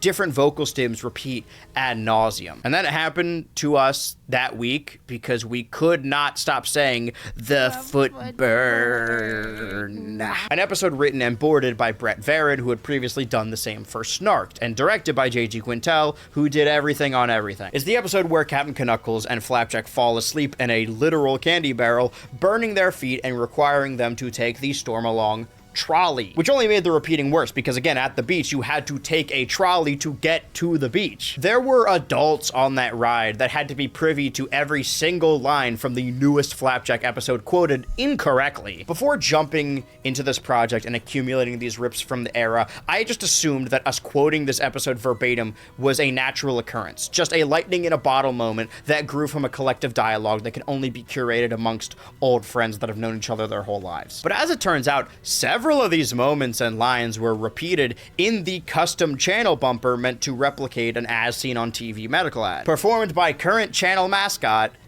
Camille McFadden. With several departures from the hot commodity Fried Dynamite show, is quickly raised through the ranks to become the main host and voice of the network for the next 4 days. Everything about the episode and this new show that a handful of us were likely to switch from at the first time lines up perfectly with that beach trip. It's an episode where they cross several ships while we gathered around a TV adorned in one of those novelty flotation devices with the house's name written on it. A dock not dissimilar to the same rundown boardwalk we would rush down, hopped up on saltwater taffy. And the little shops that Knuckles of Flapjack venture into, mimicking the same little shops that sold t-shirts of Calvin pissing on the local sports team. This year, for summer, we actually ended up going to Rehoboth Beach instead, which is ironically the beach setting of Steven Universe. It was the one that Beach City was based on. And they had dozens of AI generated t-shirts and Tung Tung Tung Shahor merch. And I want to be upset because I hate AI, but Boardwalk merch has always been the cheapest crap. Now they just have a slot machine to do it for them. Which doesn't even make sense because if they aren't bound by legal prosecution, surely it would be easier to just print a picture of Shahor from Google. I don't even know if the episode does have quotable lines, or it has lines I know my group of friends and sisters quoted. It's unfortunately perfectly curated to have the most annoying lines you could hear children scream while just trying to take a quick ride to the beach. But all of those quotes that we repeated were present in the Camille ad, luckily setting us up. It wasn't just the episode. These commercials would air between airings of any other show on the Cartoon Network. It was ingrained. Prior to getting on the internet, it was the closest we would get to memetics. I can't imagine we're the only people that experienced this. When I got to the moment where Flapjack was annoying Knuckles with his rolling on and stopping, every time the trolley inched forward, it clicked.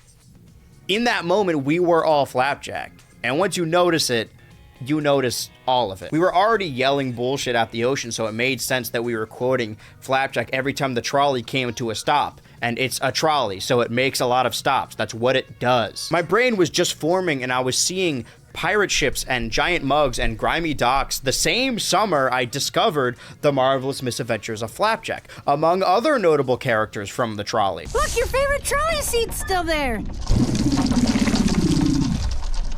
And your favorite rat, Knuckles Jr. I'll tell you, boy, me corny is percolating. The inventor from the first proper episode also makes an appearance in this one, so it sort of acts as its own pilot, in a way. But only for me and Anne Hathaway. Like, sorry to gatekeep, but in a series when I'm going to talk about dozens of episodes across multiple years of multiple shows, there is no way you have a personal story as deeply tied to this Footburn episode as I do. You forget the creators of Regular Show and Gravity Falls and Adventure Time. Can I give Brett Varon a hug? Maxwell, I have several questions. I do think that the title of this part in the 2008 Summer Trilogy will likely be a play on the Big Three. And I know I am most known to a large subsect of the internet as the total drama guy, and it would be a perfect slam dunk for this to spiritually connect to the 2009 Stoked premiere. But there are summers of my childhood that are so clearly marked. 2011 being My Babysitter's a Vampire, and 2012 being Gravity Falls. But if I'm speaking honestly, after consulting with my lovely sisters and the other family we shared our childhood with, I think that 2008 was the summer of Chowder. Oh, there was another episode, right. Handed over, written and storyboarded by the dynamic duo of John Infantino and Patrick McHale. This triangle is getting really messy. And of course, J.G. Quintel is their creative director. I can't even do the same person bit anymore because nothing is certain. Dan Kroll lost his streak, and we just got a Chowder episode not written by its creator. Nothing is certain anymore. You can't rely on anyone. Kind of funny that it occurred a week after he very literally appeared inside the episode. No wonder he was so busy. All right, so Hand It Over. I'm not trying to be mean, but it is a little funny that Footburn is the episode I think of when I think of Flapjack, and I barely remembered its B episode. Especially because they introduce a character named Handrew, voiced by S. Scott Bollock, also known as Hades from Kid Icarus Uprising, the Coffee Bean from Regular Show, and Eddie from Back at the Barnyard. Well, actually, his name is revealed to be Anthony. So Captain Knuckles spins several yards of lies to young Flapjack about his prosthetic limbs, and the stories of how he lost his God-given ones. This is a story that actually gets reused multiple times across multiple episodes. And by multiple episodes, I mean like in a week span. Before being confronted by a pirate crew and called out on his lies. I guess he wouldn't be scared of us then. Well, he wouldn't be scared. Well, he shouldn't be scared.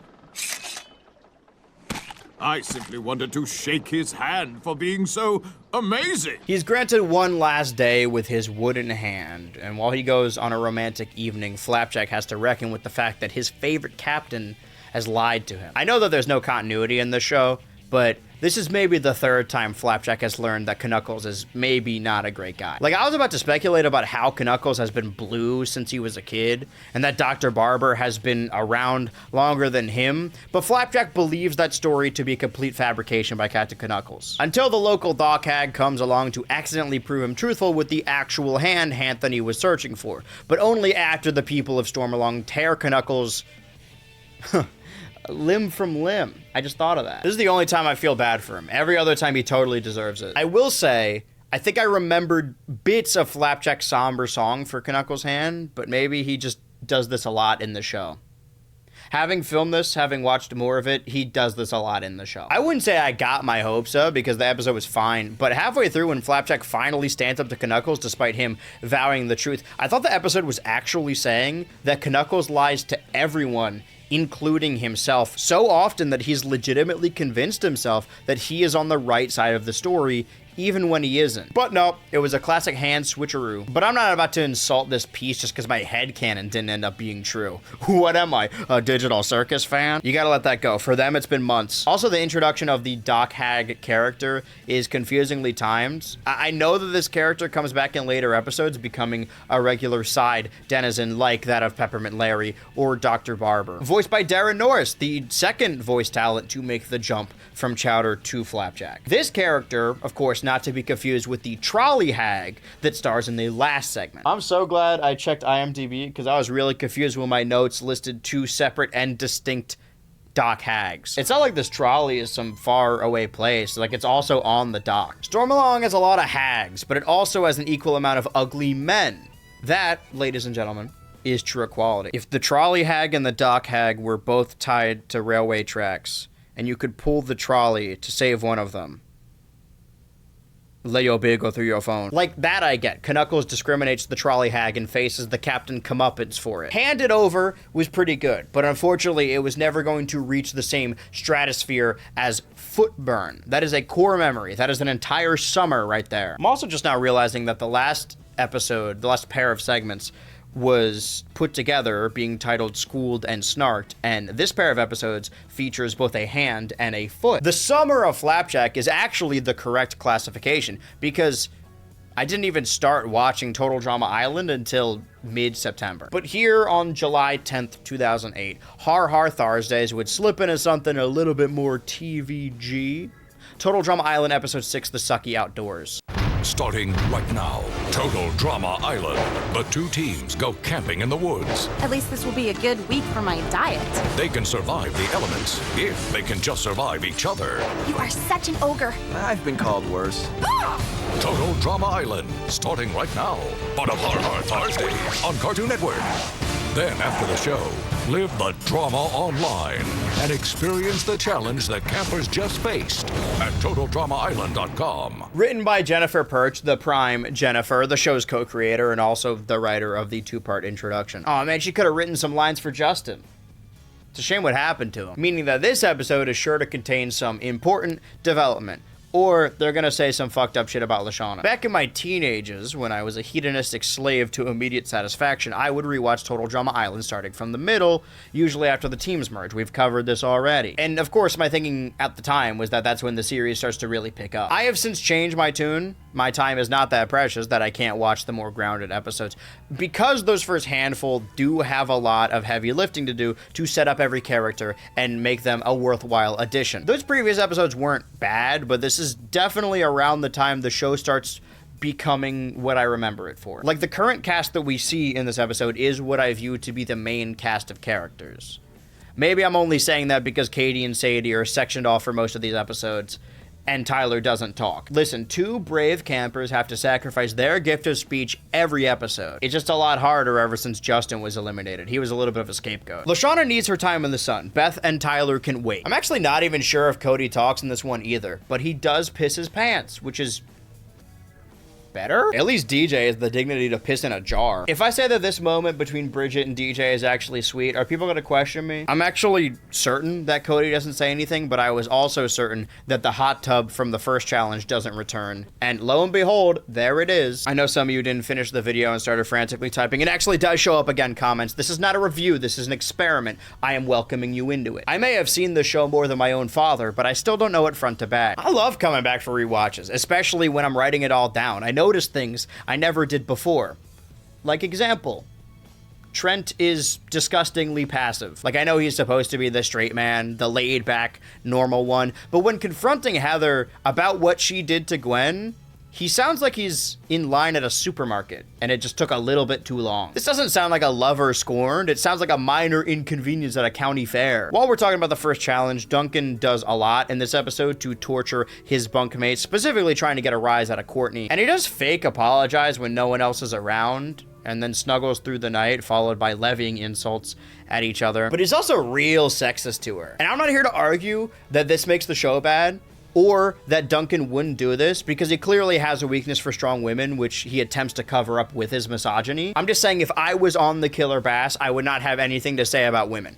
Half of our team's eliminations so far were due to sexist outbursts. It's just a bad look statistically. Although the jury's still out on whether or not Courtney and Bridget are actually friends, Courtney does scream at her after she accidentally burns their tent to the ground. I think part of the reason why Teenage Andrew skipped to the later episodes of the season was to get into the meat of the game itself, because early on it doesn't feel as much of a physical race as much as it does just any other reality show. But as I age, I learn to respect the more grounded moments, like when Duncan recounts a story about an escaped murderer with a hook to his team, which ends up actually being true later in the summer. How did he know that?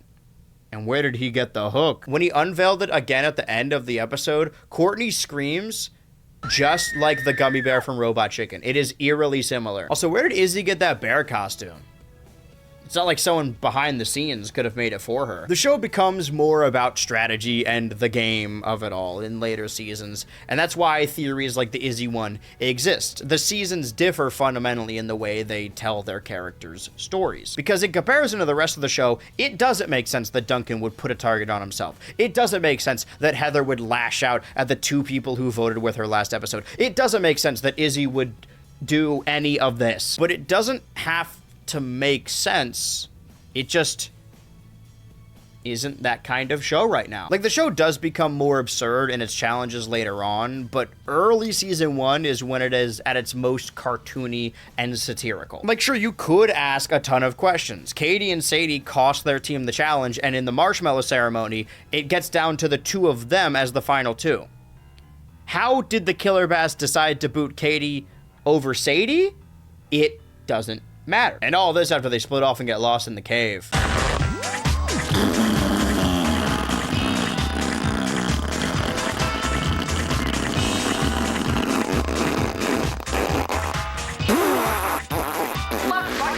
Har Har Tharsdays. Are we back? You saw that too, right? You think this would be a Katie and Sadie-centric episode because they are the cause for elimination, and they get time isolated from the others, and they have a big fight. Katie and Sadie have been best female friends for life since they were children, which we hear about ad nauseum. And they fight all night, but by the morning they make up. Their arc is complete. Sadie says goodbye to Katie in their first actual dramatic bonfire ceremony, which is ironic because this is also the first time the host, Chris McLean, throws the immunity marshmallows to the campers instead of them all walking up one by one and grabbing them systematically. He chalks it up to them being tired after having to survive in the woods all night, but then after this point, this is just how they do it. He just always throws the marshmallows at them. I think the crew realized how much time was taken up by the characters walking over to a tray of marshmallows. We could have seen Noah jumping off a cliff in that time. Like, if you did this because they were tired, surely the same would apply to the challenge where they literally have to stay up all night. But my point still stands. While this is a brush with danger, another death-defying challenge where they're left to their own devices, it's not out of the realm of possibility for a summer camp. It's domestic, or whatever the outdoor version of domestic is. Dome-exterior? Like the fallout of the Awake-a-thon, Gwen is still reeling from the previous week, so she doesn't factor in a whole lot either. Honestly, this challenge is a wash. At the end, it's just a race to see who loses the least. They both blow their survival, but it's moments like standing in the rain and trying to get any sleep that brings them all together as a team. DJ is like the mom friend of the group, which is accentuated as he finds a wild bunny he decides to take under his wing. Duncan considers eating it.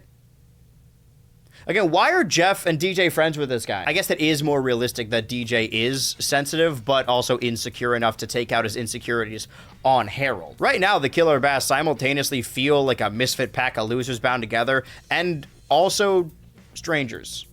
None of them are really friends. Jeff attempts to put the moves on Bridget by fumbles by saying she pitches a tent like a guy. I don't know if the joke is that he calls her a guy or if it's the specific usage of the term pitching a tent. I remember when I first watched this series, I didn't know everyone's names super well, which if you're a hardcore fan, you may forget that learning 22 characters is a lot for a show to ask of you. When Lashana falls down the tree they ran up to for safety and is faced with a hungry bear, Owen says, "Dear Abby, she's going to die." Me, being the imperceptible child I was, did not understand what he was referencing, and honestly still don't.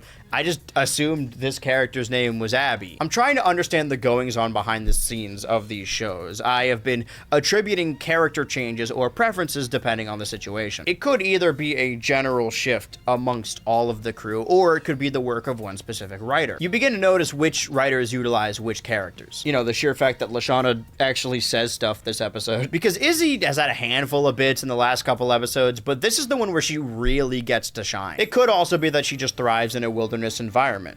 Doesn't have much to offer in the realm of talent or dodgeball. Her dressing up as the bear is so iconic to this episode that it's what this week's Flash game was. It's based off of that. Will you help Lizzie escape? Or it's just hard to contextualize this challenge as any other game. It helps that they could just retool the Lashana platformer from a couple weeks back. Izzy is on top of her game here. Owen is annoying. And I don't mean that he's grating to listen to. His fake story about a bear does result in a sketchy fantasy sequence that's actually retooled in a musical number in later seasons. He also gets the best line in the episode. Hey, Owen, what now? How should I know? Dude, you said you killed a bear. I was being theatrical. But he's still in that cartoon bully archetype. He hasn't gotten a full frontal lobotomy yet. See, this is what I'm talking about. Some cartoons just are better after flanderization. What I mean by annoying is that he is losing ground as the lovable oaf and slotting more into an insecure child role. I'm just speaking for his team. I'm not saying this. I just noticed it. Just like how I noticed the design of the pizza guy that the camera crew calls. I can't prove it, but just off of the look alone, I feel like this guy had to be an early design for the original Camp TV pitch. Maybe I'm just lumping him in with the other recycled design he stands next to on occasion. That was also retooled. Speaking of standing next to someone, how will DJ react to the elimination of his best friend and sometimes wife and mother of his children, Katie? You'll have to find out next time on... Up next on Har Har Tharsdays, it's a new Johnny test, only on Cartoon Network. Dinosaurs don't just walk amongst you. They roar their terrible roars and gnash their terrible teeth. Get ready for Jurassic Park 3, Sunday night at 7. Kick back with the flicks, every Sunday night. It says on the screen that the following episode of Johnny Test was new, but the schedule archive begs to differ. Oh well. Friday, July day, 11th day, 2008. A weekend that will forever live in infamy. I'm not even talking about the continuous run of Pokemon Master Quest and completely stripped down Fried Dynamite. Playing with Fire is the 4th to final episode of the Master Quest season. They've been airing them in order, so we're likely days out from moving on from Johto. Remember, by this point, they are already deep into Diamond and Pearl. I mean, there's a new Battle Dimension episode the very next day as a part of the Dynamite Action Squad, but I'm getting ahead of myself. We are too quick to move on from the week, because as we know, Friday acts as the opening night for iconic films almost every week. If you head to the movie theater every Friday, you will always have something new to watch. But this Friday, July 11th, a movie released in theaters. A movie that was pervasive throughout my childhood. A movie stuck in rotation. A movie I've probably seen more than any Star Wars or Shrek. A movie so deep into the core of my being. And I don't even know if I saw it in theaters. I honestly didn't know they bothered to put it in theaters. Eddie Murphy's newest comedy about tiny guys piloting a giant mech. A new adaptation of the Mecha Pilot franchise. Meet Dave. My answer changes a lot because I happen across new memories and pick them up off the bottom of my shoe like gum. To my current recollection, we had about 4 DVD films in our custody for our household. The rotation was Fat Albert, A Very Minty Christmas, Charlie and the Chocolate Factory, and Bob the Butler. I showed a bunch of other YouTubers a picture of Bob the Butler and they didn't think it was a real movie. But that birthday, when I was gifted a copy of the DVD of Meet Dave, we watched that thing until the disc stopped spinning. See, that's why I don't believe people who go on and on about attention spans, that kids need constant stimulation. I was watching Meet Dave every morning like I was going to church. Praise be to the Dave! But I don't think I could tell you anything that happens in this movie. Perhaps a story for another time. Put it on the list. What do we have so far, 2008?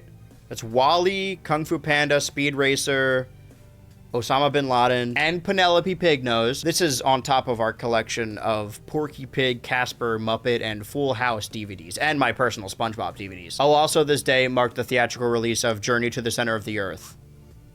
Brendan Fraser is all over this year. More on that later. Now we can move on to Saturday, July 12th, 2008. Do you feel that?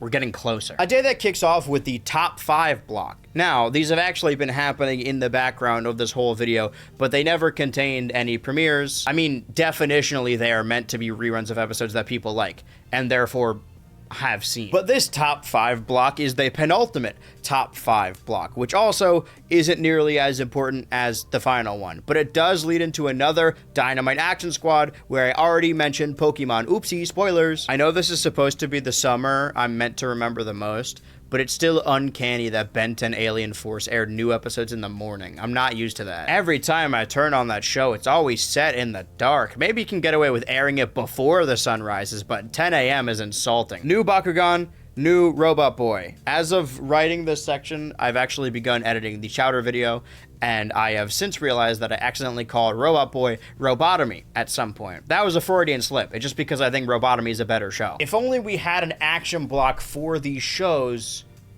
but at night. Too bad, Toonami is still alive and kicking, but in place of new episodes of their big 3 anime, the block has been mostly taken over by the channel premiere of Superman Doomsday. It's interesting how every dead block they abandon eventually just turns into movies. On top of the flicks, this is the 3rd nightly block where they just show movies as the main attraction. This is only 5 hours after the channel aired the Teen Titans movie Trouble in Tokyo. But at least Toonami still focuses on action animation. The movies that take over the block over the next months are often straight to DVD or TV comic book characters. Fried Dynamite is grabbing scraps off the flicks dinner table. How many times can one block show the Ant Bully? And on the same day as the Naked Brother Band digital download day, you guys are fucking sick. Adult Swim doing their best to not get noticed with a new Bleach or Code Geass or Shin-Chan. They don't want to catch whatever sickness Toonami has. Evidently they do catch it, and that sickness was Toonami. Sunday,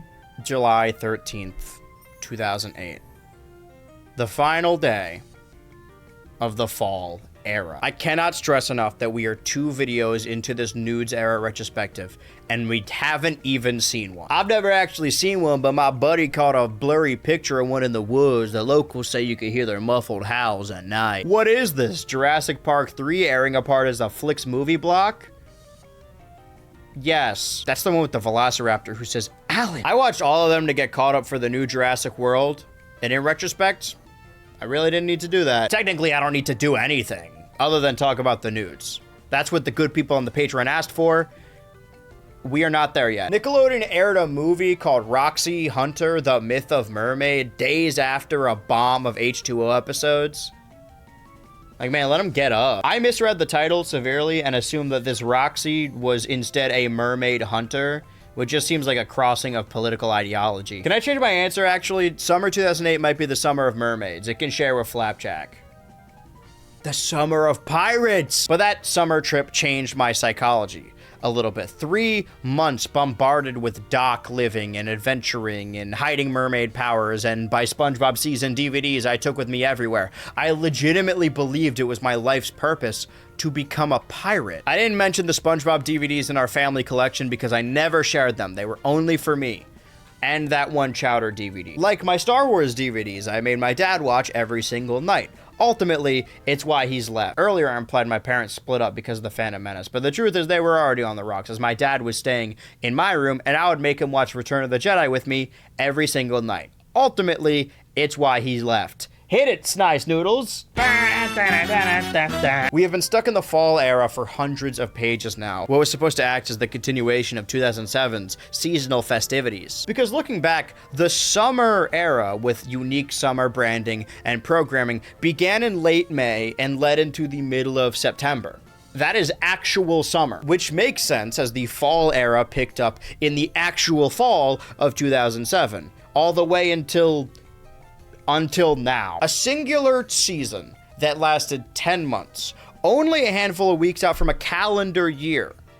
An era of endings. Across 1 year, it saw the final episodes of Class of 3000, Ed, Ed and Eddie, Ben 10, Codename Kids Next Door, The Grim Adventures of Billy and Mandy. Even the end of their first live-action sitcom that clearly inspired the supplemental material out of Jimmy's head. Eras of networks like this are often marked by their new shows, what family members the year brought to the table. I legitimately do not think that there is an era of Cartoon Network that featured more cancellations on top of the premiere of 2 in-house cartoons so far. Is Skunk Fu Canadian? It would explain a lot. Or at least Cartoon Network is still around in 2008. The same can't be said for 2028, while everything else is wilted around them. The Marvelous Misadventures of Flapjack and Chowder stood alone. Not only did this era see the end of shows, but also long-standing institutions. The lineage of Cartoon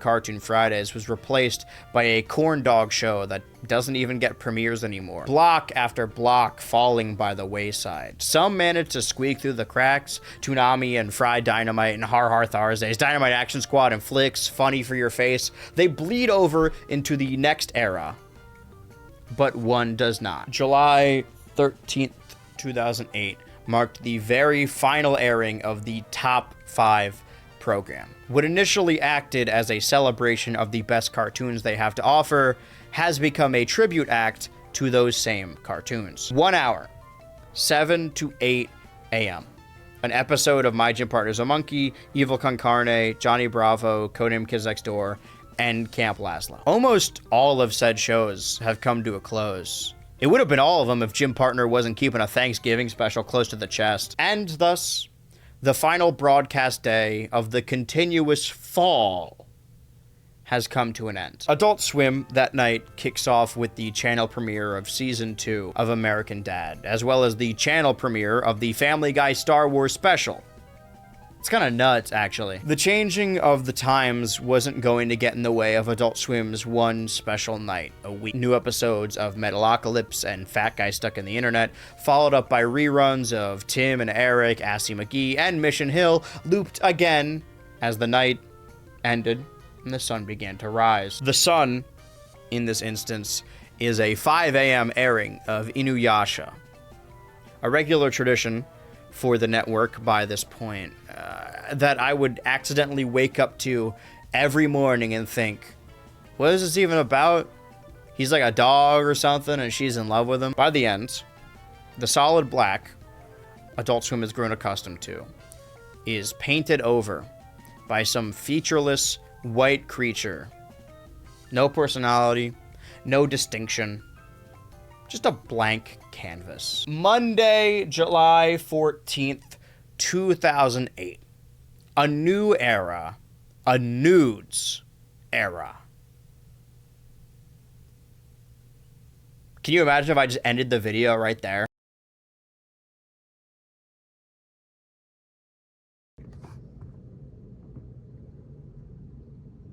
Oh, get me out of here! I'm stuck in the TV screen. Oh God! No, I'm kidding. I'm yanking your chain. It's just me again.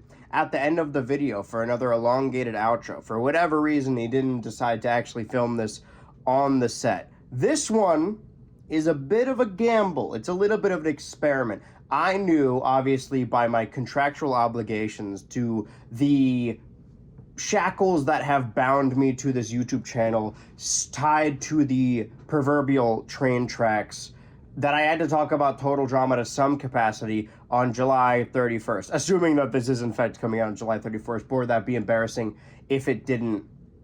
And I truly thought that I have said everything that there is to say about this show, and really the only way to go back to it properly and add something new is to give the perspective of the show airing on the Cartoon Network. And this Noods era retrospective that I know I haven't gotten to the Noods era yet, but we'll start with the next one for sure.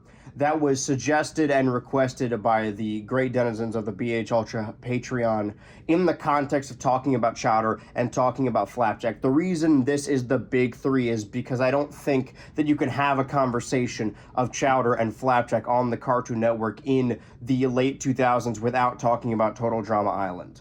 But there's also probably a lot of you that really only tune in every year, once a year for Total Drama stuff, and you... For one, if you're already upset about the video, then you're not staying the whole way to now. So that doesn't even really matter. So I guess this message is for no one in particular outside of this being the outro to the video. I like the way it turned out.